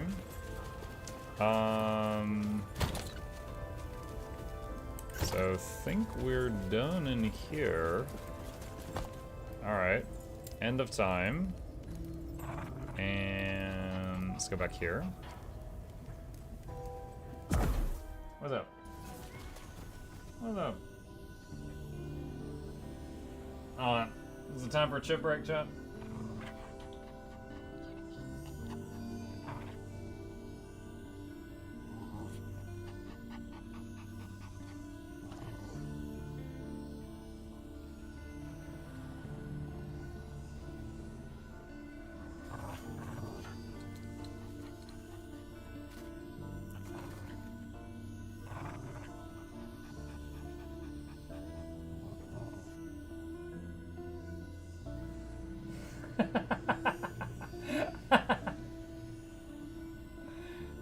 He's like, you missed a spot. Right here.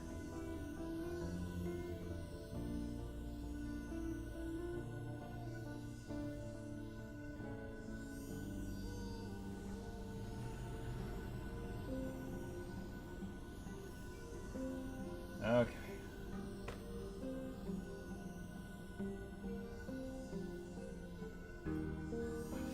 All right.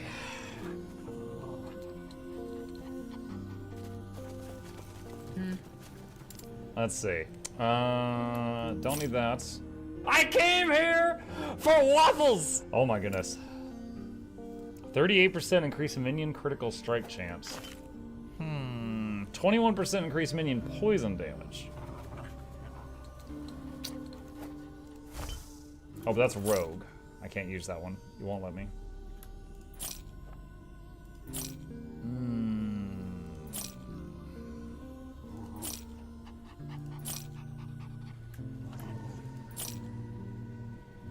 Wait. Oh, it says increase crit with flurry, and my saber-tooth tiger has a skill called Flurry Strikes, and I was thinking it was that, but it's not that, it's something else. Let's see. No. Considering this one. Nah, probably not. Alright. Treasure chest. On that note, good night. Oh, good night, Beansy.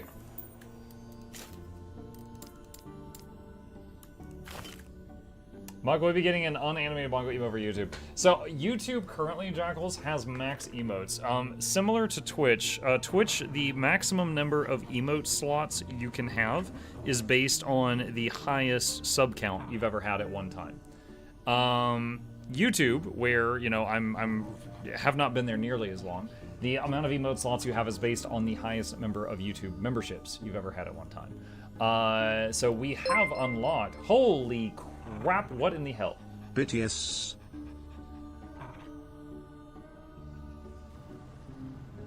$11,500. Carry the one. That's $115. AJ, what are you doing? AJ, I better not find out that you are watching me from a cardboard box and I am your e-girl. Because if you are, I will have to bend over at the waist to write your name on a marker board behind me. Mugla Douglas Bartholomew Reginald Esquire the Fourth, this is Johnson Van Snuffles the Third, welcomes you and thanks you for your generous contribution. Appreciate that. Welcome. Thank you so much. That was entirely unexpected. I'm so curvy. Yes, I'm so curvy. What was I saying? Yeah, anyway, so right this second, I've got the max emotes on YouTube, and I cannot add more until I get a higher number of YouTube memberships, and then more like appear, more unlock. But I've got max over there. But basically every time another one unlocks Jackals, I take another Twitch one and copy it over. And I'm trying to do them in order of like the most used ones.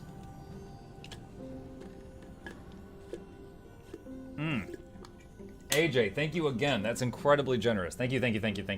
Appreciate that. Still not sure if there's a way to change the stats on this. The Weaver's Will things. Take care. Hang on. Weaver's Will. And so come on out to attorney cash, get additional sense of slaying enemies. So that's either is new existing one limited to tier 7. 28 is just coming legendary either for tier 7. You can't change Weaver's Will. No. That's a bummer. That is a bummer. Okay, in that case, let's see, we've beaten an arena. We've beaten a dungeon. Let's go to, oh man, should I try? Hold on, can I get my poison resist a little higher? Do I have anything that's giving me poison resist right now?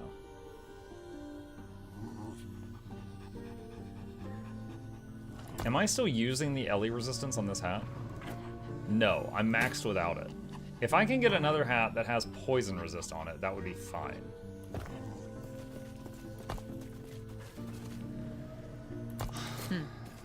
Let's see.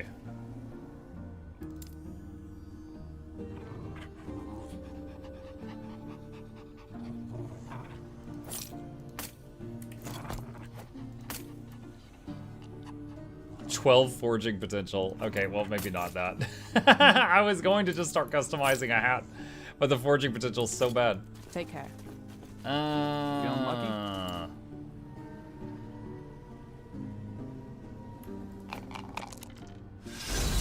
Reminder to go buy more prophecies. Yeah, hang on. Why is the text so... Whoa, did you guys see that? The text was so small.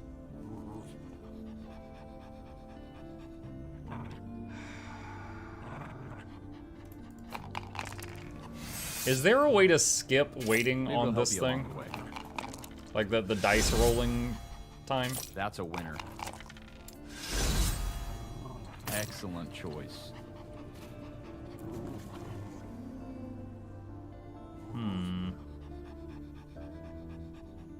This has poison resist on it.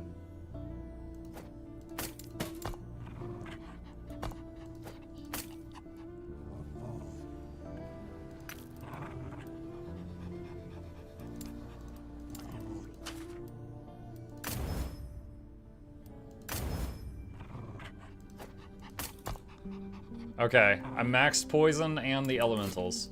These items might be your best bet. Alright, that'll do for now. Take care. The dogs roll around waiting for you to finish. Yeah, they're great. Alright, what was the one... Wait, why wait? Try to make a squirrel hat. We already did that. Didn't we use up all my thingies? Yeah, I don't have any more thingies. I can't. We already tried. There is I don't have any more of the make a unique hat things. We got 2 unique hats that were not what we wanted. We got this thing and this thing. Okay, what was Lightless Arbor, I think, was the place that had poison? Let's try Lightless Arbor again. Let me see if I can redeem myself, chat.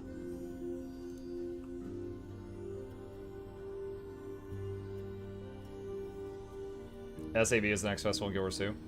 They are adding a little bit more to that prototype zone. Do you remember there was like a new section there was that you could try that was still like unfinished last year? They've said that they've added a bit more to that. So that's kind of cool. I'm nervous about this.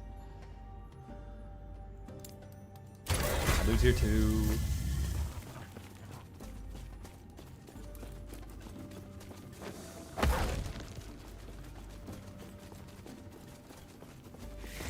Alright, so they're level 65, and I'm 66.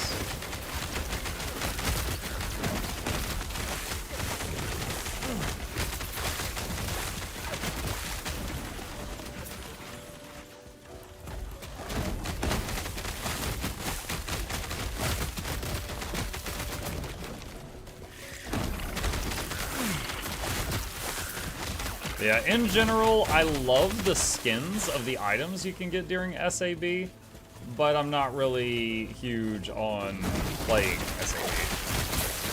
But that's just me. I know lots of people that love it, like, all the way through.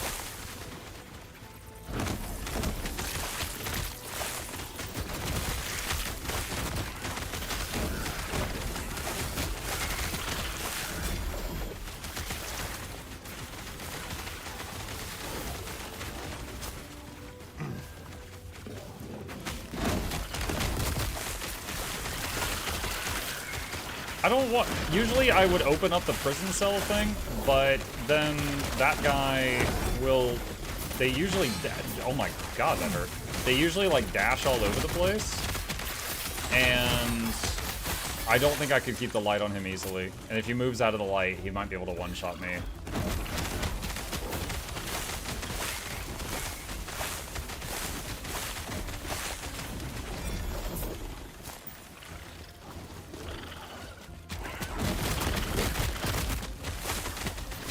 Oh, shoot, the light. Ah, gosh, I left it behind.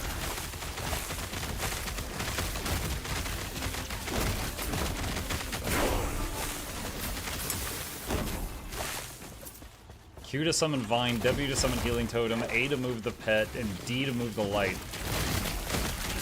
It's like mashing the whole left side of the keyboard constantly.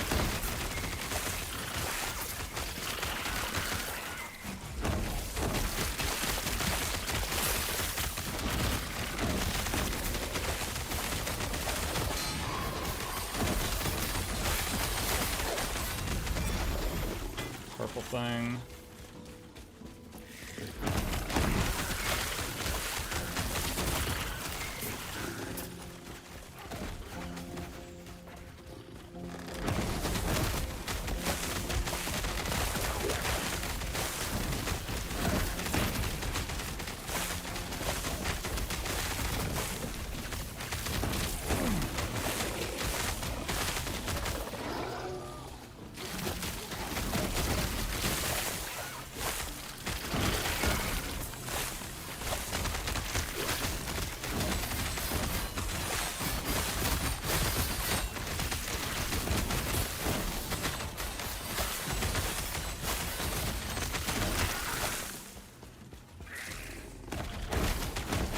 Okay, one of the optional ways out of here is up ahead to the left.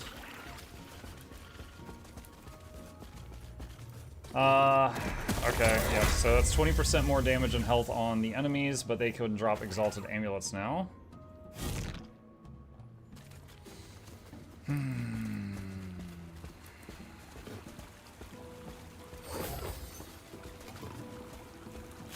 Gosh.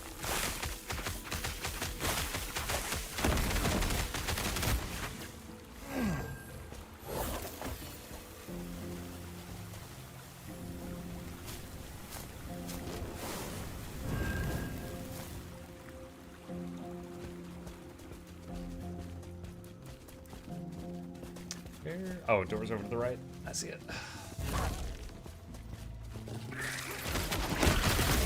Oh my gosh. I almost got popped. With all the times you've taken those down, you'd think you'd have found the root of your problem.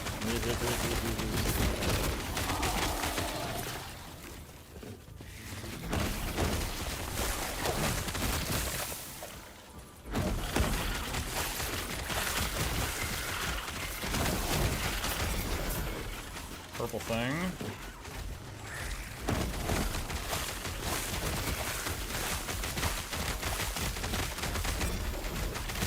Purple thing.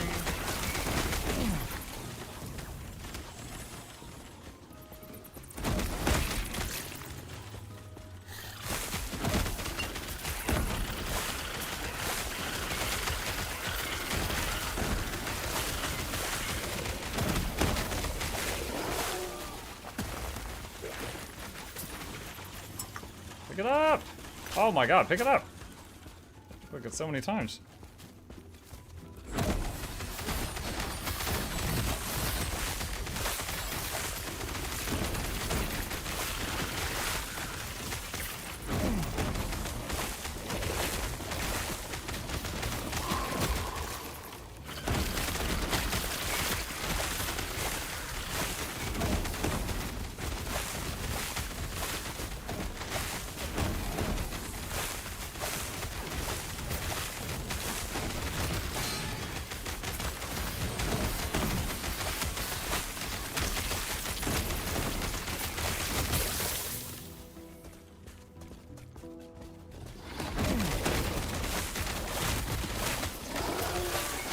I was hoping for the Warlock to use Void damage, but for now the only one it uses that is the Void Knight.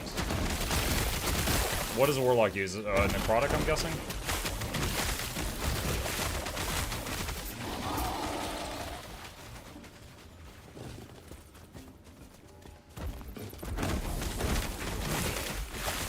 Necrotic and or fire.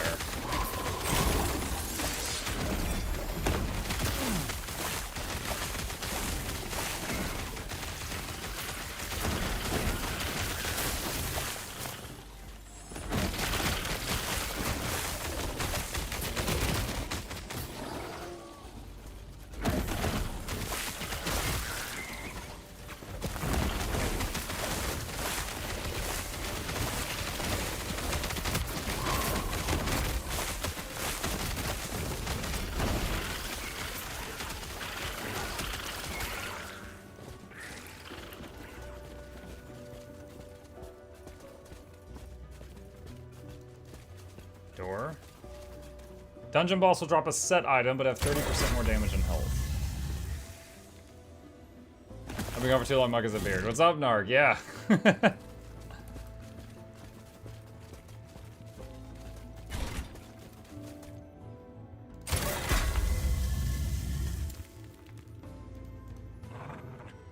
I don't have a plan for this point. We'll do that later.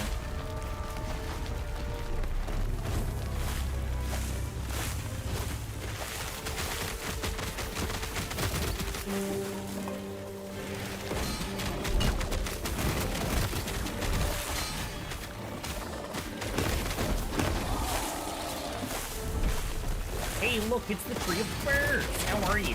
Hello, Bird Tree. What's up? Mechanic.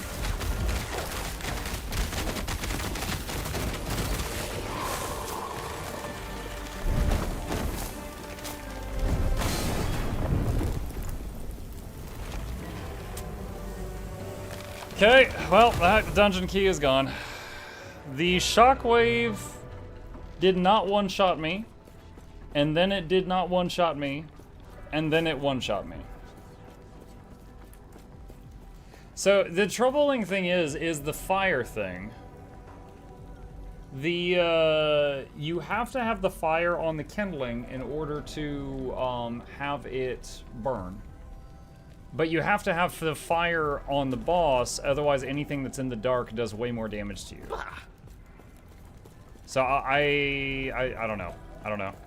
Maybe I just needed to just focus more on avoiding the hits and then burning the kindling much slower than I was. Did it reduce your resist per hit? I'm not sure. But, I mean, on that attempt, he hit me with that ability like 3 times, and I think the first 2 did not kill me, and so I was just like, okay, I can just stand in it and then heal up after one, and then the third one one-shot me from full health. At least, I'm pretty sure I was full health. Yes. I think I was full health.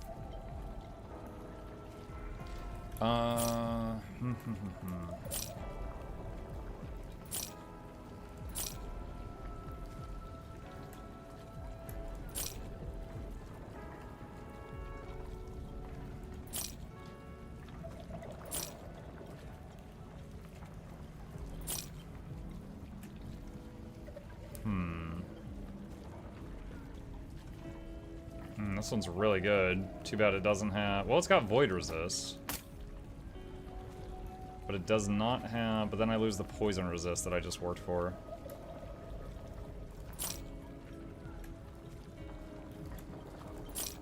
Do you have 100% crit avoidance right now? No. I have not seen crit avoidance on anything other than the aura that I've got. That's giving me... the aura I have is giving me 72. I've not seen anything else with crit avoidance.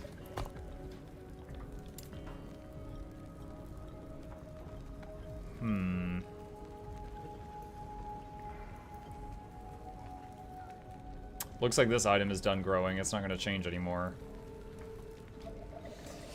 Can you forge crit avoidance?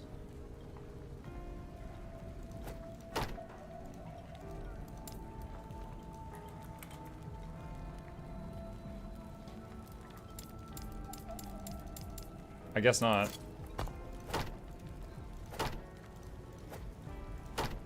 Alright. Talfrin says, what makes LastEpoch stand out from other ARPGs? Oh, this question again. You were full health, I just checked. Okay. What makes LastEpoch different from other ARPGs? Talfrin... Alright, let's see if we can do this in like 30 seconds or less. At the beginning of the game, you pick a class. I picked Primalist. Alright, I get a talent tree for Primalist. Pretty simple stuff. Then you've got 3 subclasses. You can pick one to specialize in. I picked BeastMaster. I can go all the way across this talent tree. However, I can still put points in the other ones, but only up to the halfway point. So you can make like a hybrid character. You can go all the way across one tree, but halfway across the other trees. In addition to those 4 skill trees, your skills, the buttons you put on your bar down here, each of them has a small tree. So, for example, this Summon Saber-Toothed Tiger, I can have it focus on ripping and bleeding, and then basically it does damage over time. It's dots. I can focus it on ice, and it freezes things that it bites. I can have it focus on just huge impact hits, heavy paws, where it just does, you know, big power damage. There's one that was focused on speed. You know, basically there's a lot of customization upon the different things. Whereas Path of Exile, for example, has that one mega skill tree. This game has many smaller ones. And because of all that customization, like any little skill in the bar, like I could be next to another character that's the same character with the same skills, and we could be playing completely differently because we might have set up our characters differently. On top of that, the story is pretty good. It's time travel, and they did it really well to not spoil anything. But a lot of ARPG players don't care about the story, so that's usually the last thing I mention. But it is good. All right, let me see Monolith. Let's do that one. That was more than 30 seconds, Mog. It was on the dot. It's on the dot. Thanks. Sure.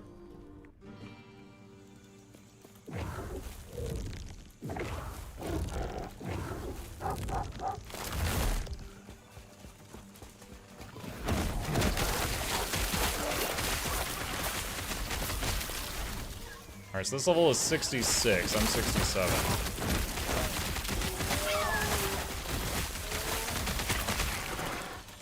So if I have to try that mountain boss again, I'll probably stay near the middle of the room so that I can avoid those giant shockwaves and then just send the fire spark over to the sides to burn away the brush and not try to do it while I'm holding the spark. Slay the patrolling siege golems. There he goes. I'm guiding you right here, and you're going to I am maximum safe.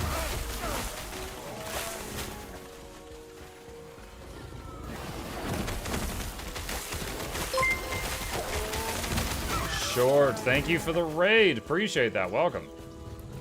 Muckla Douglas Spot followed me, Red Ball Dash by the 4th, this is Dr. Best Double for 3rd. Welcomes you and your dear viewers to the lab. Hope you enjoy your stay entertainments on the way. Crank up the speakers, don't touch the speakers, giveaways every week. Please take a seat, but you're only near the edge. Welcome. How's LastEpoch? Having a blast. I am playing Plants vs. Zombies right now because I am summoning angry shrubbery.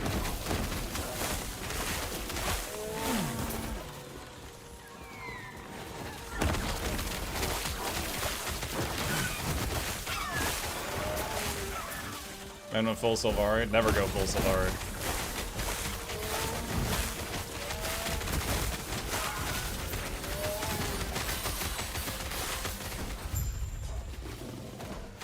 Echo conquered. Alright. Portal out! I've yet to pick up LastEpoch, but I plan to. It's a fun game. It's a fun game. As someone who enjoys action RPGs, they did a very good job with this one. Very enjoyable. Alright. That one's done. Let's see. Any eye-catching ones? No. Okay. Let's give enemies 15% crit chance. One of my friends recommended I raid you, so here we are. Well, you know what, Short? You tell your friend that they have excellent taste. Thank you.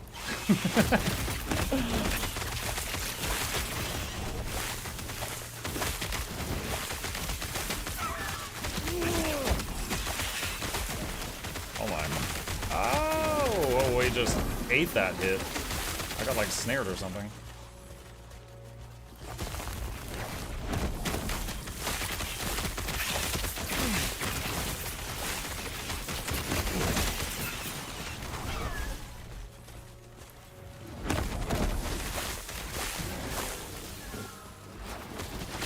Looking for in this one. Destroy the 2 siege spires.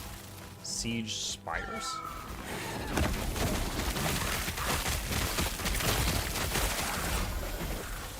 Purple item.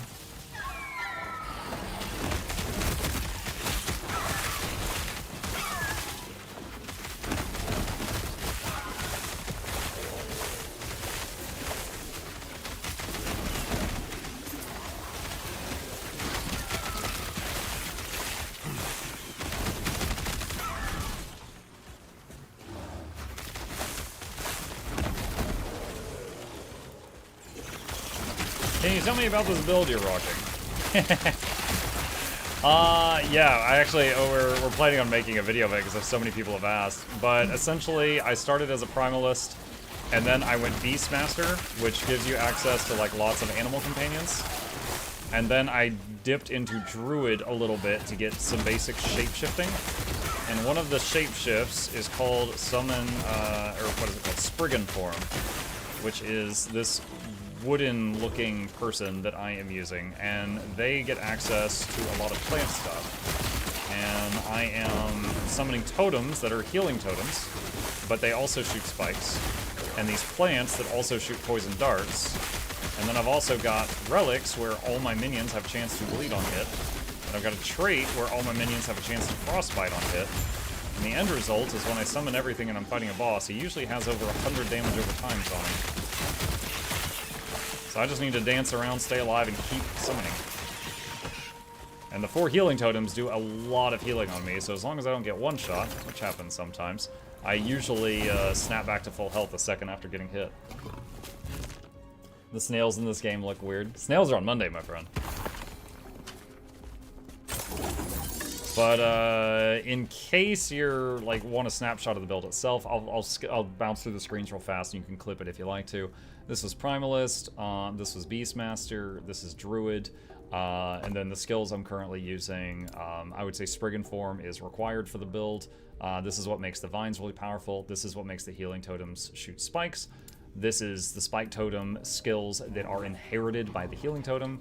Saber-tooth tiger could be any pet, I just use it for damage. Wolves would be either wolves or the Stormcrows, again, mainly just for damage and distracting enemies. And the summon Spriggan has a bunch of auras. It's basically there as a buff bot. It is there to support. Let's see. We sell that, and sell that. Lightning Agent? That's a mage thing. Get that out of here. I need that. Okay. I'm not gonna hibernate it. You know, Mike, there's a unique that turns Spriggan form into a hive that summons bees. Are you sure you're not thinking of Swarmblade? Swarmblade form, another shapeshift that is, you have to main Druid to get Swarmblade form, can make hives. One of the main drawbacks for me for this game is the fact that the fog view range is so far as to so much that you may not ever know if you cleared them out. I mean, you can just run along the edge of the map if you want to. Like, you can see the edge of the map right now where I just zoned in.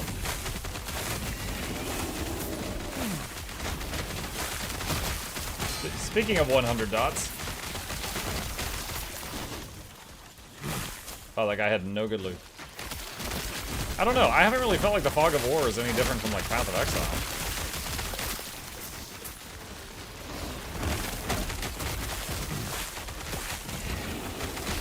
Maybe slightly smaller? Maybe?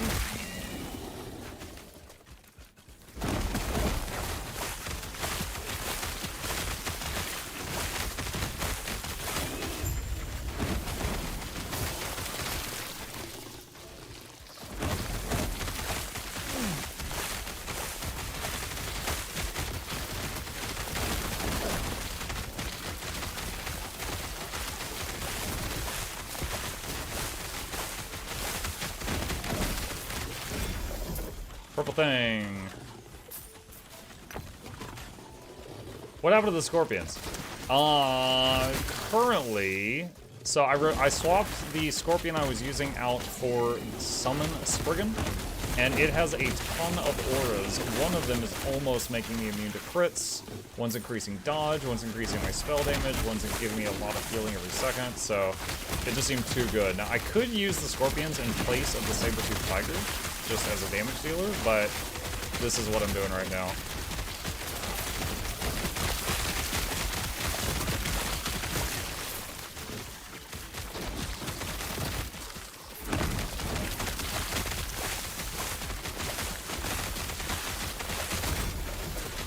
Lightless Arbor Cave.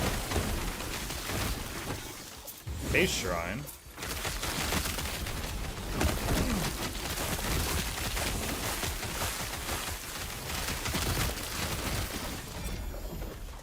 Purple.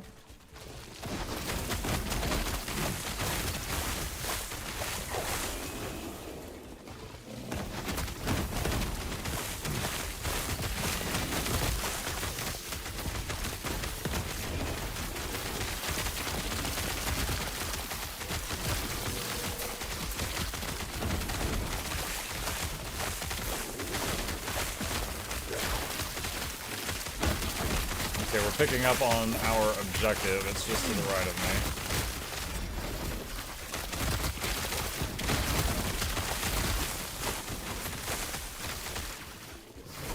There it is.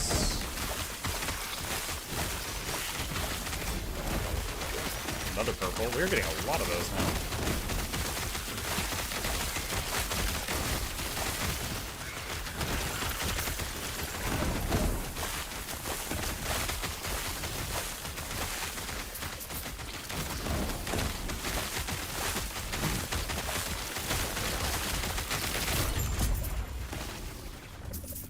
Echo conquered.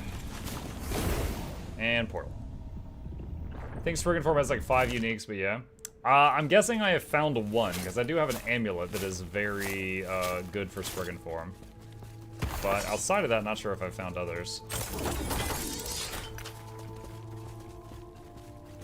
Yes. Let's see. No. Minion Void penetration.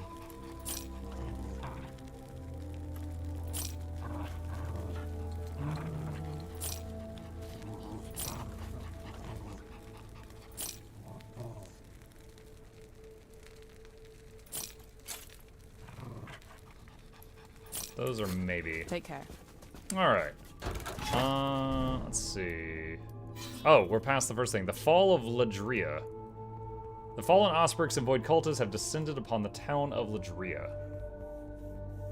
Does anyone in chat remember Star Wars Empires at War? I do not, Calterran. If we're talking about games, the only old Star Wars game I played was Knights of the Old Republic. Both of them. Very good game.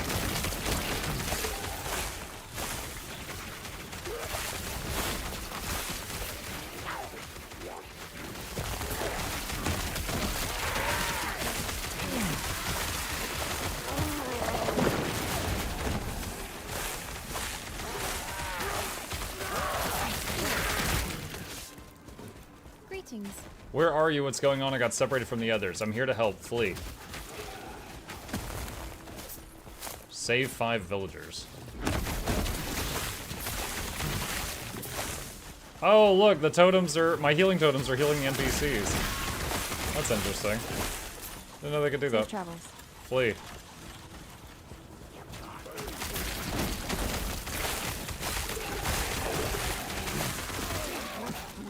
This build is also good for escort missions.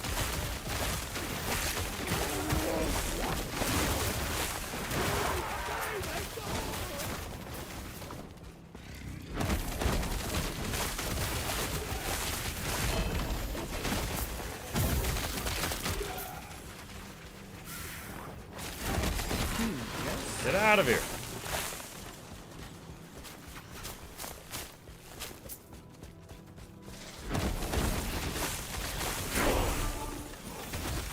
Level 68. Oh, I think I've got 2 points unspent. I need to figure out where I want to put those. Yes? Get out of here.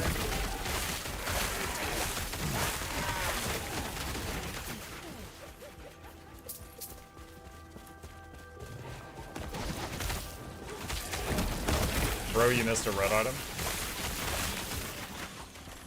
A red item? Where? Wouldn't it be on the map if I did?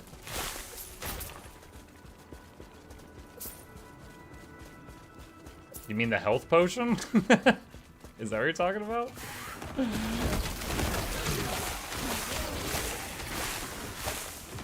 Health potions are red items.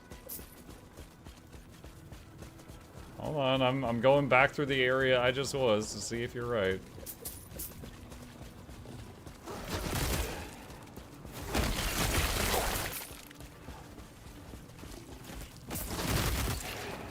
Yeah, I think you might have just seen a health potion.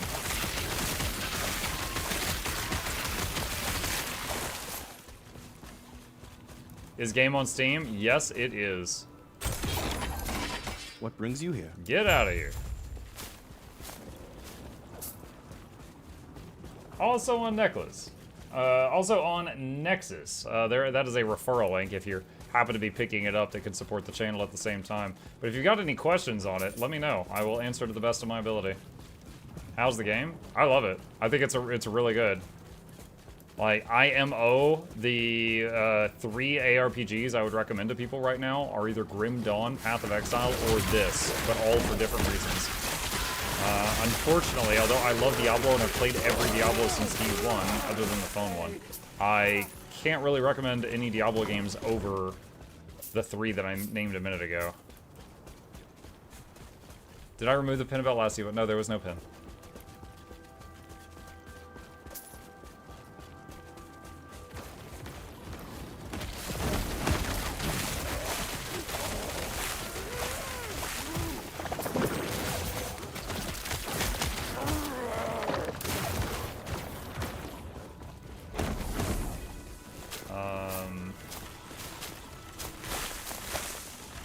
I'm confused. What's going on? It says like there's a marker here. Defend the town from... Oh, I guess I just wait for another wave to come.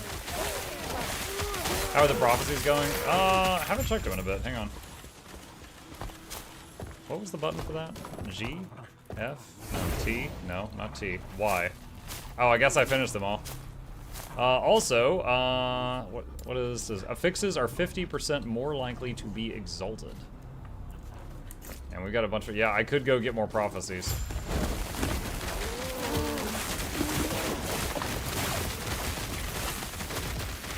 Look at his dots.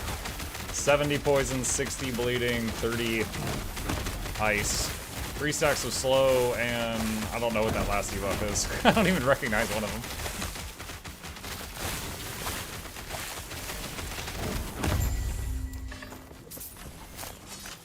All resistances shard. That's cool. You know the Righteous Fire for PoE. There's a similar build you could do with Paladin. I'm trying and it gets wild. Righteous Fire was already wild. Alright, so I got 2 points to spend. Let's see. Leech a portion of health from critical hits. Increase minion health, increase minion healing.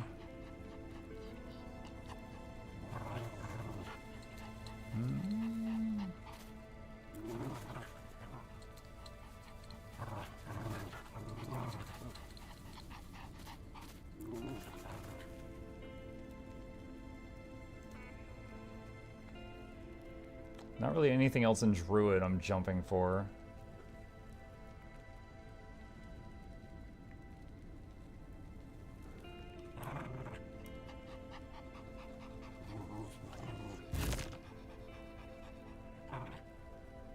Just looking at my options here.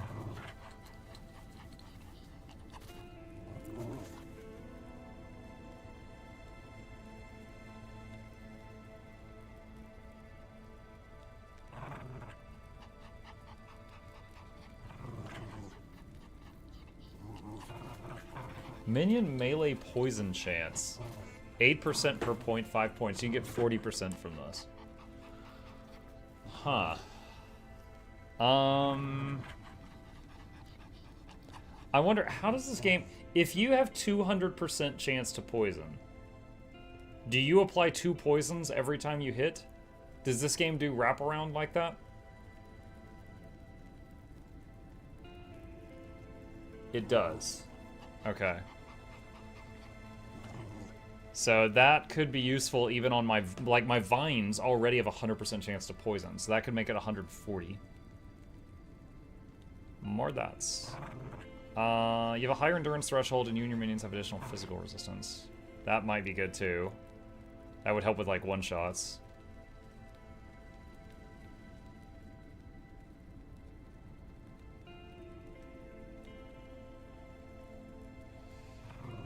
See, that's 10 endurance threshold per level, that's 14 per level, and 4 physical resistance. If you had 202, you'd apply 2 and have a 2% chance for a third. But that's what I figured. Just wanted to ask, thank you.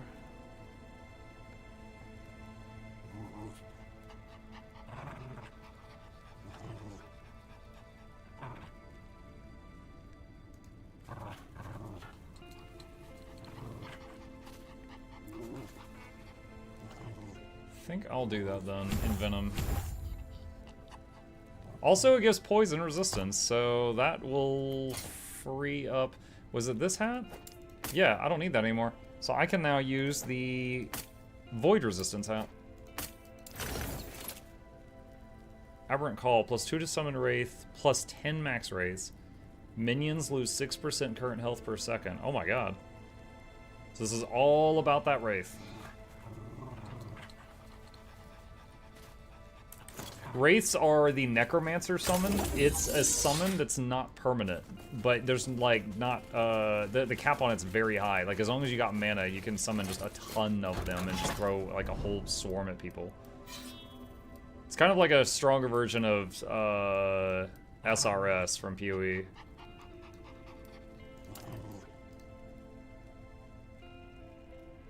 Do you plan on trying other classes later, Mark? On stream, I don't know. I have a level 30-ish Necro and Falconer I have been playing outside of stream. But this character has been my stream character. Why is there no map here?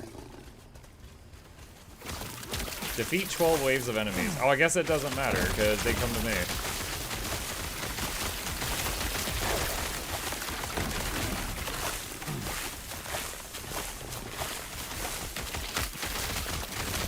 It's a shorter game with less build variety, but I love Bastion as an RPG. Oh, we played Bastion. Yeah, I've got a recording of my Bastion playthrough on Mukluk Plays if you're interested, Cal. Main thing I remember about that game was the music was awesome. Wait, hold on. I want to make sure I'm not a liar. I'm almost positive we did that on Plays. Yes, there is a Bastion playlist over there. Yeah, the music for that we actually use when I play Guild Wars 2 a lot.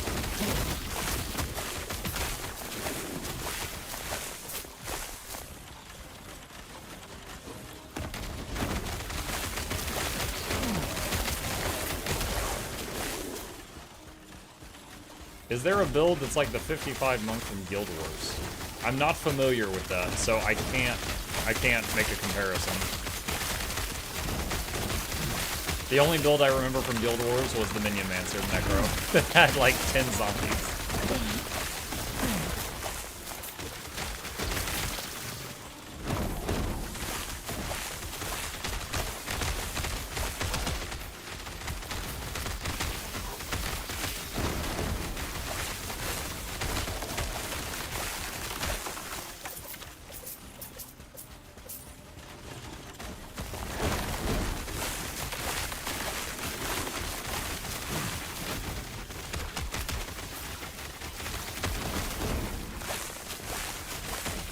Can only take 5 damage per hit, but also heals 5 damage per hit.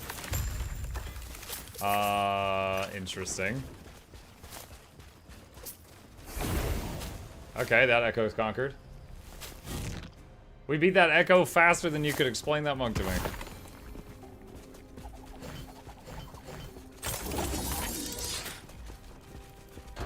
Alright, what's next?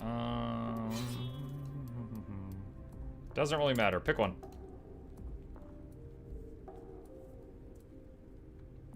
5/5 monk was 90% damage reduction. Each hit also healed 5 damage, so you would never die. So is it like a tank? Like you would just run in front of the party and try to get everything's attention?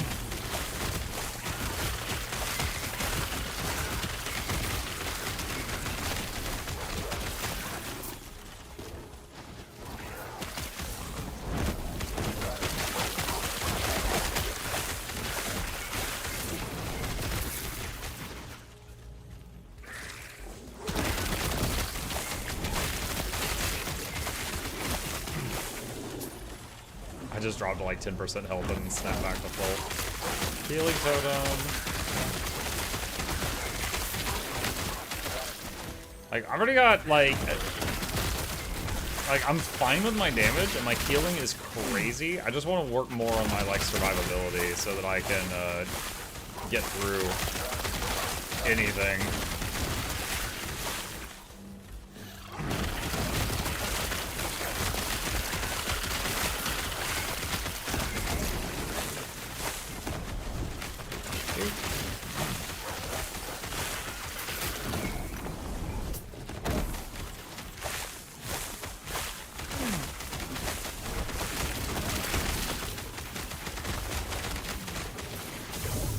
Open prison cell.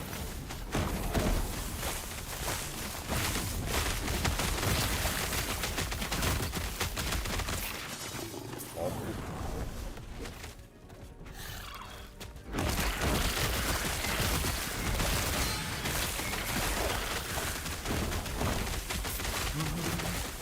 Anyone make a clip with the build? I'll tell you what, hang on a sec. I will do a service for you.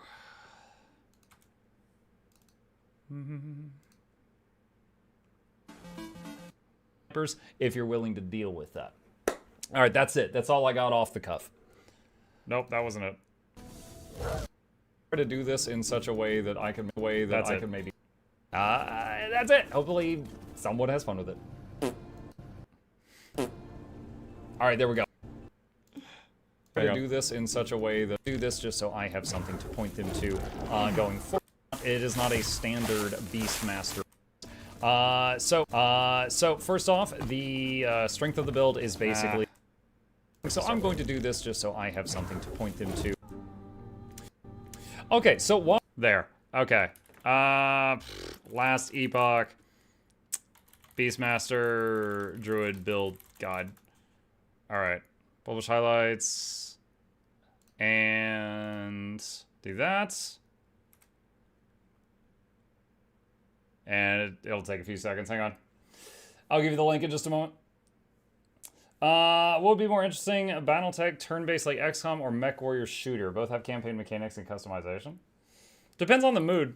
There are some times that I love playing games like XCOM. The last one I think I played, it was, I mean, well, Baldur, was it? No, sorry, not Baldur. Rogue Trader had some XCOM elements. The last game I played that was really like XCOM was, I think it was Warhammer Inquisitor Martyr.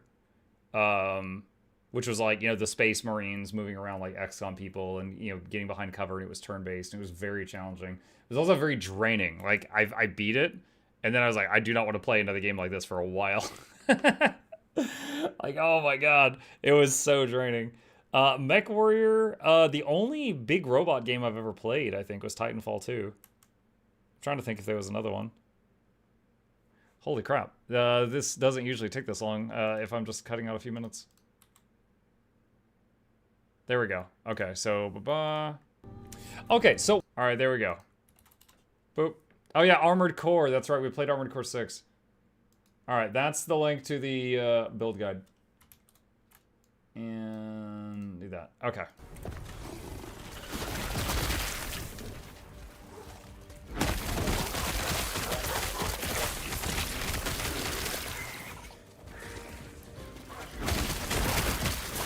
I just said they looked weird, stop trying to get me in trouble. Loondry, I don't know who you said looks weird, but stop bullying people in my chat. Unbelievable!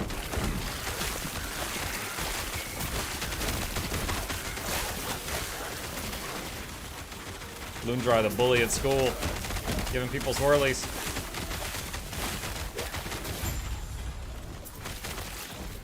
Echo conquered.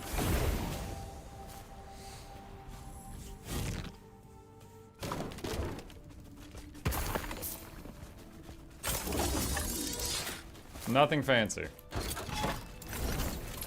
Okay. Ooh, look at that. Unique or set helmet. All right, that's a goal.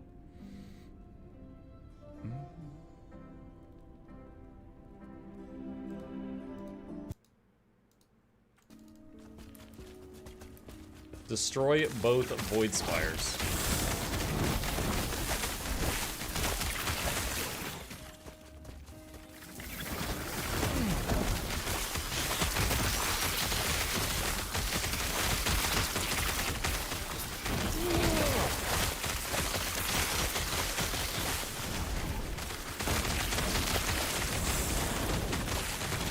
Oh my god, that is a lot of idols.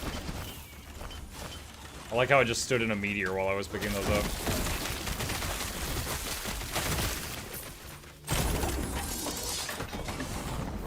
Big fancy chest and not one good item that gets through my loot filter. Pictures of Spider-Man!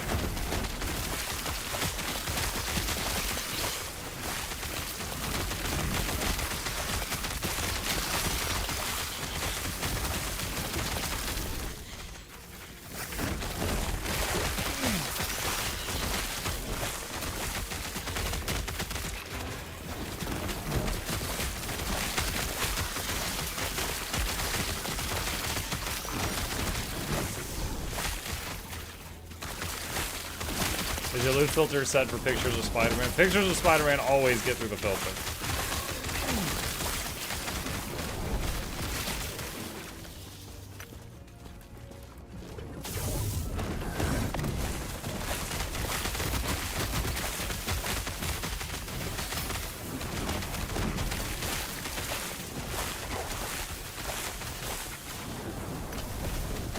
Experimental Arcane Bracers of the Turtle, plus 57 endurance threshold if you've not been hit recently. But you need endurance threshold when you have been hit recently. That's when you need it most.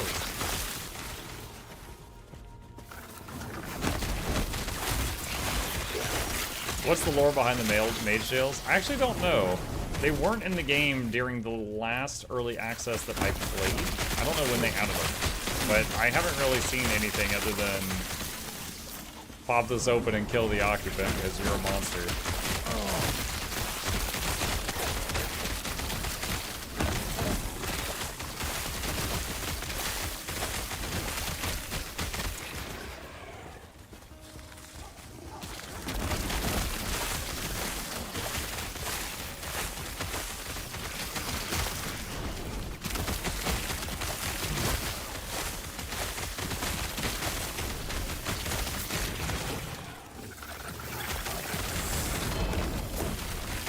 Orange helmet.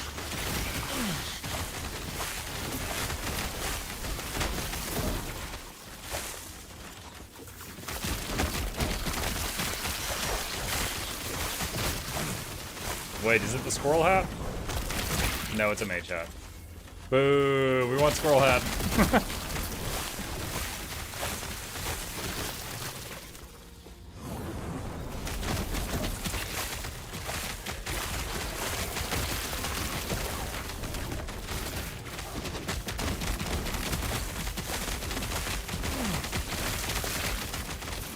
There's like 120 dots on that when it died.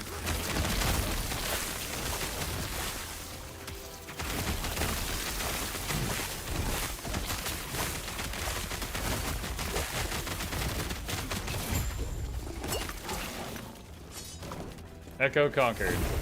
Mike, I saw a funny thing on Twitter. If a cow is a herd and a fish is a school, what would you call a group of mimics?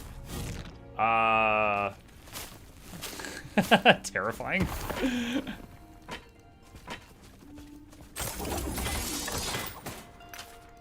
Is Mike going to be on Guild Wars 2 about the morning and evening next week? Probably for the first couple days after the drops, but after that, it'll depend. Like, on my sanity. Like, I'll have a lot to do that'll keep me engaged the first couple days. After that, I'll get bored quickly. That might be worth saving. Maybe.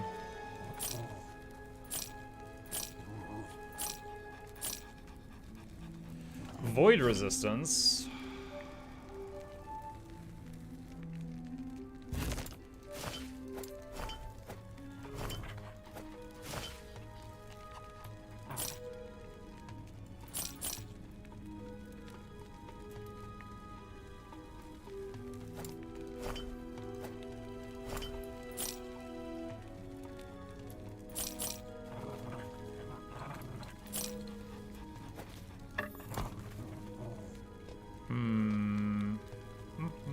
Take care. Let's see, oranges, throw that in there. See, I just saw a mage on this and I stopped reading. What does this do? 65% of physical damage taken is changed to fire. Elemental Nova is now cast at the target location. Increased spell stun chance. Okie dokie.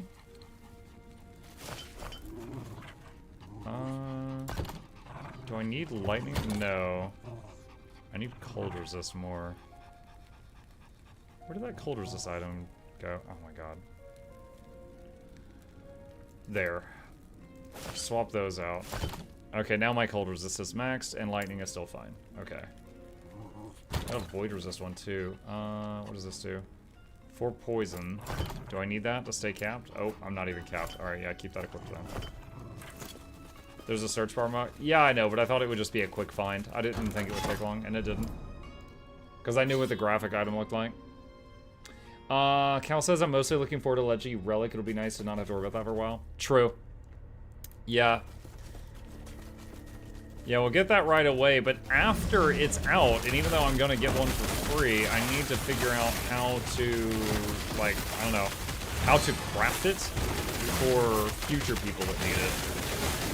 So there's 3 guides I'm gonna have to put together after the patch comes out. One is guide to making legendary obsidian armor. Oh my god. A guide to making legendary relic for the future, for people, you know, all the people that Google it in the future. And then a guide to Temple of Phoebe challenge mode.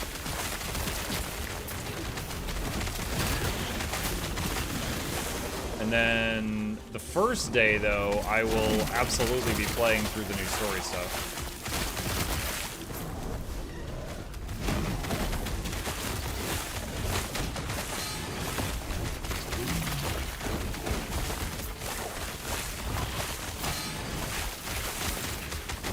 I have to consider if I should postpone the giveaway on Tuesday to Wednesday, because there's going to be people that won't show up Tuesday just because they don't want spoilers. I recognize that.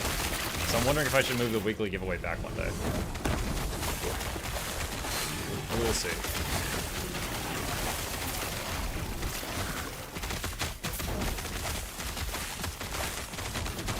Do it Monday, but Mutiny Monday. We have plans on Monday with snails. Banana. How's it almost that time already? How long have I been crocheting? What day is this? Blue, I was like, man, you've been quiet. Usually you're just sparking up conversation with me.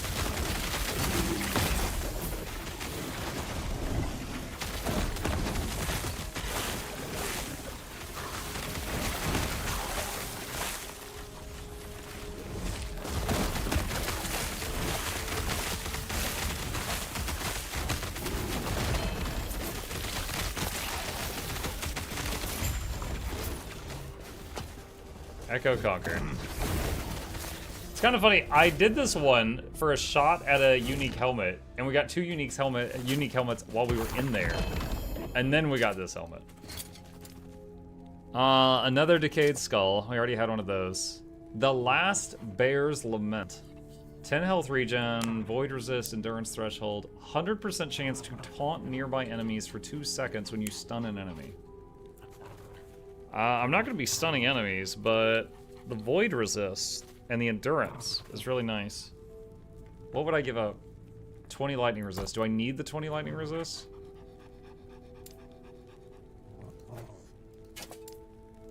My void would go to cap.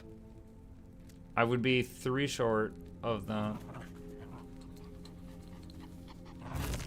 Okay, this is doing nothing. Do I have a lightning resist small charm?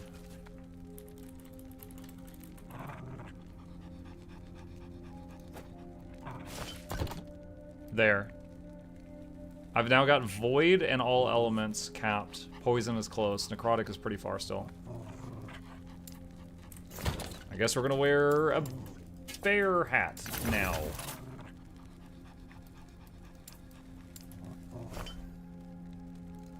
Put that there in case I change my mind. This is so low level it can come out. Okay. Yes. Storage. Companion revive range. No.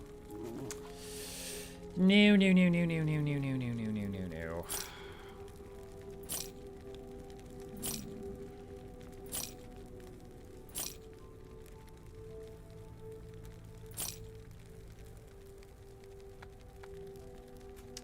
Take care. Void resist one away.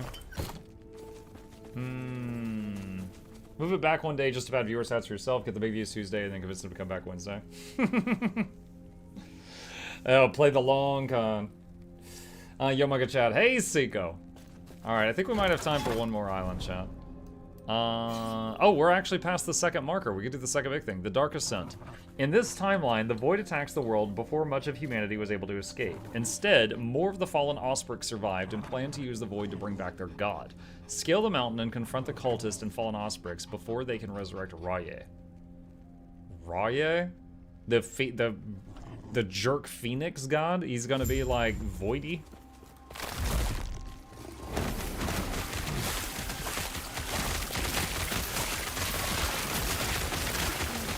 Firebird? Oh, I remember.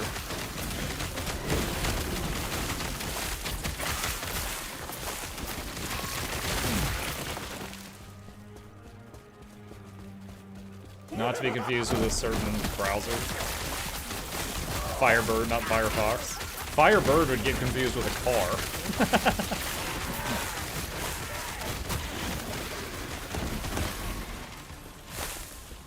Greetings,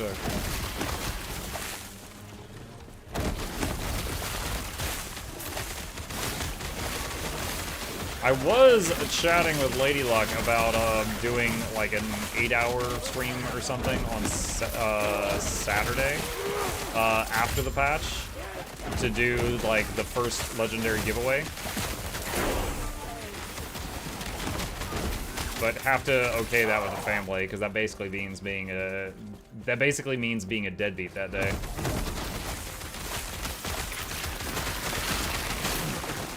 Have to see what they feel about that.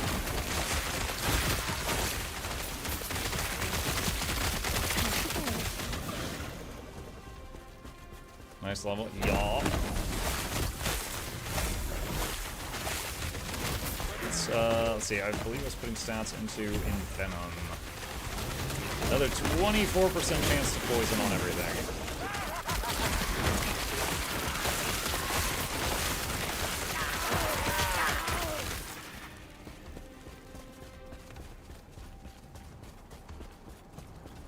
So I just ended up upgrading my game to the ultimate pack. Had to get my fox back.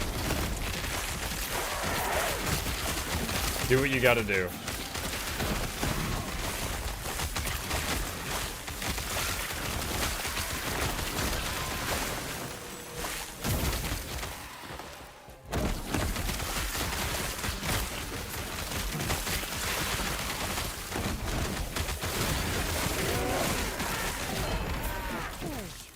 Unique sword.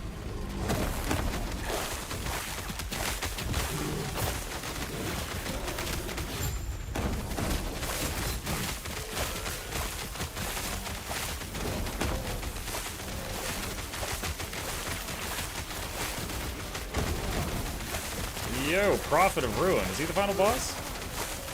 He's thick. He's taking a while to take down. He's got 150 dots on him.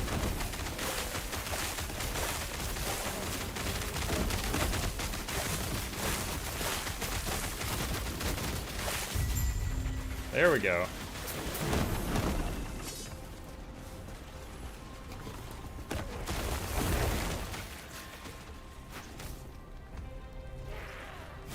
Would you be giving them all away in 8 hours or just some? Half of them. So I've got 18 legendaries, Banana.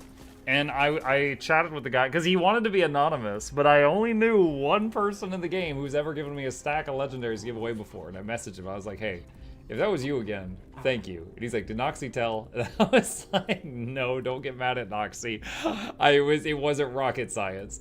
And we went back and forth for a bit. And he's like, I don't want you doing another 16-hour stream where you give one away per hour. That's not healthy. And he like wagged his finger at me.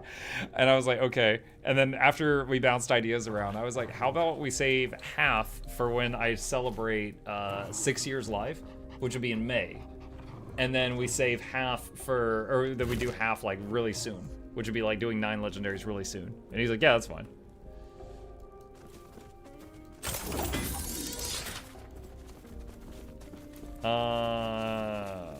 Let's see. There was a day 3 of drops. Good deal. Permalurk for the win. Yep.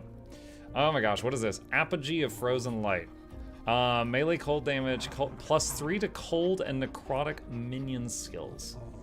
33% chance for minions to chill attackers when hit. Minions do 24% more cold and necrotic damage to chilled enemies. When your minion dies, you gain a stack of Frozen Vengeance. When you hit an enemy with a melee attack, you expend a stack of Frozen Vengeance to grant all minions Frenzy, and 24% more damage to chilled enemies for 8 seconds, and freeze up to 8 normal or magic enemies nearby for 3 seconds. Very interesting item. I could totally imagine a build around that, but not how I'm currently playing. That'd be funny if vines being recast counts as the old ones dying and just kept giving you vengeance. I'm so mad at my vines. You stepped on my cabbages.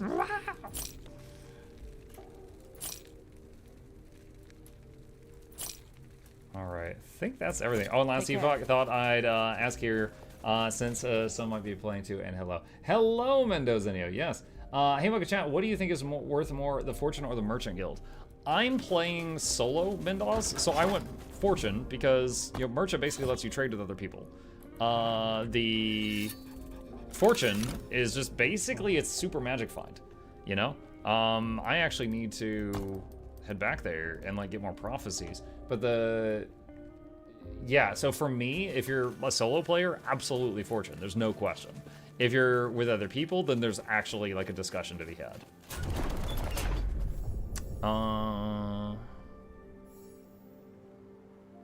Death of a rare enemy in the Monolith for 3 unique jewelry. Holy crap.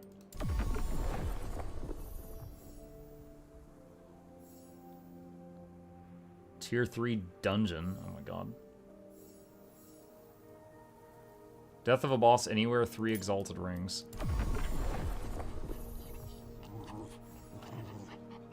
Death of a shade of Orbis and a Monolith for 3 set jewelry.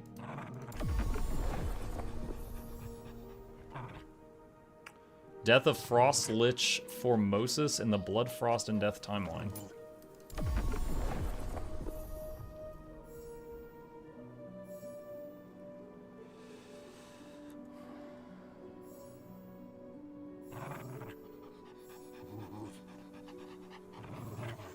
Deaths of rare enemy in any tier 2 dungeon for 3 set jewelries.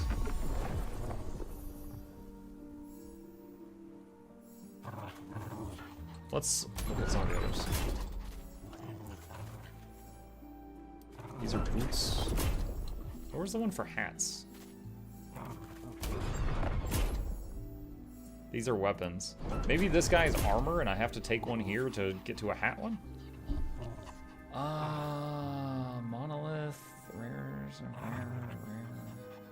Oh, unique armor. With 8 Weaver's Will. Death of Architect Leoth and Sanctum of the Architect. Oh, I can't afford that. Oh, I'm out of... Okay. Go buy a lens. No, it's fine. I'll just save. I haven't messed with the lenses at all. Let me look. Yes? I was just on my way to amend a record. How can I help you? 10% increased chance per rank to find helmets. Yeah, I got it. All right. I'm not that desperate for it, but it was good to know. Armor can mean any body piece. Just means body piece. Right. Yeah, I figured that. But it was just because this one just kept becoming like jewelry. I figured that this one probably goes between the different types of like armors that go on your person. And I'm guessing that one's weapons and this one's like relics and stuff. Okay, cool. Had a lot of fun playing this tonight. We got to attempt I think every single one of the Endgame game modes. We found 3 dungeons. I died to the final boss on 2 of them. I cleared 1. We did the arena. I cleared it on my 2nd attempt, and we did a lot of Monolith. Monolith definitely feels like the bread and butter, and then you kind of take a deep breath and attempt the others when you're feeling daring. But they're all pretty cool. And yeah, still having a lot of fun with the game. Still loving the build variety. We're level 69, nice. And you get skill points all the way up to level 100. So there's still more to be had. And like these skills, I haven't even gotten to level 20 yet. Like this is 18, but plus 2 from items. Like a lot of my skills are still level 18. So that XP required to go from 18 to 20 is huge. Still haven't gotten there yet. But all right, I'm gonna save it here and pick it up from here next time. All right, chat, thank you guys for a wonderful evening stream. A couple of plugs on the way out. If you're new to my channel, my name is Mukluk. I stream every single evening. I have for over 5 years because I have a problem, and every weekday morning. I'll be back tomorrow if you'd like to join us again then. This is our referral link for LastEpoch. If any of you are planning on buying this game, it does help us out if you buy it using that link, and it is the exact same price for you if you do so. Additionally, hit the follow button on Twitch. Like and subscribe if you're on YouTube. It does help us out. I'm streaming to both Twitch and YouTube, so you can watch whichever one you prefer. These are our YouTube channels. I have 2 of them if you would like to watch the content I make over there. And last thing, thank you to the patrons. They keep this channel alive. I cannot do this without them. And if you're interested in becoming a supporter, earning a bunch of perks and stuff like that, there is a link to that in the chat. You guys have a fantastic evening. Sleep well. I'll see you tomorrow.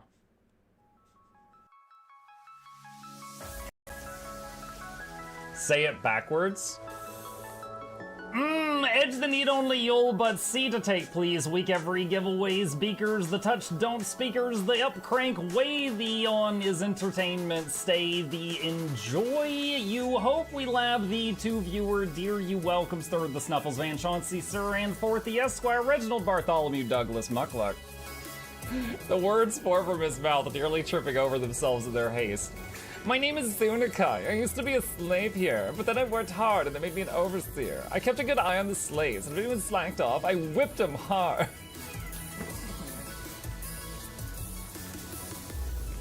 Don't clip it. Oh, I'm crying. Oh, hi.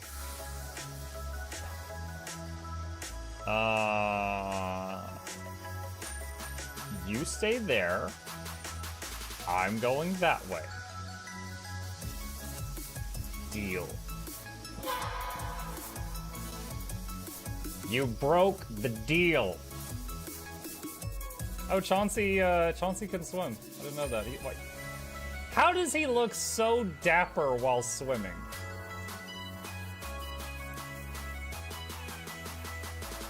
I've never seen a cat look that dapper while swimming. Like, look, his chest is out. He's just like,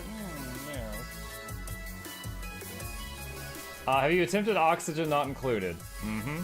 I played it on stream, and one very memorable memory is anyone who was at the stream, I was letting them name one of my replicants after them. And I said, Joe Niels, which one do you want to be you?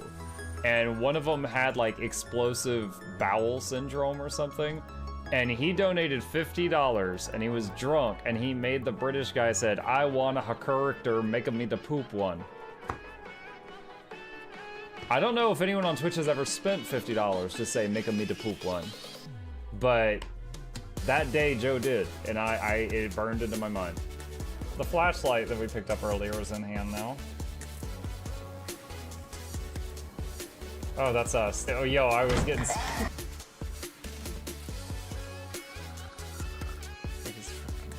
Cardboard, this is not going to go well.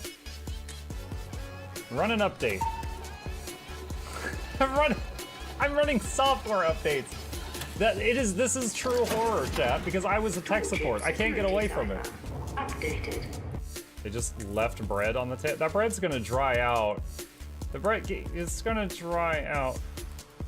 There's so much bread. You don't, like, there's the baby's not eating bread. There's 2 of us. There's like 3 loaves of bread there and another 4 right here. What are you doing? Put some saran wrap on it. It's gonna dry out. New page. Oh my god, the freaking patron sound. Oh, yeah. Just like, a new arrival. And then Ed Wolf was sure to follow. Oh, hello, welcome page. Sit down, you. Oh, Season, good to see you. I use numpad for my mounts. I use numpad for this, and this, and this, and this, and this, and this, and this, and this, and this, and this, and this, and this, and this, and other things. I'm trying to sleep here. Am I too loud? Okay. I love you. I love you too.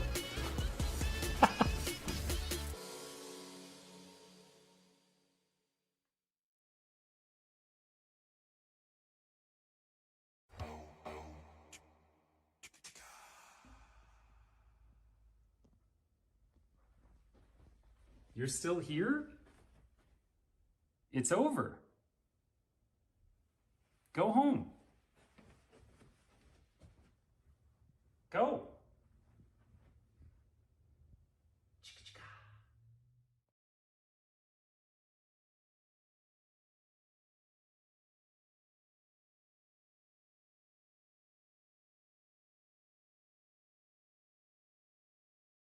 Okay, break time. Thirsty.